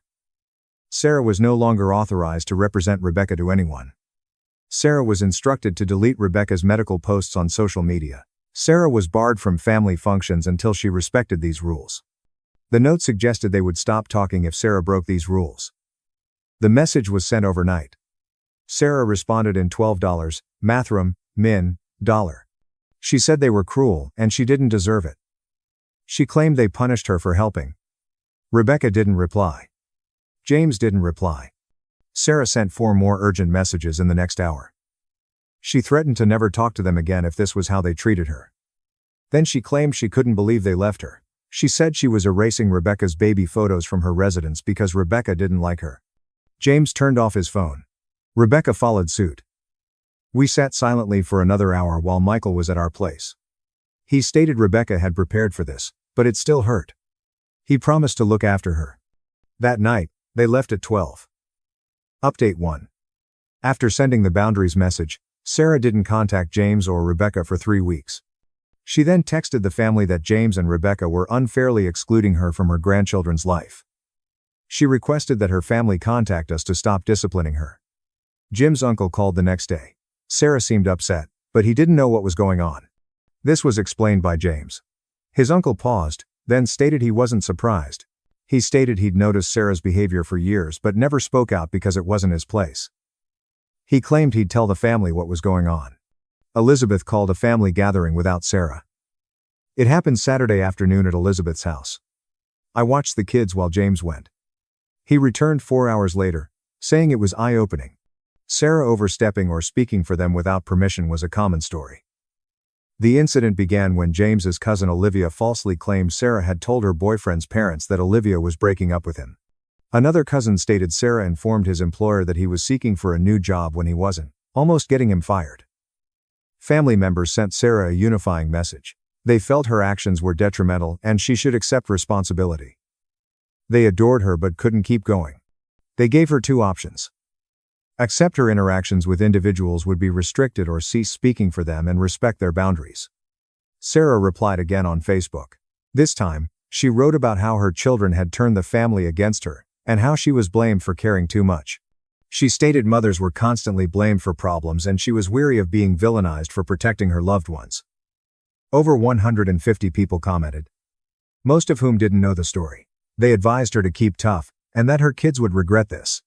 Rebecca called me after seeing the post. She called it quits. She tried to offer Sarah an opportunity to rectify things, but Sarah preferred to be the victim.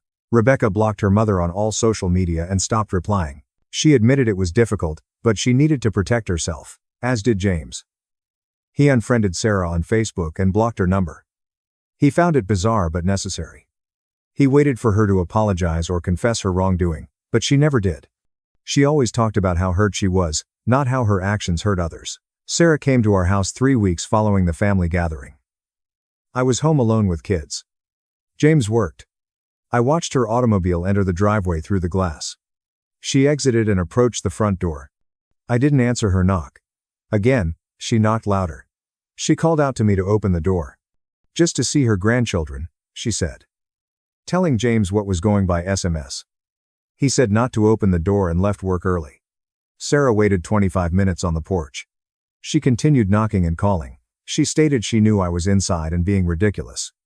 I locked the door and stayed in the rear with the kids. James entering the driveway ended her stay. He stepped out of his car and urged her to leave. She claimed she deserved to see her grandchildren. He told her to accept the consequences of her choices. She sobbed and said he broke her heart. He remained silent. He passed her and entered. She waited a few minutes in the driveway before driving away.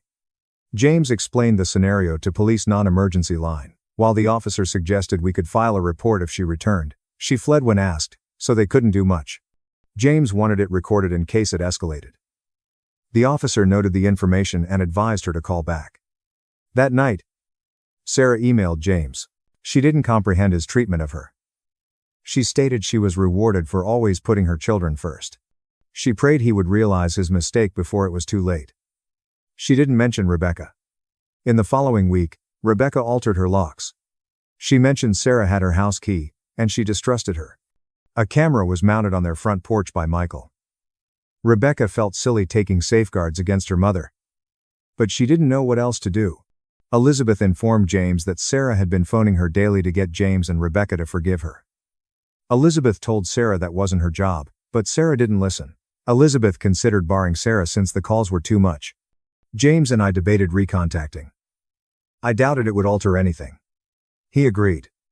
Sarah had been given many chances to apologize, but she had always declined. He claimed he couldn't keep expecting she'd change. Son asked about Grandma again.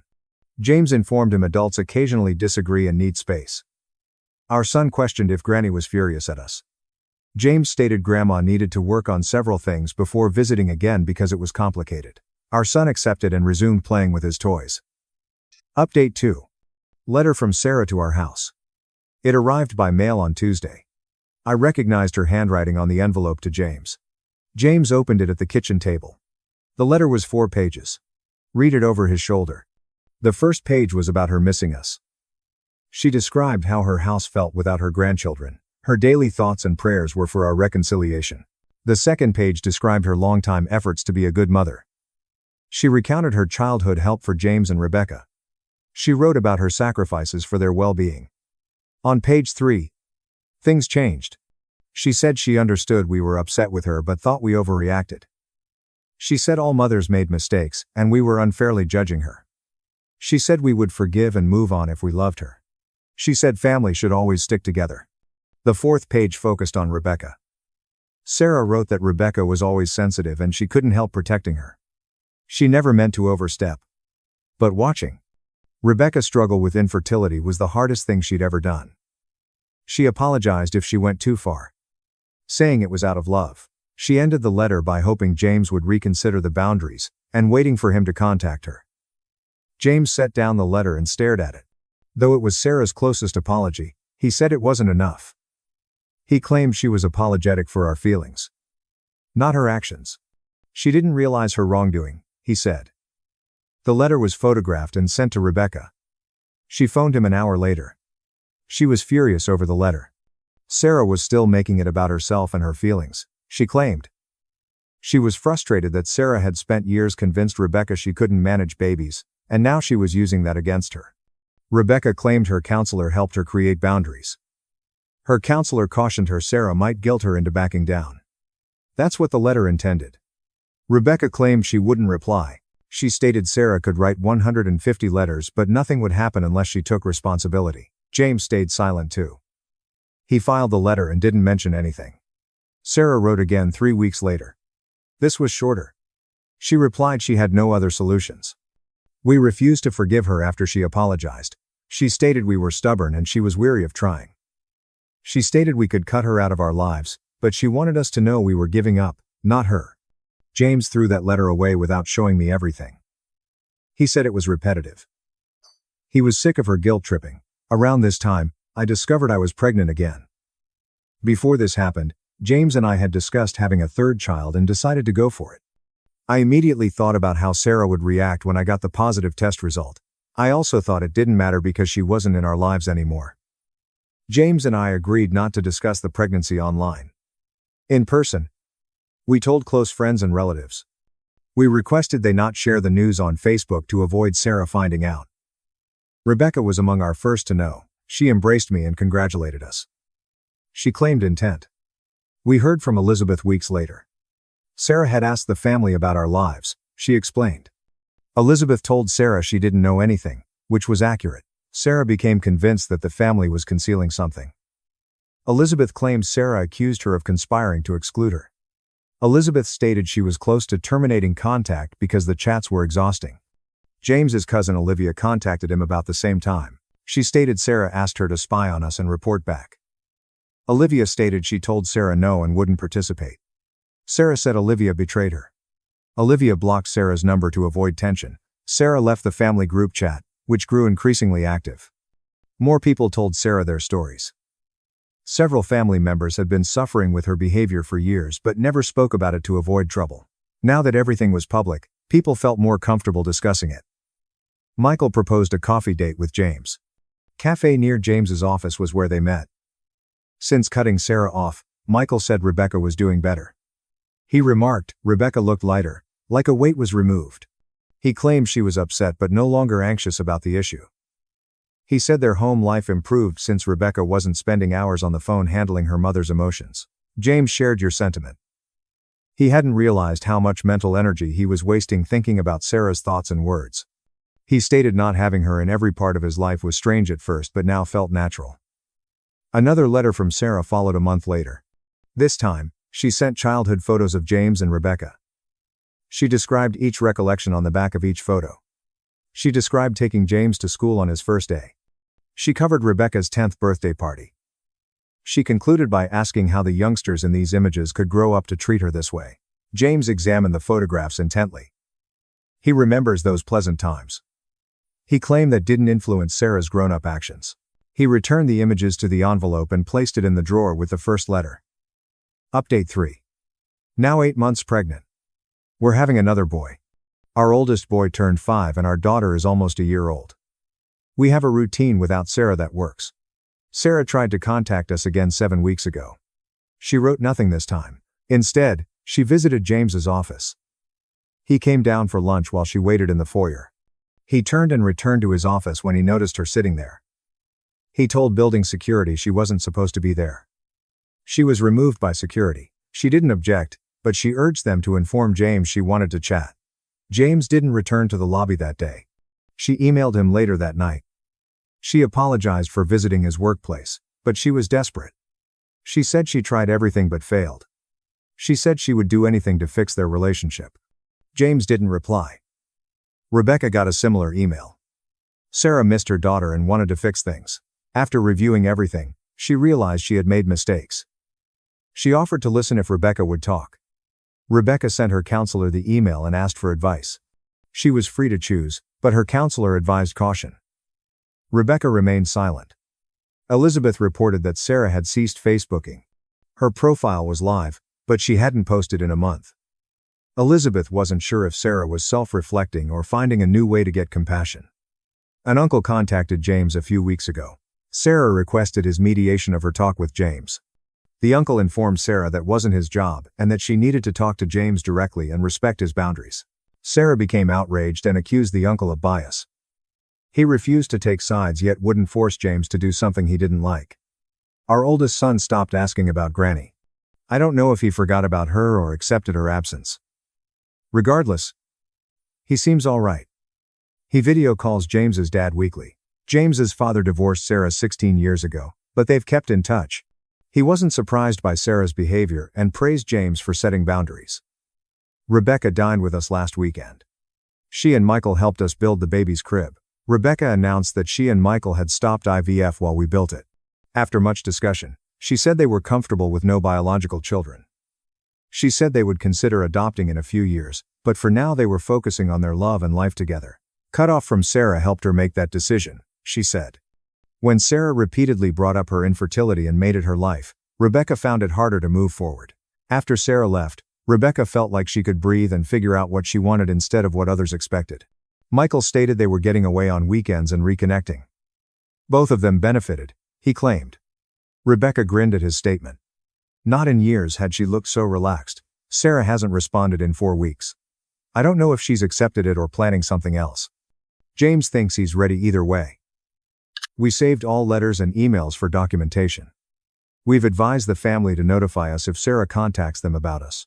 Elizabeth said Sarah asked her last week if we were having another. Elizabeth said she told Sarah didn't know. Sarah stated she thought we were and that she was being kept from her grandchildren. Elizabeth didn't confirm or deny. She shifted the subject. Without Sarah's calls and visits, the house is quiet. It's unusual, occasionally, but mainly serene, says James. We don't seek reconciliation. We're not waiting for a meaningful apology. Just moved on. Our son starts preschool next month. Daughter beginning to walk. We're expecting our 3rd child. These are crucial presently. Sarah chose and we chose. That concludes it. Move on to the next story. Story 2. After I informed her I was on a work trip, my date uploaded my photo on a dating blacklist.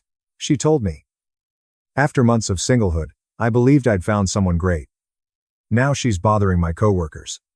My picture is on a gossip website, and half my friends think I'm a serial dater. I work in pharmaceutical sales, which requires me to travel to hospitals and medical offices across the Northeast. The job pays well, but it makes dating difficult. I'm on the road at least 1 week a month, sometimes more. My friends disagree on how to handle this. Laura thinks Jessica's actions were inappropriate and could damage my reputation. I liked Jessica before all this. We had a connection I hadn't felt in a long time. After my last relationship ended, I wondered if I'd ever find that spark again. With Jessica, I felt it immediately, but now everything feels tainted. Lisa, my other close friend, thinks these groups are necessary for women's safety. Jessica has apologized and seems genuinely remorseful, but I can't shake the feeling that this is a major red flag.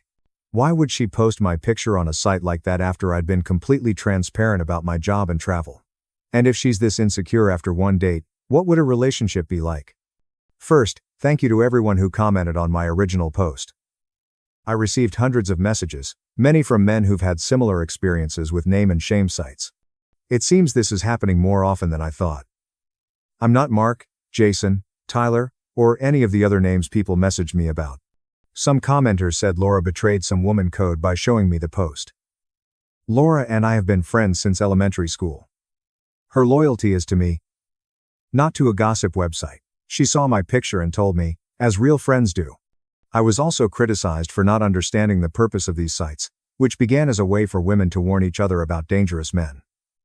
However, many have become gossip forums that violate people's privacy. The cat Rachel wanted me to adopt had 3 legs and needed special care. I sympathize with the cat situation, but I travel too much to properly care for any pet, let alone one with special needs. I hope the cat found a good home with someone better suited to care for it. After thinking, I decided to meet with Jessica at a coffee shop near my apartment last weekend to discuss everything. Jessica apologized again for posting my picture and then lying about it. She explained she had severe trust issues after her ex-husband, not boyfriend, cheated on her with multiple women throughout their marriage. Jessica told me she'd deleted the post the morning after our phone call before I asked her to and showed me her phone with the deletion confirmation. She also said she'd never participated in private message discussions about me and had asked the group administrators to remove all comments related to my post. I asked why she didn't ask me if she had concerns. We had communicated openly up to that point. She admitted she acted impulsively after her friends questioned my travel timing. Instead of talking to me, she sought validation from strangers online. Jessica said she's been in therapy since her divorce, but she stopped a month before we met. She's now back to weekly appointments. I appreciated her honesty and her efforts to address the underlying issues. As we talked, I noticed Jessica checking her phone. When I asked why, she said she was checking for new comments about me. I said this was obsessive and unhealthy. She put her phone away but seemed anxious without it. Near the end of our conversation, Jessica suggested we try again. Maybe a second date with a clean slate. She promised nothing like this would happen again and said she felt we had a real connection. Part of me remembered the chemistry we had on our first date. The conversation flowed so naturally and there was definitely a physical attraction. Those feelings don't come often.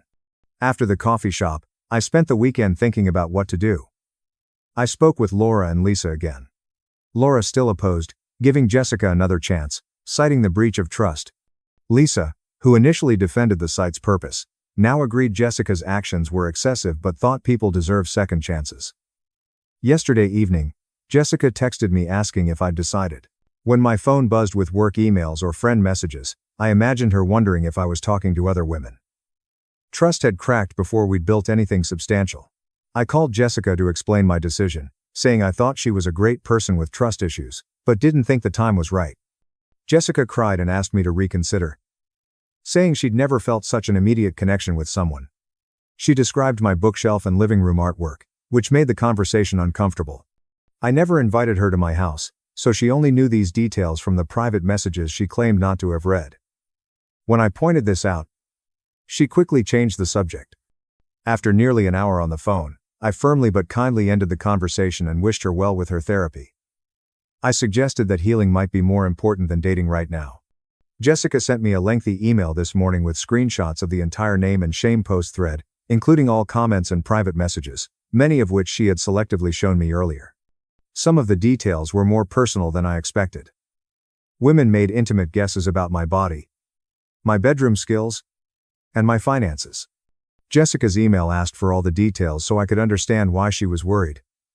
But it felt more like an attempt to make me feel vulnerable. Like she did when her ex deceived her.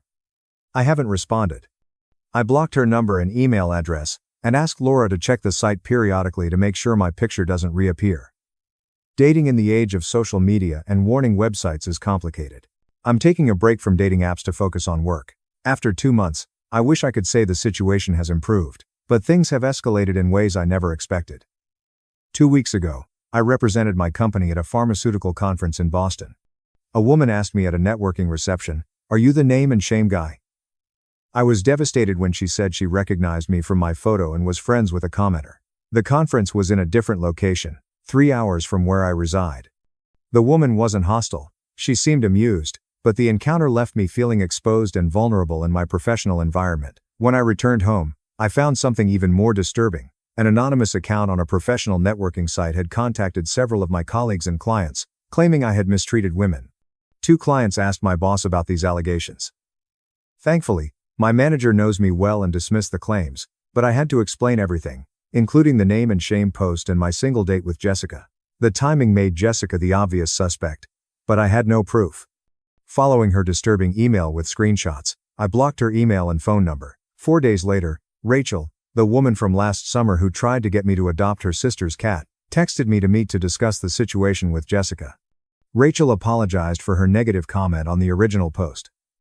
She explained that after our date last summer, she was going through a difficult time because her sister was moving abroad and couldn't take the cat. She projected her frustration onto me and admitted her comment about me having anger issues was fabricated. As the school nurse, Rachel knew Jessica, who was a teacher. Rachel said Jessica had a history of obsessive behavior with men she dated. The school administration had spoken to Jessica multiple times about contacting student parents outside of professional contexts. Rachel showed me screenshots of a private group chat where Jessica discussed contacting my workplace and monitoring my social media with fake accounts to make me regret rejecting her. I asked Rachel why she told me this. She said she was looking for a home for another rescue cat, which is usual for her. She saw Jessica's posts about me in this private group and recognized my name. Rachel felt guilty about her earlier comment and wanted to warn me. Rachel and I ended up talking for over 3 hours. I followed his advice and met with our HR director privately yesterday. She was understanding and noted the situation. In for mining, and what you through made it have a, and to mention, and for munchin'. He also suggested documenting everything and possibly filing for a restraining order if Jessica's behavior continued or escalated. Laura says my picture and comments on the name and shame site have disappeared. The site administrators apparently purge content after a certain period. Or perhaps Jessica finally deleted everything as she promised. Since blocking Jessica, I haven't seen or heard from her, but I feel watched. Twice in the past week, the same car parked near my apartment building when I left for work and returned. It could be a coincidence, plenty of people in the building have visitors. This situation has reminded me of the value of long-term, trustworthy relationships. Laura and my other close friends have been incredibly supportive. I'm still taking a break from dating apps, but I met someone interesting at a friend's dinner party last weekend. Update 3. It's been 2 months since my last update, and I think this will be my last post about this situation. A lot has happened, and I want to give those who have followed my story closure. We exchanged numbers, but haven't made plans yet. The good news is that Jessica hasn't contacted my workplace or spread rumors about me, and the suspicious car I mentioned in my last update belongs to a new resident in my building. Paranoia sometimes makes us see connections that aren't there. I received an unexpected email from Jessica's therapist a month ago with her written permission. The therapist explained that Jessica was working through significant divorce issues and had recognized her behavior toward me was inappropriate and harmful. She wasn't asking for reconciliation or forgiveness, just acknowledgement. Jessica's therapist didn't say much about her treatment, but she said she was working on anxious attachment and trust issues. She hoped I would acknowledge receipt and wish her well in her recovery. The therapist thanked me and assured me this would be the last contact. Rachel then invited me to a fundraiser for the animal rescue organization she volunteers with. I went out of curiosity and enjoyed it. Rachel introduced me to her boyfriend of 3 years, which explained why she wasn't romantically interested in me after our date last summer, and we've formed an unexpected friendship. She's passionate about animal rescue but otherwise normal and funny. The Name and Shame website has been interesting. The site that featured my picture changed its verification and moderation policies after a local news station interviewed several men and women who had been affected by false or misleading posts. Members must now provide evidence of concerning behavior before posting someone's information or image. Professionally, things have settled down completely. My colleagues no longer receive anonymous messages, and my company elected me regional sales manager last month. My boss cited my professional handling of recent personal issues as a factor. I went on a few dates with Kelly, 33F, an architectural engineer who has a refreshingly straightforward communication style. After 3 dates, we both agreed we were better as friends. No drama, no games, just honest adults recognizing compatibility issues. We still text about mutual interests. Last week, I created a new profile on a different dating app with more extensive verification procedures. I've had a few conversations, but no dates yet. I'm cautious about dating now, but I'm not letting one bad experience rule me out. This experience has taught me the most about boundaries and trust. I've learned to be more selective about who I let into my life without becoming cynical or closed off. I've also grown to appreciate long-term friendships built on mutual respect and trust. Thank you to everyone who gave advice and support. Some asked if I would ever give Jessica another chance if she completed therapy and showed real change. The answer is no. Not because I don't believe people can change, but because some bridges once burned cannot and should not be rebuilt. My parents defended my sister after she hit my daughter and stole $13,200. I called the police. What followed? In court ended our family forever. You'll realize why a few thousand can sometimes be enough to break up a family. Hello everyone, I'm Ethan. I am 41 years old and reside in Chicago with my wife Rachel and our 16-year-old daughter, Emily. The tale I am telling you today occurred 15 months ago. To assist you grasp this story, I need to explain what caused the family tension. It all began when my daughter lost $13,200 in cash, which she had accumulated for years. It all started on a regular evening after dinner. Rachel and I were downstairs discussing our weekend plans. We heard frantic footsteps on the staircase. My daughter Emily dashed down to the living room, pale and terrified. When I noticed her strange countenance, I got up and worriedly said, "What is happening, Emily?" Emily spoke in a trembling voice. "Dad, my small safe is gone. My entire funds totaled $13,200. It is all gone." Rachel and I were astonished when we heard Emily's statements. Emily mentioned the little safe, which I gave her as a gift 6 years ago after she exhibited an interest in learning how to save money. It is 13 by 9 by 9 inches and is ideal for storing her funds. Rachel asked quietly, "Did you check thoroughly? Maybe you left it somewhere in your room and forgot." Emily shook her head, tears streaming down her cheeks. She told us, "I searched my entire room, Mom. I turned everything over down and couldn't find it anywhere." After that, we dashed to Emily's room without wasting another second. The room was disorganized, indicating that our daughter had searched everywhere. I began checking under the bed while Rachel unlocked the closet. Emily proceeded to look through drawers and bookcases. We searched for about 25 minutes and still couldn't find the safe. Emily sat on her bed, eyes filled with tears, and continued. "Last night, the safe was still in my desk drawer. I'm certain of that. With a contemplative expression, I gazed around the room once more. There was no evidence of a break-in. The windows remained tightly locked, and no other valuables, such as her laptop or iPad, were taken. Everything was still intact. While Rachel soothed Emily, I began to consider the alternatives. Why would burglars break in and only take the safe, ignoring other important items? And how could they enter the house without leaving a trace? With a heavy heart, I told my daughter, "You might have mistakenly placed the safe somewhere and forgotten. We'll look more closely tomorrow." But a sense of unease began to rise within me. Emily rushed into the heated mood engulfing the room, as if she remembered something. She informed us, "Dad and Mom, I remember now. Aunt Brittany came to our house this morning." When I heard my sister's name, my heart felt constricted. With a serious expression on my face, I asked my daughter, Emily, if she suspected Aunt Brittany. In that quiet moment, Emily nodded slightly, her eyes filled with concern and perplexity. I shook my head and told my daughter, Emily, that Brittany is family. She would not do that. After a long pause, Emily took a big breath and said shakily, "Dad, approximately 12 days ago, when Aunt Brittany arrived for dinner, she walked into my room, saw the safe, and appeared quite intrigued. She even inquired about how much I had saved." Rachel looked at me doubtfully and said, "Ethan, we need to explore every possibility." She then questioned Emily. "Did Brittany come here this morning?" Emily nodded, then continued more confidently, "Yes. I opened the door for her and walked into the kitchen for breakfast. Aunt Brittany had already left when I returned to the living room. With my mind in turmoil, I attempted to defend my sister. I informed my wife and daughter, there must be a mistake. Brittany couldn't do something like that."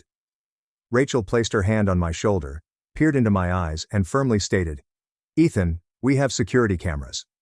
Let's look at this morning's footage." This suggestion made me feel uncomfortable. It had never occurred to me to suspect my own sister. Without much thought, I shook my head and told my wife, "I don't agree with you suspecting my sister." Rachel groaned and asked, "Ethan, don't you remember what happened 4 days ago?" Hearing my wife's remarks, my mind wandered back to the pictures from 4 days ago at my parents' place. A shiver rushed down my spine as each detail came back to mind. My parents contacted 4 days ago, in the evening, and asked us to come home immediately. They had something vital to announce. The tension was palpable from the moment I walked into the living room. Brittany sat there with a peculiar smile, which I later realized was a warning sign. This was not the first time I had seen that smile. Brittany has used it on numerous occasions when she is going to make an absurd request. Brittany borrowed my new car and crashed it into a light pole, which I still remember vividly. Then my parents requested me to understand my sister and not make an insurance claim to protect Brittany's driving record. For example, when she temporarily borrowed my credit card to purchase a luxury purse worth $2,400, my parents persuaded me not to call the police because it was a minor error. Looking back, I see a pattern. Brittany does something terrible, my parents cover for her, and I'm expected to understand and forgive. This trend has been repeated for years, but this time was significantly worse. When we first got down, Brittany abruptly declared, "I'm getting married in 3 months, and I need to borrow $35,000 from you for the wedding." I nearly choked on the water I was sipping. My pulse raced when I heard that number. I could feel Rachel holding her breath next to me. The entire room was silent for a few seconds, with the exception of Dad's antique clock ticking steadily. This was Brittany's largest request to yet, but it was not surprising. My sister's adult life has been a series of rash financial decisions. At 26, she had borrowed money from me 3 times to pay off credit card debt. At 29, she left her solid career to find her passion, and my parents covered her rent for 6 months. Brittany, 33, had yet to acquire any lessons about financial responsibility. After a brief lull, I spoke out, attempting to remain cool but unable to conceal my disbelief. I asked Brittany, $35,000? Are you planning a royal wedding? Brittany did not laugh at my humor. Her eyes seemed strangely determined. She sat up straight, looked at me, and said, "A wedding is the most important day of a person's life. I need it at the Plaza Hotel. Derek's family is all prosperous company owners. I do not want people to believe we are inferior." Derek was Brittany's boyfriend. They had barely known each other for 8 months before deciding to marry. My sister's hurried marriage stunned me. At this time, Rachel gently intervened, telling Brittany, "Brittany, the most beautiful wedding is when everyone is happy, not when everyone is broke." When Brittany heard Rachel's statements, she looked at her sister-in-law aggressively and stated, "This is not a joke. My future depends on it. Derek's relatives will criticize our entire family during this wedding. After hearing my sister say that, I attempted to remain calm and responded, Britt, you need to understand that $35,000 isn't pocket cash. We can have a lovely wedding at a more affordable price. Perhaps approximately $12,000. After hearing my offer, Brittany firmly stated, I can't do that, Ethan. I previously promised Derek that the wedding would be spectacular. The Plaza Hotel is the only place that can match our expectations. Rachel noticed the standoff in the discussion and asked Brittany, but why isn't Derek contributing to the costs? If his family is wealthy, as you mentioned, they would undoubtedly want to help. When Rachel asked, Brittany blushed and added, Derek is saving money to buy us a house once we marry. He can't afford the wedding. After hearing Brittany's explanation, I sighed and replied, I apologize, Brittany. I can't assist you with this amount. Brittany slammed her hand on the table, causing the teacups to tremble, and yelled, You think you're so rich, showing off your new Tesla and Hawaii vacation, then being stingy about helping your sister once in a lifetime. Before I could react, my father stepped up. His face flushed with rage, and he demanded angrily, What sort of brother are you if you can't care for your sister? Do you know Nathan next door? He's not as wealthy as you, yet he bought his sister a 2-bedroom house, while you won't even pay for your sister's wedding. My parents' statements made me angry. I'd helped them pay off their house, covered Brittany's college tuition, and always tried to be a decent son and brother. But they never thought it was enough. Rachel sensed my rage and squeezed my palm beneath the table, as if to calm me down. I took a big breath, looked Dad in the eyes, and stated, Dad, I am not this family's banker. Rachel and I work hard for everything we own. $35,000 is a lot of money, and I believe it is unnecessary for a one-day party. My mother, who had been silent the entire time, finally spoke up, sadly asking, So, you won't help your sister? After Mom asked her a question, I informed her I needed to speak with Rachel alone.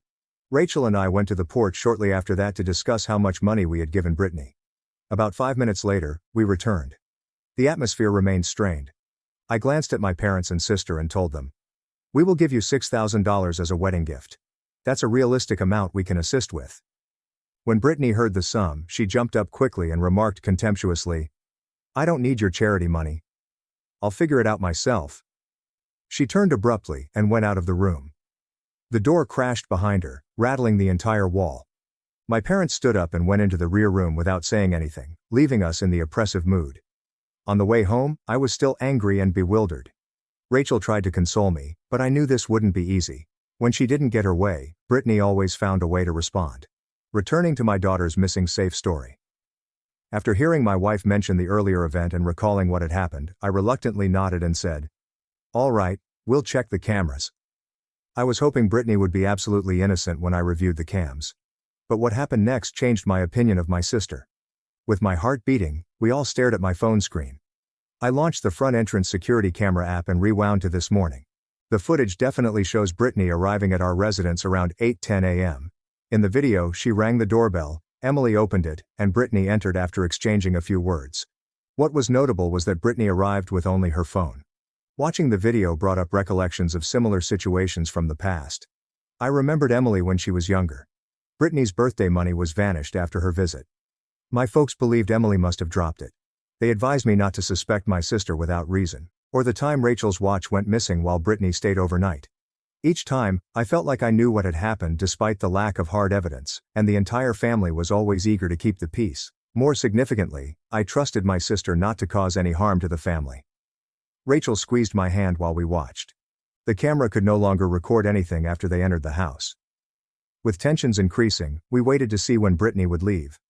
Brittany reappeared at the front door at 8:26, exactly 16 minutes after her arrival. But this time, she was holding a little pink bag, large enough to keep Emily's mini secure. When I saw that vision, Rachel took a big breath and Emily burst into tears. I felt as if a weight was weighing on my shoulders. Despite the fact that the evidence was right in front of my eyes, I couldn't believe my sister could do such things. There was no place for doubt or cover-ups anymore. For years, I had given Brittany the benefit of the doubt, believing that the unusual happenings were mere coincidence. I believed my parents' words that family must protect one another. But this time, there was nothing to justify. No way to avoid the reality. Brittany had crossed the line, and I felt betrayed by my unwavering belief in familial relationships. After a long silence, I turned off the video, looked at my wife and daughter, and told them, "We need to talk to Brittany." Rachel asked me with determined eyes, "What if she denies it?" With my voice lowering, I replied, "We have evidence. She cannot argue with that." My heart felt as if it had stopped beating. There was no plausible explanation for Brittany coming empty-handed but departing with a bag carrying an object the same size as Emily's safe. The grim reality has surfaced. Looking into Emily's tearful eyes, I firmly grasped her shoulder and replied, "I'll get your money back. Promise." At this point, I had a hunch that the approaching encounter would be about more than just safety, money, and family. Relationships would be strained to their limits.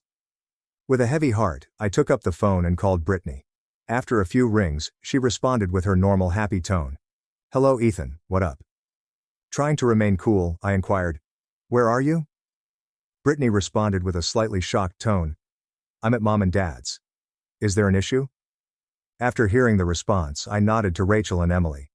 I just told Brittany, "We're going to talk about the money for the party. We will be there in 15 minutes. Brittany said, "You changed your mind about money? Great. Come over. I will wait." After hanging up the phone, the three of us hastily got into the car and drove to my parents' house, which was about 12 miles away. No one spoke during the trip. Tension and fear flooded the cramped area of the automobile. I had to lie to Brittany because I knew we wouldn't be able to see her if I said the truth. When we arrived, my parents and Brittany were sitting in the living room. When they saw us walk in with somber expressions, my mother knew something was wrong. My mother looked at me worriedly and said, "Ethan, what's wrong?" Without saying, "Mom," I walked straight to Brittany, looked her in the eyes and asked calmly, "Brittany, why did you come to my house this morning?" The blunt inquiry caught Brittany off guard, and she struggled for a moment before saying, I just went by to see Emily. I missed the kid." Emily took a step forward, looked Brittany in the eyes and asked, shakily but determinedly, "Aunt Brittany, please give me back my mini-safe and the money inside." Brittany appeared stunned, jumped up, and approached Emily angrily asking, "Are you claiming I took your money?" Emily did not back down. She began to remark, "This morning, only you came to our house." Without waiting for Emily to finish, Brittany struck my daughter across the face. The slap resonated around the room, surprising everyone. Without hesitation, I stepped forward, grabbed Brittany's hand, and drew her away from my daughter. With an outraged tone I demanded, "How dare you hit my daughter?" Brittany challenged me, saying, "She lied to me. If you are tough enough, go ahead and hit me. If you hit me, you're just a coward who assaults women." When I heard those words, my heart pounded so violently that I thought it would burst out of my chest. My hands shook with rage, like if they could shatter anything they touched. I'd never felt so hateful against anyone, especially someone I'd loved and protected for years. Brittany was standing there, defying me, having stolen my daughter's money and slapped my granddaughter. I felt betrayed, used, and appalled by her acts. All the fraternal feelings I'd developed over the years appeared to go in an instant. While I was battling to control my wrath, Rachel went forward, placed her hand on my shoulder, and drew me back. Rachel looked at me with hard eyes, something I rarely seen in my wife, and said firmly, "If you want to hit a woman, let a woman handle it." None of us could respond to Rachel's next action. She pounced at Brittany with the quickness of a leopard pouncing on its prey. Rachel's hand shot up and landed hard on Brittany's cheek, the harsh sound ringing through the room. Rachel slapped Brittany again immediately after the initial slap and yelled, "You piece of trash! You dare to grab my daughter's money and hit her?" Brittany lurched backward, her eyes wide with shock and anguish. But before she could regain her equilibrium, Rachel grabbed Brittany's hair and yanked hard, knocking her to the ground. Rachel grabbed Brittany's hair and whispered, word by word, "I'll show you what real pain feels like." My father tried to interfere, saying in a frightened voice, "Rachel, stop right now." My mother covered her face, wailing and begging, "Please stop it." Emily stood in the corner of the room, paralyzed, her eyes wide with dread. I felt completely helpless, unsure what to do in this situation. 5 minutes seemed like 5 centuries. Rachel finally let go of Brittany's tangled hair, possibly after venting her frustration. Brittany quickly slid away, her cheeks flushed scarlet, and whispered chokedly, "I'll call the cops. You will go to jail for hitting me." Rachel took her phone from her pocket with no fear in her gaze, never leaving Brittany. With a frigid smile she dialed 911 and stated, "I'll contact both the police and CPS as you requested. Let them come here and discover who the true criminal is." When Rachel was ready to hit the call button, my father exclaimed, "Enough! Everyone stop!" His voice resonated across the room like thunder, causing us all to jump. The space abruptly collapsed into oppressive quiet. My father looked at each of us and remarked severely, "We're a family, and this is how we settle problems. By using violence and threats against one another?" At that point, I realized our entire family had crossed a threshold beyond which we could not return. The words and deeds that had just occurred would create wounds that may never fully heal. And it all began with a tiny safe and $13,200. After everyone had calmed down, I stared into my parents' eyes and told them firmly, "Brittany stole Emily's safe, which contained $13,200 in savings. We have evidence from the front door security camera." After hearing me finish, Brittany refused to accept it, shouting in anger, "I didn't take anything. There is a conspiracy to frame me." My father stood up, his face blazing with rage, but instead of staring at Brittany, he glanced directly at Rachel. He pointed at my wife's face and yelled, "You dare hit my daughter in my own home? Which kind of lady are you?" Rachel stood firm, fearless, and said, "The kind of woman who protects her daughter when she's attacked and robbed." My mother held Brittany, looked at me reproachfully and said, "Ethan, can't you control your wife? She just assaulted your sister." I couldn't take the unfairness longer and yelled, "What about Brittany slapping my daughter?" My father glared at me with scornful eyes and shouted words that surprised me. "If you can't discipline your kid, let your sister do it." Those remarks were like a knife thrust through my heart. I felt my entire body tremble with wrath and pain. I questioned how my father could say that. How could he defend a crook or someone violent? I did not want to dispute anymore. Without saying anything, I pulled out my phone and dialed 911. When the phone connected, I spoke clearly and confidently. "Hello, I need to report a theft and assault. A family member just slapped my 15-year-old daughter, and her $13,200 savings were stolen. We need immediate assistance." While I was speaking with the 911 operator, the room fell silent. My mother started crying. My father stood there with an amazing expression, and Brittany paled. After hanging up the phone, I told everyone, "The police will be here in 12 minutes. We'll all have to give statements about what happened." Brittany abruptly rose up, grabbed her handbag and car keys, and prepared to depart. But before she could reach the door, Rachel had shifted and was in her path. Rachel stared at Brittany with steely eyes and said, "You take one more step, and I'll beat you up again. The cops are on their way and you are attempting to flee. That makes you feel more guilty." Brittany backed away, eyes filled with hatred and dread, and sat down on the sofa. She knew Rachel was not joking. Perhaps she recognized that fleeing the scene would only make matters worse. My parents stood there, absolutely powerless. They were used to Brittany always being covered for and excused. But this time, they said I'd gone too far. I had brought the family situation outside, and they were no longer in control. Emily, my daughter, stood behind me, gripping my hand tightly. I could feel both fear and gratitude in her gaze. For the first time, she witnessed her parents stand up to protect her rather than compromise for family harmony. The mood in my parents' living room was suddenly more intense than ever. We sat quietly, waiting for the sound of police sirens. Every passing second seemed like torment, but I knew I was doing the right thing. Police came to my parents' house shortly after the argument, responding to my call. 2 officers, one male and one female, listened to the stories of all people involved.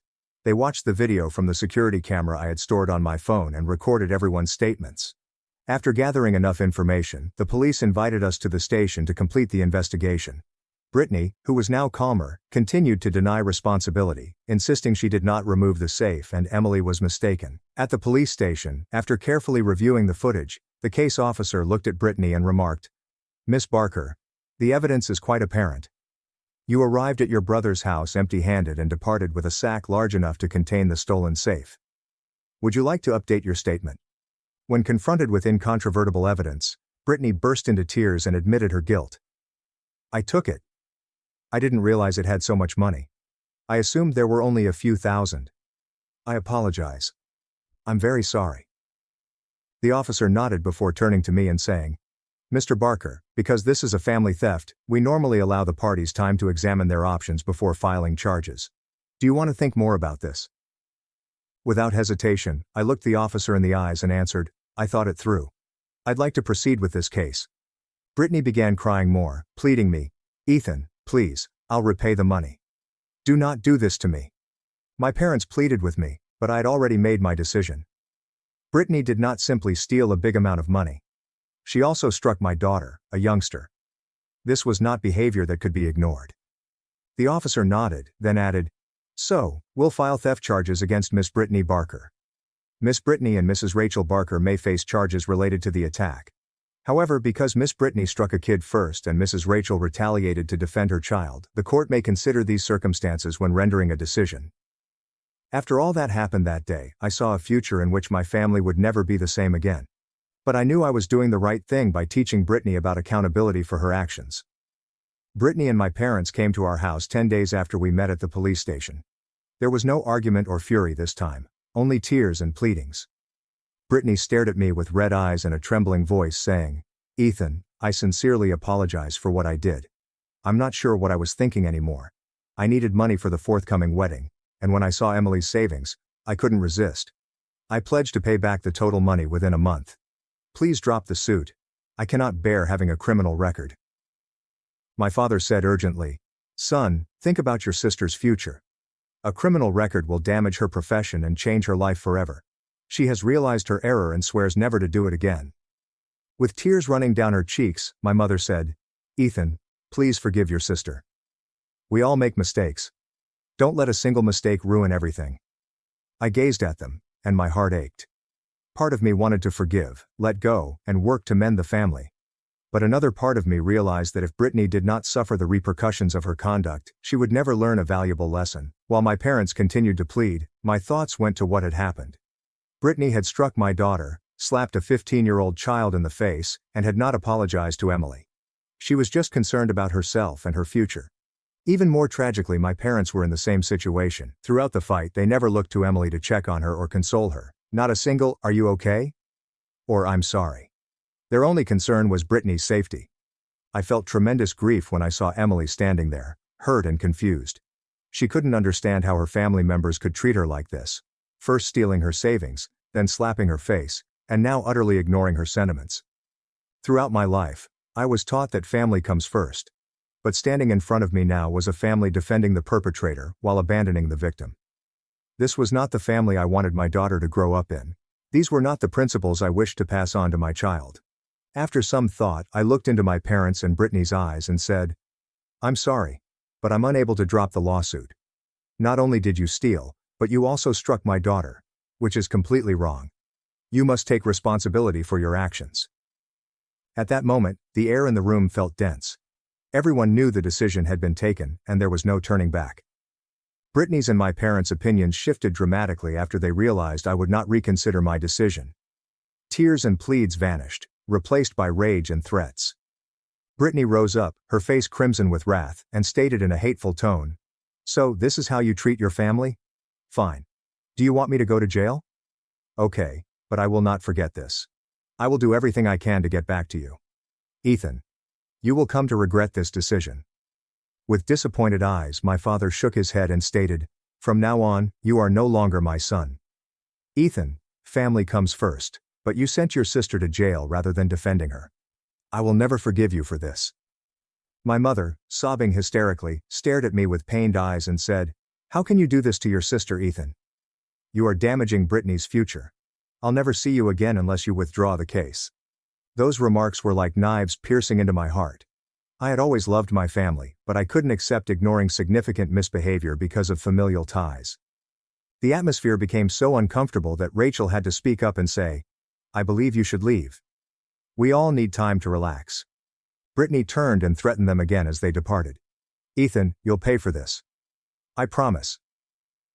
When the door closed, I felt as if a part of myself did as well. I had lost my family, my parents and my sister, because I stood up for what I considered to be right.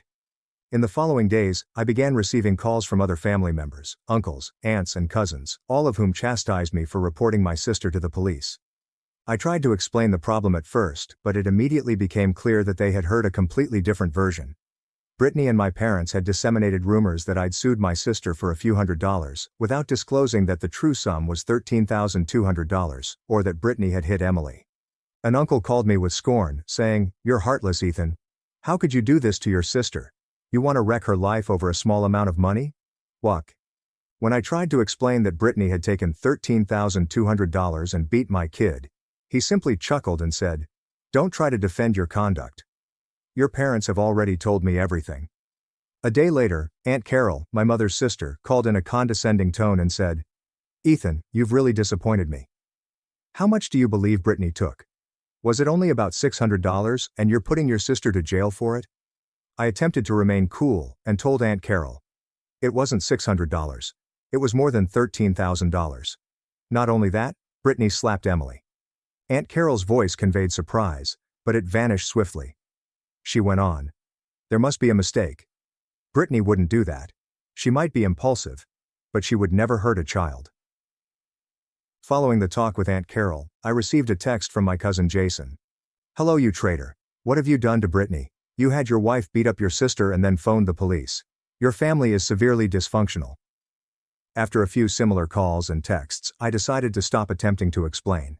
Instead, I sent Brittany a simple message. I intended to resolve this quietly. Rachel and I intended to withdraw the charges or seek a lesser sentence for you, but you went too far. I will not explain my acts to others. Time will reveal the truth. I also sent a message to all of the family members who had contacted me. I understand you learned about Brittany's position from my parents. I'd like to explain a few topics. The stolen amount was $13,200, not just a few hundred. Brittany slapped Emily when she was caught. I have video footage of all of this, which I will bring in court. I will not discuss this topic further until the trial is completed, and I hope you will attend to learn the truth. That evening, Rachel discovered me alone in the dark living room, staring at an untouched glass of whiskey. She sat alongside me, softly placed her arm around my shoulder, and whispered, "Sometimes the people we love the most are the ones who hurt us the most." I nodded with deep grief. I answered, "I always believed my folks were honest and straight. They taught me to always tell the truth and take responsibility for my actions. But now they're doing the opposite of what they taught me." Rachel squeezed my hand and added, "They'll find out the truth when the case goes to court. Don't bother about what others think. The truth will prevail, Ethan." When Emily heard our conversations, she entered the living room. She sat down next to me. Despite being affected by her aunt's behavior, she kept a strong attitude. She stared at me intently and said, "I know you're doing the right thing, Dad, and I'm proud of you for it." Those remarks provided me strength, allowing me to stand harder in my resolve. Despite the criticism and seclusion from my family, I knew I was doing the right thing. 6 weeks later, the court date had arrived. The county courthouse was packed with family members from both sides, those who supported me, and those who stood with Brittany. Rachel, Emily and I sat next to our lawyer, while Brittany sat with her defense counsel. My parents sat directly behind her, their eyes avoiding mine. The judge, a middle-aged woman with a stern demeanor, opened the hearing by saying, "Today we're trying the case of State versus Brittany Barker, with charges of second-degree theft and assault on a minor." Following the opening, the prosecutor presented evidence, including the security camera footage, Emily and my statements, and Brittany's confession at the police station. The courtroom fell silent when the footage was shown, which plainly showed Brittany arriving empty-handed and departing with a bag the right size for the stolen safe. When it was Brittany's turn, she stepped up, her expression filled with regret. She confessed to the court in a shaky voice, "Your Honor, I stole the safe from my granddaughter for $13,200. I have no legitimate excuse other than that I needed money for my forthcoming wedding. I also admit to slapping Emily after being accused. I deeply regret what I did." Brittany's defense attorney underlined that this was her first violation, that she had fully cooperated after being apprehended, and that she was determined to repay the stolen funds. After hearing both sides, the court issued the verdict. "Miss Barker, you broke the law and betrayed your family's trust. You took use of your relationship with your granddaughter to gain access to and steal a large sum of money before assaulting a kid. The court imposes a 14-month suspended sentence, a $2,500 fine, and orders you to refund the total $13,200 stolen.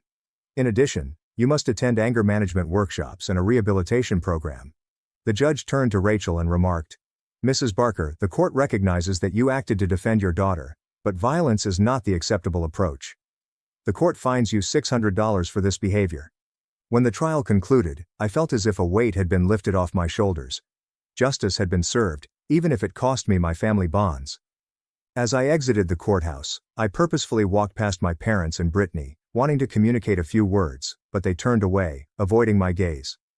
In that moment, I realized that this wound would take a long time to heal, if it could heal at all. Following the trial, everything changed. 10 days after Brittany's conviction, a relative informed me that her fiancé had called off the engagement. He, a prominent lawyer, couldn't imagine marrying someone with a criminal record, particularly for theft and child violence. Brittany lost her employment at the financial firm after they learnt about the case.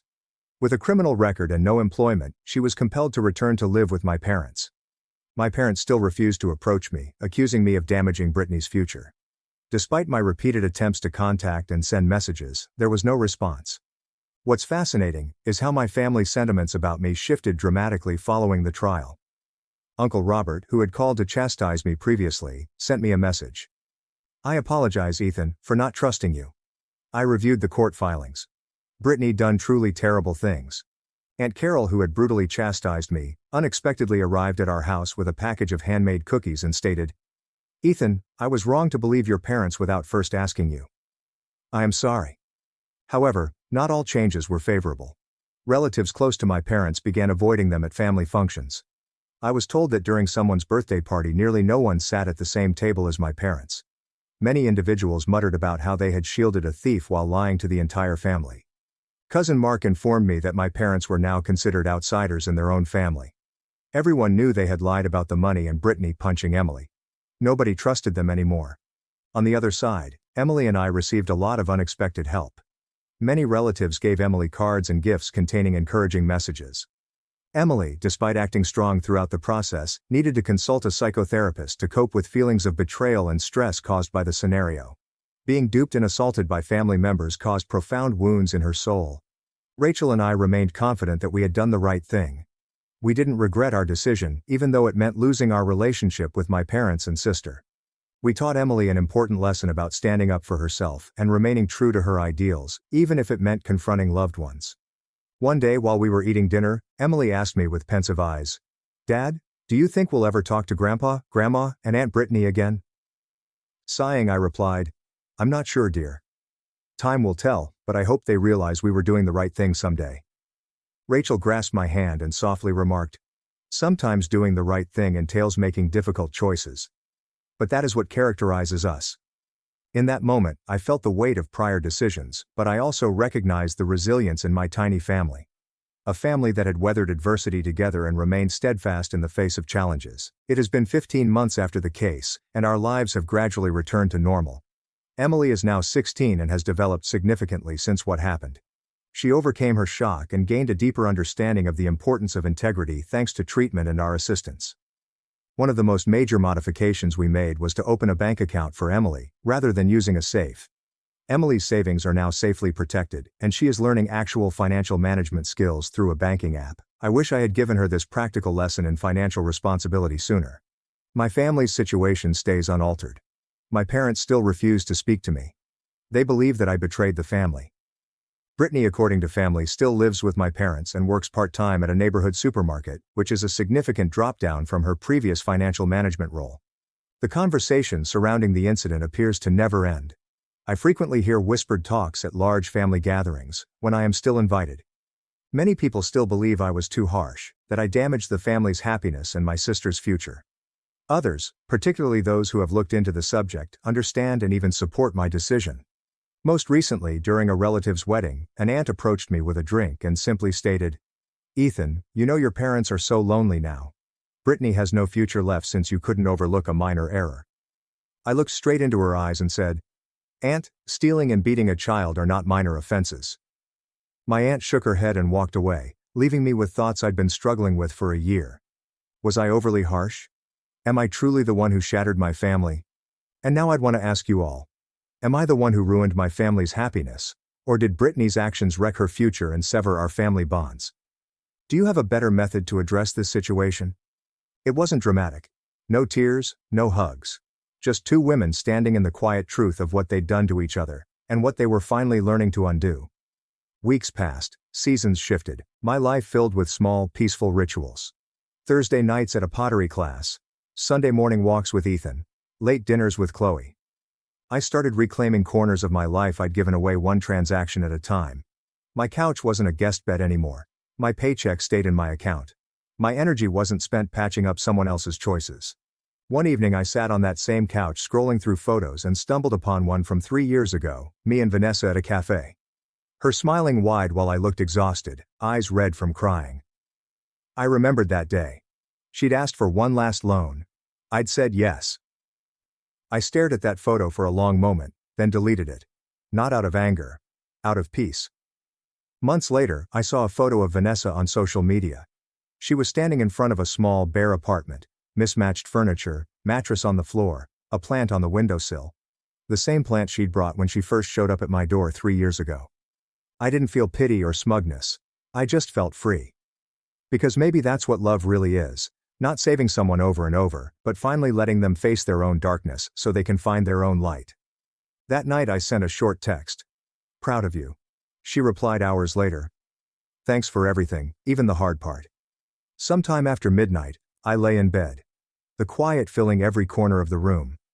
I realized something I'd never allowed myself to believe before. Boundaries aren't cruel. They're the most honest form of love there is.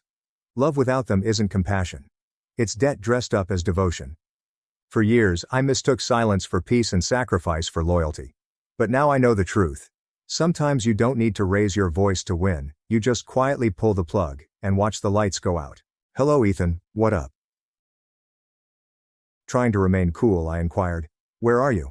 Brittany responded with a slightly shocked tone. I'm at Mom and Dad's. Is there an issue? After hearing the response, I nodded to Rachel and Emily. I just told Brittany. We're going to talk about the money for the party.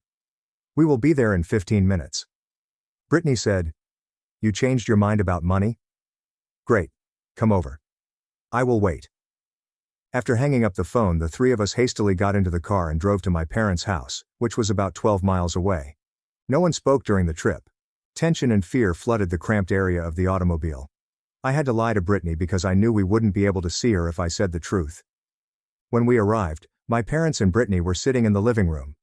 When they saw us walk in with somber expressions, my mother knew something was wrong. My mother looked at me worriedly and said, Ethan, what's wrong? Without saying, Mom, I walked straight to Brittany, looked her in the eyes, and asked calmly, Brittany, why did you come to my house this morning? The blunt inquiry caught Brittany off guard, and she struggled for a moment before saying, I just went by to see Emily. I missed the kid. Emily took a step forward, looked Brittany in the eyes, and asked, shakily but determinedly, Aunt Brittany, please give me back my mini safe and the money inside. Brittany appeared stunned, jumped up, and approached Emily angrily, asking, Are you claiming I took your money? Emily did not back down. She began to remark, This morning, only you came to our house. Without waiting for Emily to finish, Brittany struck my daughter across the face. The slap resonated around the room, surprising everyone. Without hesitation I stepped forward, grabbed Brittany's hand, and drew her away from my daughter. With an outraged tone I demanded, How dare you hit my daughter? Brittany challenged me, saying, She lied to me. If you are tough enough, go ahead and hit me. If you hit me, you're just a coward who assaults women. When I heard those words, my heart pounded so violently that I thought it would burst out of my chest. My hands shook with rage, like if they could shatter anything they touched. I'd never felt so hateful against anyone, especially someone I'd loved and protected for years. Brittany was standing there, defying me, having stolen my daughter's money and slapped my granddaughter. I felt betrayed, used, and appalled by her acts. All the fraternal feelings I'd developed over the years appeared to go in an instant. While I was battling to control my wrath, Rachel went forward, placed her hand on my shoulder, and drew me back. Rachel looked at me with hard eyes, something I rarely seen in my wife, and said firmly, If you want to hit a woman, let a woman handle it. None of us could respond to Rachel's next action. She pounced at Brittany with the quickness of a leopard pouncing on its prey. Rachel's hand shot up and landed hard on Brittany's cheek, the harsh sound ringing through the room. Rachel slapped Brittany again immediately after the initial slap and yelled, You piece of trash! You dare to grab my daughter's money and hit her? Brittany lurched backward, her eyes wide with shock and anguish. But before she could regain her equilibrium, Rachel grabbed Brittany's hair and yanked hard, knocking her to the ground. Rachel grabbed Brittany's hair and whispered, Word by word, I'll show you what real pain feels like. My father tried to interfere, saying in a frightened voice, Rachel, stop right now. My mother covered her face, wailing and begging, Please stop it. Emily stood in the corner of the room, paralyzed, her eyes wide with dread. I felt completely helpless, unsure what to do in this situation. 5 minutes seemed like 5 centuries. Rachel finally let go of Brittany's tangled hair, possibly after venting her frustration. Brittany quickly slid away, her cheeks flushed scarlet, and whispered chokedly, "I'll call the cops. You will go to jail for hitting me." Rachel took her phone from her pocket with no fear in her gaze, never leaving Brittany. With a frigid smile she dialed 911 and stated, "I'll contact both the police and CPS as you requested. Let them come here and discover who the true criminal is." When Rachel was ready to hit the call button, my father exclaimed, "Enough! Everyone, stop." His voice resonated across the room like thunder, causing us all to jump. The space abruptly collapsed into oppressive quiet. My father looked at each of us and remarked severely, "We're a family, and this is how we settle problems, by using violence and threats against one another?"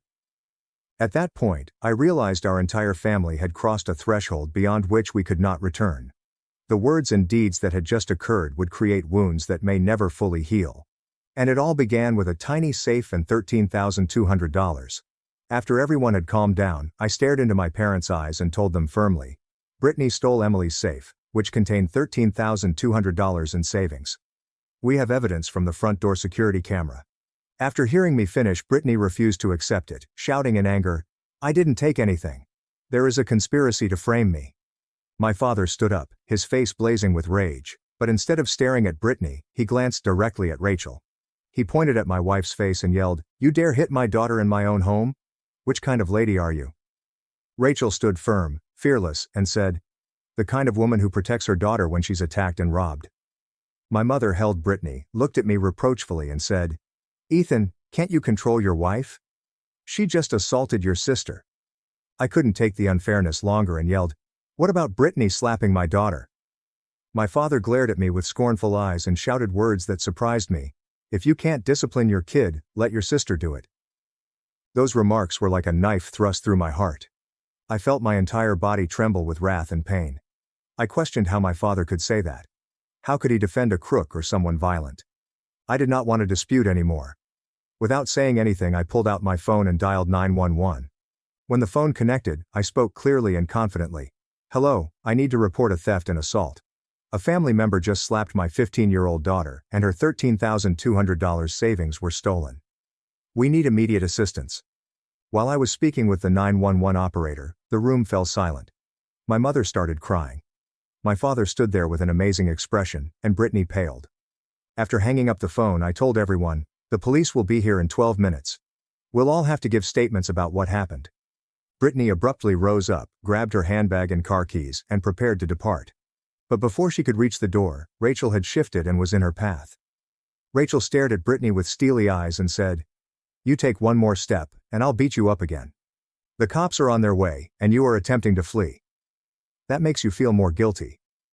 Brittany backed away, eyes filled with hatred and dread, and sat down on the sofa. She knew Rachel was not joking. Perhaps she recognized that fleeing the scene would only make matters worse. My parents stood there, absolutely powerless. They were used to Brittany always being covered for and excused. But this time, they said I'd gone too far. I had brought the family situation outside, and they were no longer in control. Emily, my daughter, stood behind me, gripping my hand tightly. I could feel both fear and gratitude in her gaze. For the first time, she witnessed her parents stand up to protect her rather than compromise for family harmony. The mood in my parents' living room was suddenly more intense than ever. We sat quietly, waiting for the sound of police sirens. Every passing second seemed like torment, but I knew I was doing the right thing. Police came to my parents' house shortly after the argument, responding to my call. 2 officers, 1 male and 1 female, listened to the stories of all people involved. They watched the video from the security camera I had stored on my phone and recorded everyone's statements. After gathering enough information, the police invited us to the station to complete the investigation. Brittany, who was now calmer, continued to deny responsibility, insisting she did not remove the safe, and Emily was mistaken. At the police station, after carefully reviewing the footage, the case officer looked at Brittany and remarked, "Miss Barker, the evidence is quite apparent. You arrived at your brother's house empty-handed and departed with a sack large enough to contain the stolen safe. Would you like to update your statement?" When confronted with incontrovertible evidence, Brittany burst into tears and admitted her guilt. "I took it. I didn't realize it had so much money. I assumed there were only a few thousand. I apologize. I'm very sorry." The officer nodded before turning to me and saying, Mr. Barker, because this is a family theft, we normally allow the parties time to examine their options before filing charges. Do you want to think more about this? Without hesitation, I looked the officer in the eyes and answered, I thought it through. I'd like to proceed with this case. Brittany began crying more, pleading me. Ethan, please, I'll repay the money. Do not do this to me. My parents pleaded with me, but I had already made my decision. Brittany did not simply steal a big amount of money, she also struck my daughter, a youngster. This was not behavior that could be ignored. The officer nodded, then added, So, we'll file theft charges against Miss Brittany Barker. Miss Brittany and Mrs. Rachel Barker may face charges related to the attack. However, because Miss Brittany struck a kid first and Mrs. Rachel retaliated to defend her child, the court may consider these circumstances when rendering a decision. After all that happened that day, I saw a future in which my family would never be the same again. But I knew I was doing the right thing by teaching Brittany about accountability for her actions. Brittany and my parents came to our house 10 days after we met at the police station. There was no argument or fury this time, only tears and pleadings. Brittany stared at me with red eyes and a trembling voice saying, Ethan, I sincerely apologize for what I did. I'm not sure what I was thinking anymore. I needed money for the forthcoming wedding, and when I saw Emily's savings, I couldn't resist. I pledged to pay back the total money within a month. Please drop the suit. I cannot bear having a criminal record. My father said urgently, Son, think about your sister's future. A criminal record will damage her profession and change her life forever. She has realized her error and swears never to do it again. With tears running down her cheeks, my mother said, Ethan, please forgive your sister. We all make mistakes. Don't let a single mistake ruin everything. I gazed at them, and my heart ached. Part of me wanted to forgive, let go, and work to mend the family. But another part of me realized that if Brittany did not suffer the repercussions of her conduct, she would never learn a valuable lesson. While my parents continued to plead, my thoughts went to what had happened. Brittany had struck my daughter, slapped a 15-year-old child in the face, and had not apologized to Emily. She was just concerned about herself and her future. Even more tragically, my parents were in the same situation. Throughout the fight, they never looked to Emily to check on her or console her. Not a single, "Are you okay?" or "I'm sorry." Their only concern was Brittany's safety. I felt tremendous grief when I saw Emily standing there, hurt and confused. She couldn't understand how her family members could treat her like this, first stealing her savings, then slapping her face, and now utterly ignoring her sentiments.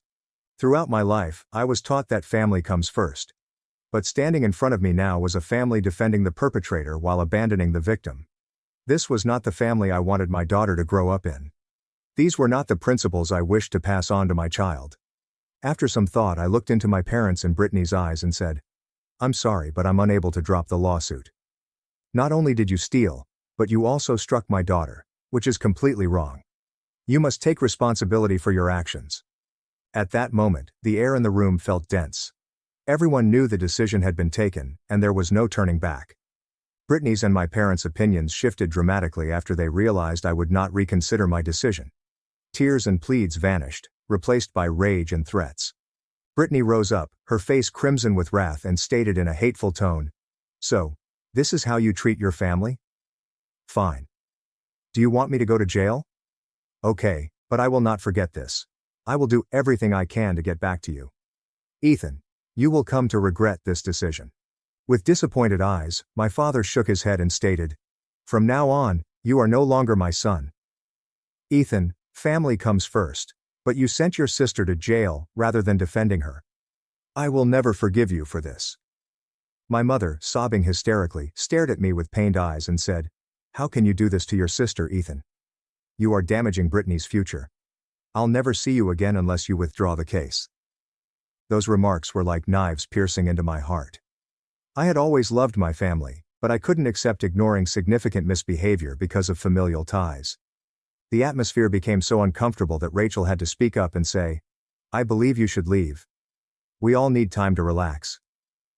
Brittany turned and threatened them again as they departed. Ethan, you'll pay for this. I promise. When the door closed, I felt as if a part of myself did as well. I had lost my family, my parents and my sister, because I stood up for what I considered to be right. In the following days, I began receiving calls from other family members, uncles, aunts, and cousins, all of whom chastised me for reporting my sister to the police. I tried to explain the problem at first, but it immediately became clear that they had heard a completely different version. Brittany and my parents had disseminated rumors that I'd sued my sister for a few $100s, without disclosing that the true sum was $13,200, or that Brittany had hit Emily. An uncle called me with scorn, saying, "You're heartless, Ethan. How could you do this to your sister? You want to wreck her life over a small amount of money?" When I tried to explain that Brittany had taken $13,200 and beat my kid, he simply chuckled and said, "Don't try to defend your conduct. Your parents have already told me everything." A day later, Aunt Carol, my mother's sister, called in a condescending tone and said, "Ethan, you've really disappointed me. How much do you believe Brittany took?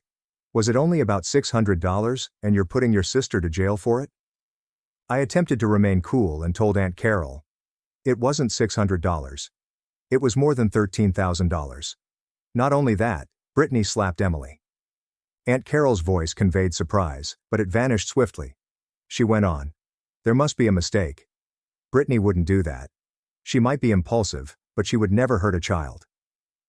Following the talk with Aunt Carol, I received a text from my cousin Jason. "Hello, you traitor. What have you done to Brittany? You had your wife beat up your sister and then phoned the police. Your family is severely dysfunctional." After a few similar calls and texts, I decided to stop attempting to explain. Instead, I sent Brittany a simple message. I intended to resolve this quietly. Rachel and I intended to withdraw the charges or seek a lesser sentence for you, but you went too far. I will not explain my acts to others.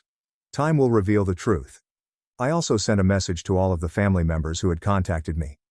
I understand you learned about Brittany's position from my parents. I'd like to explain a few topics. The stolen amount was $13,200, not just a few hundred. Brittany slapped Emily when she was caught.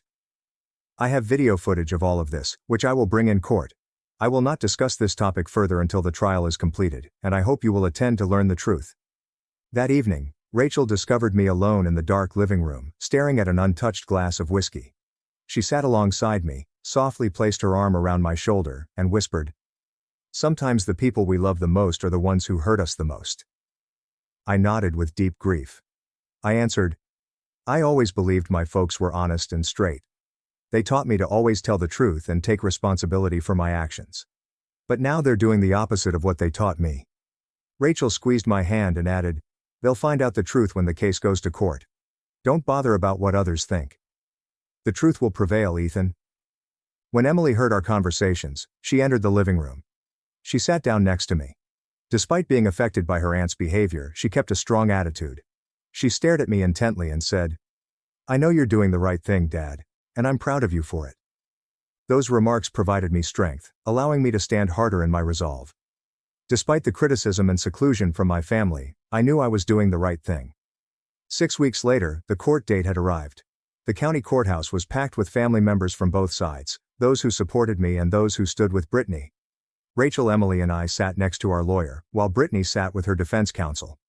My parents sat directly behind her, their eyes avoiding mine. The judge, a middle-aged woman with a stern demeanor, opened the hearing by saying, "Today we're trying the case of State versus Brittany Barker, with charges of second-degree theft and assault on a minor." Following the opening, the prosecutor presented evidence, including the security camera footage, Emily and my statements, and Brittany's confession at the police station. The courtroom fell silent when the footage was shown, which plainly showed Brittany arriving empty-handed and departing with a bag the right size for the stolen safe. When it was Brittany's turn, she stepped up, her expression filled with regret. She confessed to the court in a shaky voice, "Your Honor, I stole the safe from my granddaughter for $13,200. I have no legitimate excuse other than that I needed money for my forthcoming wedding. I also admit to slapping Emily after being accused. I deeply regret what I did." Brittany's defense attorney underlined that this was her first violation, that she had fully cooperated after being apprehended, and that she was determined to repay the stolen funds. After hearing both sides, the court issued the verdict. "Miss Barker, you broke the law and betrayed your family's trust. You took use of your relationship with your granddaughter to gain access to and steal a large sum of money before assaulting a kid. The court imposes a 14-month suspended sentence, a $2,500 fine, and orders you to refund the total $13,200 stolen. In addition, you must attend anger management workshops and a rehabilitation program." The judge turned to Rachel and remarked, Mrs. Barker, the court recognizes that you acted to defend your daughter, but violence is not the acceptable approach. The court fines you $600 for this behavior. When the trial concluded, I felt as if a weight had been lifted off my shoulders. Justice had been served, even if it cost me my family bonds. As I exited the courthouse, I purposefully walked past my parents and Brittany, wanting to communicate a few words, but they turned away, avoiding my gaze. In that moment, I realized that this wound would take a long time to heal, if it could heal at all. Following the trial, everything changed. 10 days after Brittany's conviction, a relative informed me that her fiancé had called off the engagement. He, a prominent lawyer, couldn't imagine marrying someone with a criminal record, particularly for theft and child violence. Brittany lost her employment at the financial firm after they learnt about the case. With a criminal record and no employment, she was compelled to return to live with my parents. My parents still refused to approach me, accusing me of damaging Brittany's future. Despite my repeated attempts to contact and send messages, there was no response. What's fascinating is how my family's sentiments about me shifted dramatically following the trial. Uncle Robert, who had called to chastise me previously, sent me a message. "I apologize, Ethan, for not trusting you. I reviewed the court filings. Brittany done truly terrible things." Aunt Carol, who had brutally chastised me, unexpectedly arrived at our house with a package of handmade cookies and stated, "Ethan, I was wrong to believe your parents without first asking you. I am sorry." However, not all changes were favorable. Relatives close to my parents began avoiding them at family functions. I was told that during someone's birthday party, nearly no one sat at the same table as my parents. Many individuals muttered about how they had shielded a thief while lying to the entire family. Cousin Mark informed me that my parents were now considered outsiders in their own family. Everyone knew they had lied about the money and Brittany punching Emily. Nobody trusted them anymore. On the other side, Emily and I received a lot of unexpected help. Many relatives gave Emily cards and gifts containing encouraging messages. Emily, despite acting strong throughout the process, needed to consult a psychotherapist to cope with feelings of betrayal and stress caused by the scenario. Being duped and assaulted by family members caused profound wounds in her soul. Rachel and I remained confident that we had done the right thing. We didn't regret our decision, even though it meant losing our relationship with my parents and sister. We taught Emily an important lesson about standing up for herself and remaining true to her ideals, even if it meant confronting loved ones. One day, while we were eating dinner, Emily asked me with pensive eyes, "Dad, do you think we'll ever talk to Grandpa, Grandma, and Aunt Brittany again?" Sighing, I replied, "I'm not sure, dear. Time will tell, but I hope they realize we were doing the right thing someday." Rachel grasped my hand and softly remarked, "Sometimes doing the right thing entails making difficult choices. But that is what characterizes us." In that moment, I felt the weight of prior decisions, but I also recognized the resilience in my tiny family. A family that had weathered adversity together and remained steadfast in the face of challenges. It has been 15 months after the case, and our lives have gradually returned to normal. Emily is now 16 and has developed significantly since what happened. She overcame her shock and gained a deeper understanding of the importance of integrity thanks to treatment and our assistance. One of the most major modifications we made was to open a bank account for Emily rather than using a safe. Emily's savings are now safely protected, and she is learning actual financial management skills through a banking app. I wish I had given her this practical lesson in financial responsibility sooner. My family's situation stays unaltered. My parents still refuse to speak to me, they believe that I betrayed the family. Brittany, according to family, still lives with my parents and works part-time at a neighborhood supermarket, which is a significant drop-down from her previous financial management role. The conversation surrounding the incident appears to never end. I frequently hear whispered talks at large family gatherings, when I am still invited. Many people still believe I was too harsh, that I damaged the family's happiness and my sister's future. Others, particularly those who have looked into the subject, understand and even support my decision. Most recently, during a relative's wedding, an aunt approached me with a drink and simply stated, "Ethan, you know your parents are so lonely now. Brittany has no future left since you couldn't overlook a minor error." I looked straight into her eyes and said, "Aunt, stealing and beating a child are not minor offenses." My aunt shook her head and walked away, leaving me with thoughts I'd been struggling with for a year. Was I overly harsh? Am I truly the one who shattered my family? And now I'd want to ask you all. Am I the one who ruined my family's happiness, or did Brittany's actions wreck her future and sever our family bonds? Do you have a better method to address this situation? It wasn't dramatic. No tears, no hugs.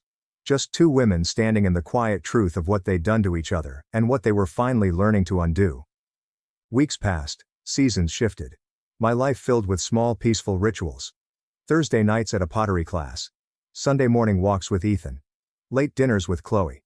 I started reclaiming corners of my life I'd given away one transaction at a time. My couch wasn't a guest bed anymore. My paycheck stayed in my account. My energy wasn't spent patching up someone else's choices. One evening I sat on that same couch scrolling through photos and stumbled upon one from 3 years ago, me and Vanessa at a cafe. Her smiling wide while I looked exhausted, eyes red from crying. I remembered that day. She'd asked for one last loan. I'd said yes. I stared at that photo for a long moment, then deleted it, not out of anger, out of peace. Months later, I saw a photo of Vanessa on social media. She was standing in front of a small, bare apartment, mismatched furniture, mattress on the floor, a plant on the windowsill. The same plant she'd brought when she first showed up at my door 3 years ago. I didn't feel pity or smugness. I just felt free. Because maybe that's what love really is. Not saving someone over and over, but finally letting them face their own darkness, so they can find their own light. That night, I sent a short text. Proud of you. She replied hours later. Thanks for everything, even the hard part. Sometime after midnight, I lay in bed, the quiet filling every corner of the room. I realized something I'd never allowed myself to believe before. Boundaries aren't cruel. They're the most honest form of love there is. Love without them isn't compassion. It's debt dressed up as devotion. For years I mistook silence for peace and sacrifice for loyalty. But now I know the truth. Sometimes you don't need to raise your voice to win. You just quietly pull the plug and watch the lights go out. My husband slapped me in front of his mother. I thought she'd defend him, but she called the cops and brought his reign of abuse crashing down. For 4 years, I had been treading on eggshells around Adrian Keller. The slap began tiny, a quick backhand when food was cold, and a shove when I disagreed with him. Always behind closed doors, followed by apologies and pledges that it would not happen again. His mother had come for the weekend, and I had been working so hard to be the ideal wife. Eleanor Whitmore was everything I wasn't. Polished, educated, and descended from the small southern town's founding families. She'd made it obvious from the start that I wasn't good enough for her son. The girl from the wrong side of town who trapped her beautiful boy in an unwanted pregnancy, which we lost 4 months into our marriage. Eleanor had a knack of making me feel small without saying anything directly hurtful. She'd run her finger over surfaces looking for dust, recommend better cleaning products with a hint of disdain, or casually note Adrian's ex-girlfriend was such a great cook and came from such a nice family. Every interaction seemed like a test that I failed. Every discussion is a reminder of my shortcomings. I made her favorite dishes all weekend, including cucumber sandwiches with the crusts removed, Earl Grey tea served at the perfect temperature, and beef Wellington that took 6 hours to prepare correctly. I cleaned the house twice, vacuuming carpets that did not require vacuuming and polishing silver that was already pristine. I bit my tongue as she criticized everything from my cooking to my clothing choices to the way I put flowers in the guest room. She had this way of gazing at me as if I were a stain on her beautiful furniture, something unattractive that needed to be dealt with but was too offensive to address openly. Her displeasure pervaded every room she entered. The explosion occurred over something foolish, as they often do. I had unintentionally used the nice china for lunch, rather than conserving it for evening. It was an honest error. I was so concerned about impressing her that my hands shook as I set the table, and I grabbed the wrong dishes from the cabinet. Adrian's grandmother's Haviland china, with lovely blue blooms. Each item was worth more than I earned in 1 week at the bookshop where I worked part-time. Adrian's cheeks turned scarlet as soon as he noticed the exquisite porcelain, and the vein in his temple began to throb like it always did when his fury flared up. "What the hell is wrong with you?" he asked, his voice low and threatening in a way that made my stomach clench with familiar fear. "I specifically told you those were for tonight when the Langfords come over. Those plates are worth more than you make in a month." "I'm sorry," I said quietly, reaching to clear the table with quivering hands, careful not to clink the fine china together. "I'll wash them carefully and reset everything with the everyday dishes. I promise I'll be more careful next time." His mother sat right there, sipping her tea from one of the lovely cups as if nothing had happened, her flawlessly placed lipstick leaving no trace on the rim. I hoped her presence would keep him quiet. Perhaps he wouldn't dare to reveal his true nature in front of the woman whose opinion was more important to him than everything else in the world, including his wife's safety. I had never been so incorrect about anything in my life. Adrian gripped my wrist so tightly that I felt the bones grind together, his fingers wrapping entirely around my narrow arm. "You never listen, do you? You're too stupid to follow simple instructions. How many times do I have to explain things before they penetrate that thick skull of yours?" The usual panic rose in my chest like floodwater. This was how it always started. Remarks meant to make me feel useless, a grip that left purple fingerprints for days, and the way he made me believe that everything wrong in his life was somehow my responsibility. I tried to break away, but his hold tightened, bringing tears to my eyes. The fragile bones in my wrist felt as if they would fracture under the pressure. "Please," I whispered quietly, looking nervously at his mother, hoping she'd interfere. "You're hurting me." His mother continued to drink her tea, her face expressionless, as if she were watching a somewhat entertaining television show. There was no help coming from that direction. She'd probably blame me for embarrassing her son, for causing drama during her visit, and for being the type of woman who incited men to violence because of her own inadequacy. That's when he did it, there in front of his mother, in the middle of their spotless dining room, complete with crystal chandelier and a mahogany table passed down through generations. He brought his hand back and slapped me in the face so hard that my ears rang and I tasted blood. The hit sent me stumbling backward against the antique sideboard, my hip colliding with its sharp edge. A crystal vase full of fresh roses wobbled dangerously before I grabbed it with my free hand, adding insult to injury. Now I was the clumsy wife who couldn't even take a proper hit without endangering more valuable family heirlooms. I stood there, astonished, my cheeks scorching as if someone had pressed a hot iron across my skin, waiting for his mother to gasp, object, or do something. Anything. She'd always been so proper, so concerned with looks, social decorum, and upholding the family's standing in the neighborhood. Domestic violence in her dining room would undoubtedly cross a boundary, if only in terms of propriety. Instead, she laid her teacup down with a gentle clink, and gazed squarely at her son. The sound appeared to echo in the sudden silence, like a bell tolling the hour. "Adrian James Keller," she announced, her voice piercing through the silence like a razor through silk. "What did you just do?" Something in her tone caused Adrian to freeze entirely, his hand still up from the slap.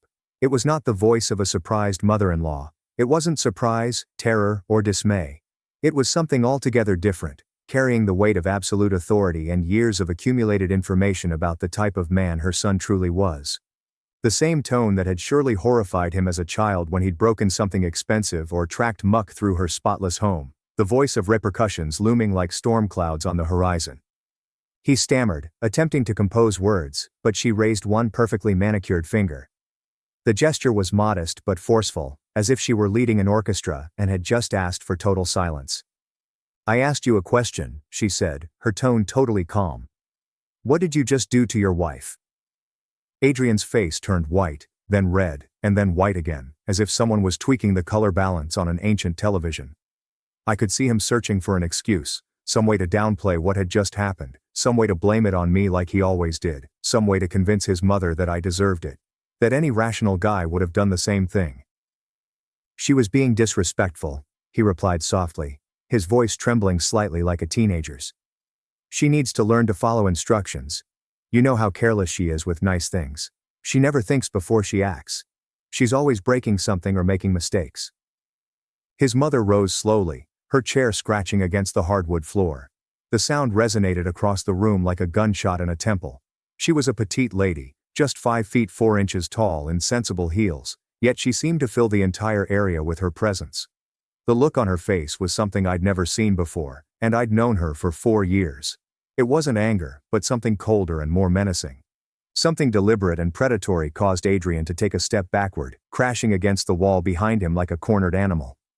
"Sit down," she said, and Adrian actually did, sliding into his chair like a scolded kid, his lips opening and closing like a fish struggling for air, but no sound came out. Eleanor walked over to me with measured steps, her heels clicking against the floor with military precision, and I thought she was going to slap me too. Finish what her son had started, tell me I deserved it for being clumsy with her precious china, for embarrassing her son in front of her, for being the type of woman who drove men to violence through her own stupidity and carelessness. Instead, she gently took my chin in her perfectly manicured hand and tilted my face toward the light streaming through the bay window. Her touch was surprisingly gentle, as if she was examining a piece of damaged artwork that could be restored with enough care and patience. The red handprint was already darkening into a bruise that would last for weeks, and my lip had split where my teeth had cut the inside of my mouth. I could taste copper and feel my pulse throbbing in. "How long?" she asked calmly, her gaze never leaving my pained face. "I don't understand," I mumbled, perplexed by her sudden kindness and the way she looked at me as if she cared what happened to me. "How long has my son been hitting you?" The question hung in the air like smoke from a house fire, heavy and suffocating, and I could feel Adrian's eyes bore into me from across the room, silently threatening what would happen later if I told the truth. The familiar fear crept up my spine like ice water. The fear that had kept me silent for 4 years. The fear that had convinced me to stay in a marriage that was slowly killing my spirit. I am not. I mean, he does not. This was simply. I tripped over the words, the falsehoods flowing naturally after years of practice. "Don't lie to me," she murmured calmly, but with steel in her voice. "I've been watching you for 4 years. I understand what terror looks like on a woman's face. I understand what careful motions look like, what forced grins look like, and what it implies when someone flinches whenever a door bangs or a voice is raised." She turned to face Adrian, her voice lowering to a whisper, which was more horrifying than shouting. "4 years ago, you returned from your honeymoon with a black eye. You stated that during your sunset cruise, you stepped into a door and were smacked in the face by a low beam as the boat swayed. I knew you were lying, but I suspected she had hit you. I was almost happy that you'd married someone strong enough to fight back." Adrian's jaw dropped wide, his looks shifting between amazement, denial, and increasing panic. "Mom, I raised you better than this," she said, her voice becoming stronger with each syllable, like a storm brewing. "I raised you to protect women, not terrorize them. I raised you to be a man of honor, not a coward who uses his stature to intimidate someone smaller and weaker. Your father may have been a jerk in many ways, but he never struck me or your children in rage. He had flaws, God knows he had plenty of them, but he was not a coward." That wasn't entirely true, and we all knew it. I'd heard whispered stories from Adrian's in walls during business sister about their father's rages, the holes punched, disappointments, the way their mother would wear long sleeves in the summer and makeup that was just a little too heavy around her eyes after particularly bad fights. But apparently Eleanor had decided to rewrite history, or maybe she'd convinced herself that emotional abuse and intimidation didn't count as real. She walked to her purse, an expensive leather bag that probably cost more than my monthly salary, and took out her phone, the most recent model, in a case that suited her clothing precisely and probably cost more than most people's weekly shopping budget. "What are you doing?" Adrian inquired, terror coming into his voice for the first time since I'd known him. His face had turned absolutely white, and I could see a vein pulsating furiously in his temple. "I'm calling your sister Beatrice, and then I'm calling the police." The room went dead silent, except for the ticking of the grandfather clock in the corner and the sound of my own pulse pounding so hard that I was sure everyone could hear it. Even the birds outside appeared to have stopped singing. Adrian jumped up so quickly that his chair tipped backward and collapsed to the floor, making a sound like broken bones. "You can't do that," he snarled, his voice rising to a pitch I hadn't heard before and cracking like an adolescent boy's. "This is between me and my wife. It is not your concern what happens in my marriage. You can't meddle with our private affairs." Eleanor gazed at him with the loathing normally reserved for something scraped off your shoe after walking through a particularly unpleasant part of town. "Everything you do is my business when you're doing it wrong," she said with an eerily composed tone. "I didn't spend 35 years building this family's reputation in this town, serving on charity boards and hosting fundraisers and being a pillar of the community, to have you destroy it all by beating your wife like some common thug from the trailer park." I realized then that she wasn't defending me out of compassion, moral outrage, or a noble desire to protect the innocent. She was defending the family name, the carefully cultivated image of respectability that came with being Kellers in this small southern town where everyone knew everyone else's business, and reputation meant everything. For the first time in 4 years, someone stood between me and Adrian's fists, and I didn't care what her motivations were as long as she kept doing it. Adrian attempted a new tactic, adopting the logical voice he used when attempting to persuade someone to see things his way. The same voice he'd used to convince me that his fury was my responsibility, that I brought it on myself through my own carelessness and foolishness. "Mom, you don't understand the whole situation," he continued, spreading his hands in a phony reasonable motion. "She pushes me. She understands just what buttons to push to get me upset, and how to provoke me. She does stuff on purpose to provoke a reaction from me. Sometimes I lose control for a brief moment, but she understands how to push me to that point. She isn't as innocent as she appears. Eleanor raised her hand as if she were stopping traffic, her wedding band reflecting the light from the chandelier. I've heard this before, she replied, her voice flat and impersonal. From your father, when he tried to explain why he punched through the kitchen wall. From every weak man who believes that his emotions are someone else's responsibility. From every coward who accuses his victim of lacking self-control and emotional maturity.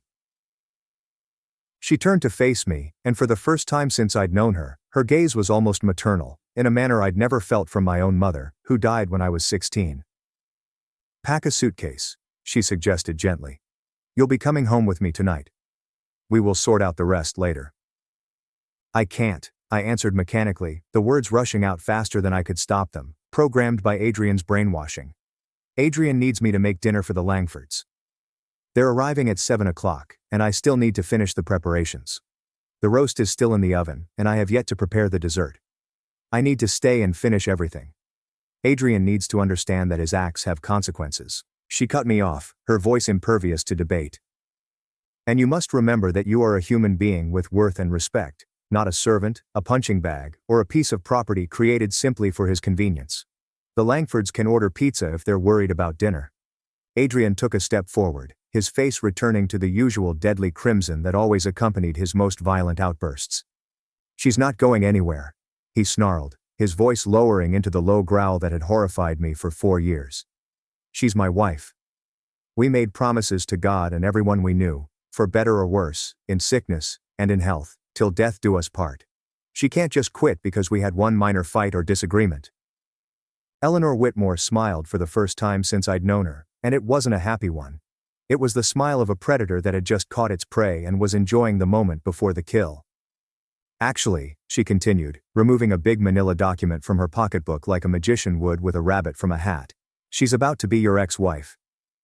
The folder was large, crammed with images and documents I'd never seen before, tied together with elastic bands and paper clips, and Eleanor spread them on the mahogany table like she was dealing cards in a high-stakes poker game with lives on the line.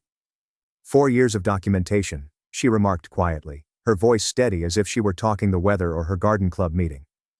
Every bruise, every excuse, every time you came to family gatherings and she had mysterious injuries that she blamed on her own clumsiness or accidents. The photographs were devastating, more detailed than I could have imagined. Pictures of me at Christmas dinner with finger-shaped bruises on my upper arms, barely visible under the sleeves of my red dress but caught by the camera's flash. Easter brunch with a split lip I blamed on tripping over our cat while carrying groceries, and my birthday party with a black eye hidden under heavy concealer and strategic lighting but still visible if you knew what to look for. How did you get these? I mumbled, staring at photographs I couldn't even remember taking. Documented evidence of my own anguish that I'd worked so hard to conceal. I engaged a private investigator 3 years ago, she remarked matter-of-factly, as if she were talking about hiring a landscaper or a housekeeper. A very discreet man who specializes in domestic issues. I thought something was wrong, but I needed specific evidence before I could act. I couldn't make such serious claims based solely on assumptions and gut reactions. There were medical records from the urgent care clinic where I'd gotten stitches after Adrian pushed me into the coffee table during an argument about his gambling, as well as bank records showing how my paychecks were being deposited into an account controlled solely by Adrian, leaving me with no access to money. There were phone records of my calls to my sister, which were always cut short when Adrian came home early from work. There were photographs taken with telephoto lenses through our windows of Adrian grabbing me, shouting at me, and backing me into corners with his fist raised, and there were audio recordings of our fights, which I had no idea existed. The investigator had interviewed our neighbors, who admitted to hearing screaming and crashing sounds through our thin walls, but had never called the police because they didn't want to get involved in our private business. He'd also spoken with my co-workers, who confirmed that I frequently came to work with mysterious injuries and appeared afraid of my husband's reaction to minor mistakes. Adrian raced for the images, desperation making him awkward and uncoordinated, but Eleanor was faster, despite her age, and the constraining nature of her fine clothes, and she scooped them back into the folder, clutching it to her chest like a shield. "You're pathetic," she snarled to her son, and I'd never heard such pure scorn in a human voice. A weak, pathetic excuse for a man who hurts women to feel powerful because he's too much of a coward to face his true problems. You're worse than your father was, because he had the excuse of growing up impoverished and desperate during the Depression. You had every advantage in life: education, money, and opportunities, and you decided to use them. Adrian's mask of civilized behavior, which he'd worn in front of his mother his entire life, finally cracked and fell away like old paint.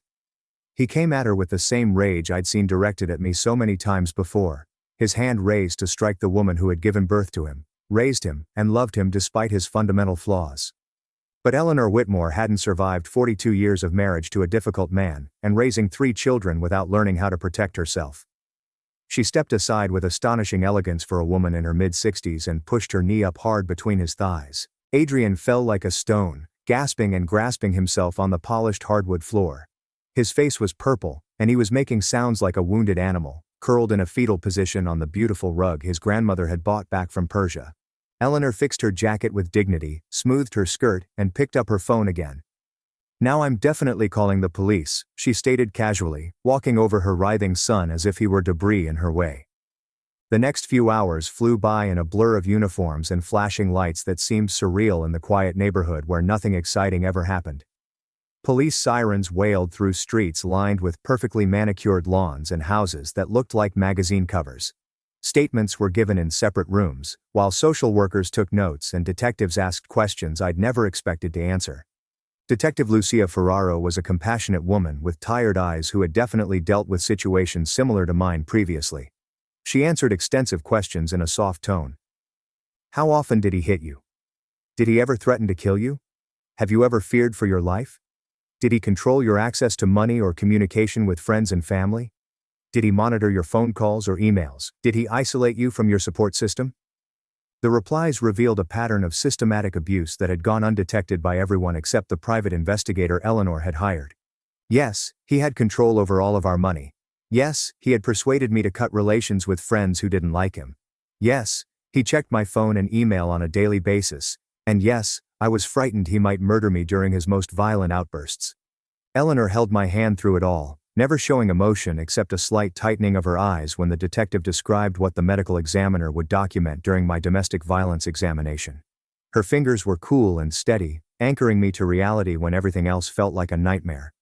Adrian was arrested for domestic violence and led away in handcuffs while neighbors gathered on their perfectly manicured lawns to witness the spectacle. The great Adrian Keller, golden boy of the country club set and rising star in his father's law firm, reduced to shouting threats from the back of a police car while his mother watched with cold satisfaction.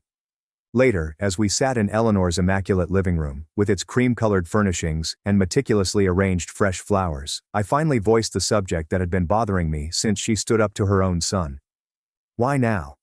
If you knew what was happening, if you'd been documenting it for 3 years, why didn't you help me before?"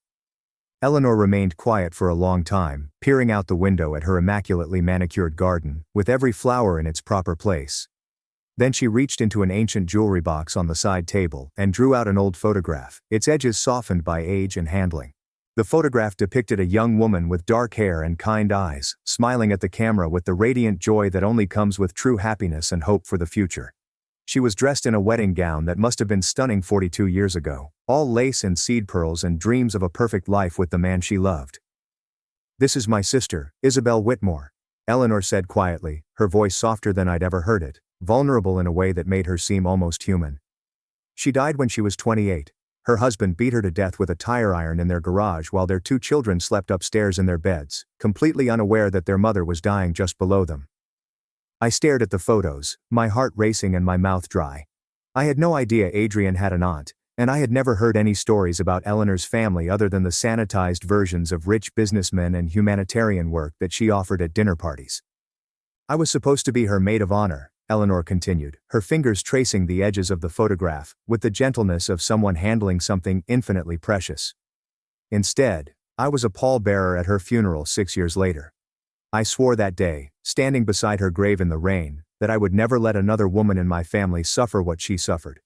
I would never again fail to act when I saw the signs." "But you never liked me," I replied, still perplexed by the news. "You always made it clear I wasn't good enough for Adrian. You criticized everything I did, made me feel like I could never measure up to your standards." Eleanor sighed, and for the first time she appeared all 66 years old. I was trying to protect you in the only way I knew how, she told me. I thought if I could convince you to leave on your own, if I could make you see that this family wasn't right for you, you'd be safer. When that didn't work, when I saw that you were just like Isabel, too loyal, too hopeful, too willing to believe that love could fix everything, I knew I had to take a different approach. She opened a second folder, this one even thicker than the first and filled with legal paperwork and letters. I needed enough proof to ensure Adrian would go to prison, not just get a slap on the wrist and court-ordered anger management classes that wouldn't change anything. I needed documentation that would hold up in court, that would convince a judge to keep him away from you permanently. The evidence was astounding in its comprehensiveness and attention to detail. 4 years of meticulous documentation from many sources, resulting in an airtight case that no defense attorney could overcome. Hospital records dating back to our honeymoon, when I claimed to have fallen downstairs, but the injury pattern suggested I'd been pushed.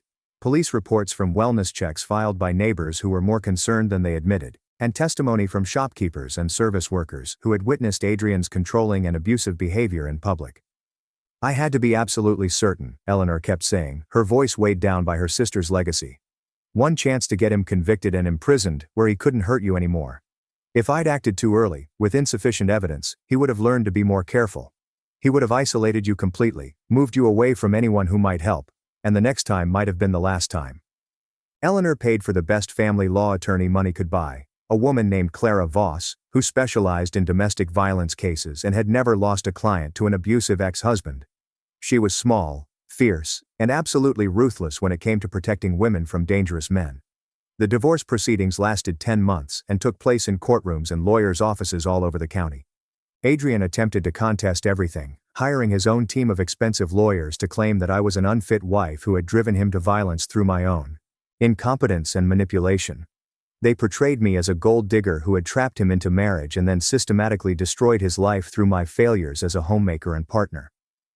Adrian's case was completely shattered by the photographs, the medical records, Eleanor's private investigator's testimony, and the audio recordings, which revealed Adrian's true nature in ways that no amount of expensive legal representation could ever overcome. During one particularly traumatic session, Clara played a recording of Adrian threatening to kill me if I ever tried to leave him, his voice clear and unmistakable, promising to hunt me down and make me pay for embarrassing him. The judge's face turned white as she listened, and I saw her hands clench into fists. He received a 6-year state prison sentence for aggravated domestic abuse, with the option of parole after 4 years, if he underwent substantial anger management and psychological counseling. The judge made it clear that any future infractions would result in much longer sentences. I received the house, hefty alimony to help me rebuild my life, and a restraining order that would follow him for the rest of his life. Eleanor and I never became close friends in the traditional sense, but we developed a complex relationship based on mutual respect and shared trauma. She helped me find a job at her charity foundation, working with other women who were trying to rebuild their lives after escaping abusive relationships. I helped her process the guilt she'd carried for 42 years over her sister's death and her failure to recognize the warning signs in time. On the day Adrian was sentenced, Eleanor waited for me outside the courthouse steps. As we watched him being led away in handcuffs for what we hoped would be the last time, his face twisted with rage and shouting promises of vengeance that echoed off the courthouse walls, she turned to me and said something I'll never forget. "Isabel would have liked you," she continued quietly, her voice heavy with emotion she rarely allowed herself to exhibit. "You're stronger than either of us gave you credit for. Stronger than she was, and certainly stronger than I was at your age when I had to make choices about my own marriage." 8 months later, I began volunteering at a women's shelter 3 towns away. Far enough away to feel safe, but close enough to make a meaningful difference. I used my story to help other women recognize the signs of abuse that I had overlooked or rationalized for so long, to understand that they deserved better than fear and pain disguised as love. I discovered that Eleanor had been anonymously funding the shelter for years, ever since Isabel's death, pouring her guilt and grief into helping women escape the fate her sister had suffered. Listening to stories that mirrored my own, seeing the same fear, confusion, and desperate hope in other women's eyes, and assisting them in navigating the legal system and finding safe places to rebuild their lives was the most difficult work I'd ever done. It was emotionally exhausting in ways I hadn't anticipated. But it was also healing, transformative in ways I could not have anticipated. 2 years after the divorce was finalized, I received a letter from Adrian in prison. The return address made my hands tremble so fiercely that I almost dropped it. But I pushed myself to open it, despite every instinct telling me to throw it away unread. The letter was 6 pages of carefully crafted manipulation, designed to make me feel guilty for blaming him for his imprisonment and hopeful that we could reconcile when he was released. It was exactly the kind of psychological warfare he'd always been good at, the same techniques that had kept me trapped for 4 years. He wrote about how sorry he was, how much he'd changed through prison counseling and reflection, how he now understood that what he'd done was wrong and would never happen again, and how he portrayed himself as a victim of his own emotions. A man who had loved me so much that he'd lost control, but had learned better ways to express his feelings. The letter was a masterpiece of emotional manipulation, hitting every button he knew would make me feel something. References to the good times we'd had, promises of the life we could have together if I just gave him another chance, subtle threats disguised as statements of love and devotion. I threw it away without reading more than the first paragraph, but I retained the envelope. My therapist had warned me that he would ultimately try to contact me and that I should document any efforts at communication for the police and the parole board. Some apologies come too late, some bridges are supposed to be destroyed, and some individuals never truly change, no matter how persuasively they say differently in letters written from prison cells, where they only have time to create their falsehoods. 3 years later, while volunteering at the shelter, I met Julian Moreau, a counselor who worked with male batterers and ran court-ordered programs to break the cycle of violence before it claimed more victims. He understood trauma and recovery in ways that most people couldn't, and he never made me feel damaged, broken, or responsible for what had happened to me. He was patient with my startle responses and night terrors, the way I trembled when anyone moved too swiftly near me, the way I still checked locks numerous times before bed. He understood why I needed space to heal while making it plain that he would wait as long as it took for me to regain confidence. He never raised his voice, never grabbed my arm to get my attention, and never made me feel like I was walking through a minefield of potential triggers. When I had panic attacks caused by unexpected sounds or movements, he would sit quietly nearby until I could breathe normally again, never making me feel broken or difficult. When he asked me to marry him after 3 years of painstaking wooing, Eleanor was the first person I phoned. "You're sure about this one?" she inquired, her voice heavy with the weight of our shared experience and the understanding of how disastrous things could turn out. "I'm sure," I responded, shocked by how certain I felt. "He makes me feel safe in a way I didn't know was possible. He sees my strength instead of trying to break it down." After a lengthy pause on the other end of the line, Eleanor continued, "Good. You deserve to feel safe. You deserve someone who cherishes you instead of diminishing you."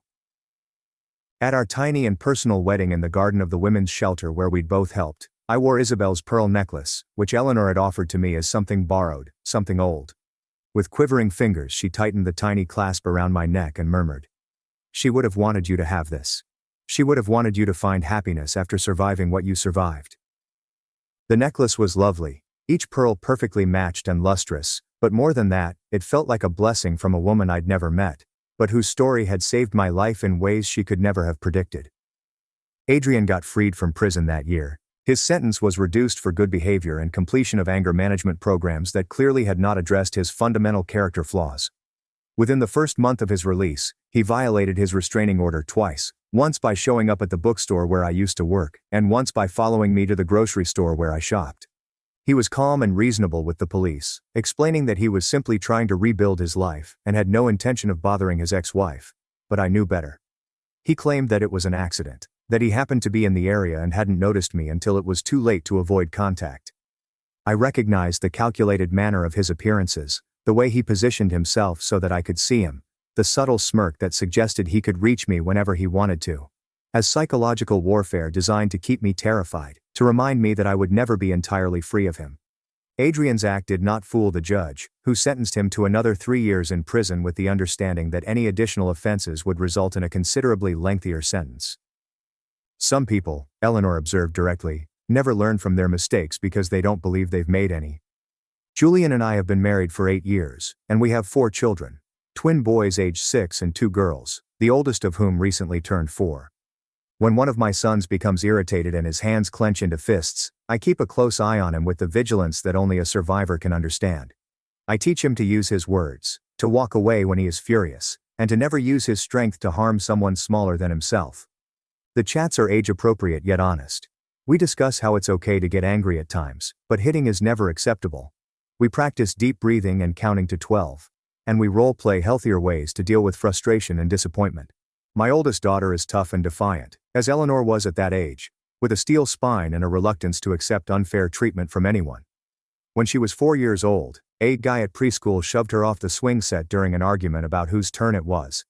Instead of crying or running to a teacher, she marched over to him and told him in a clear, carrying voice that hitting was not acceptable and that he needed to apologize and learn better behavior.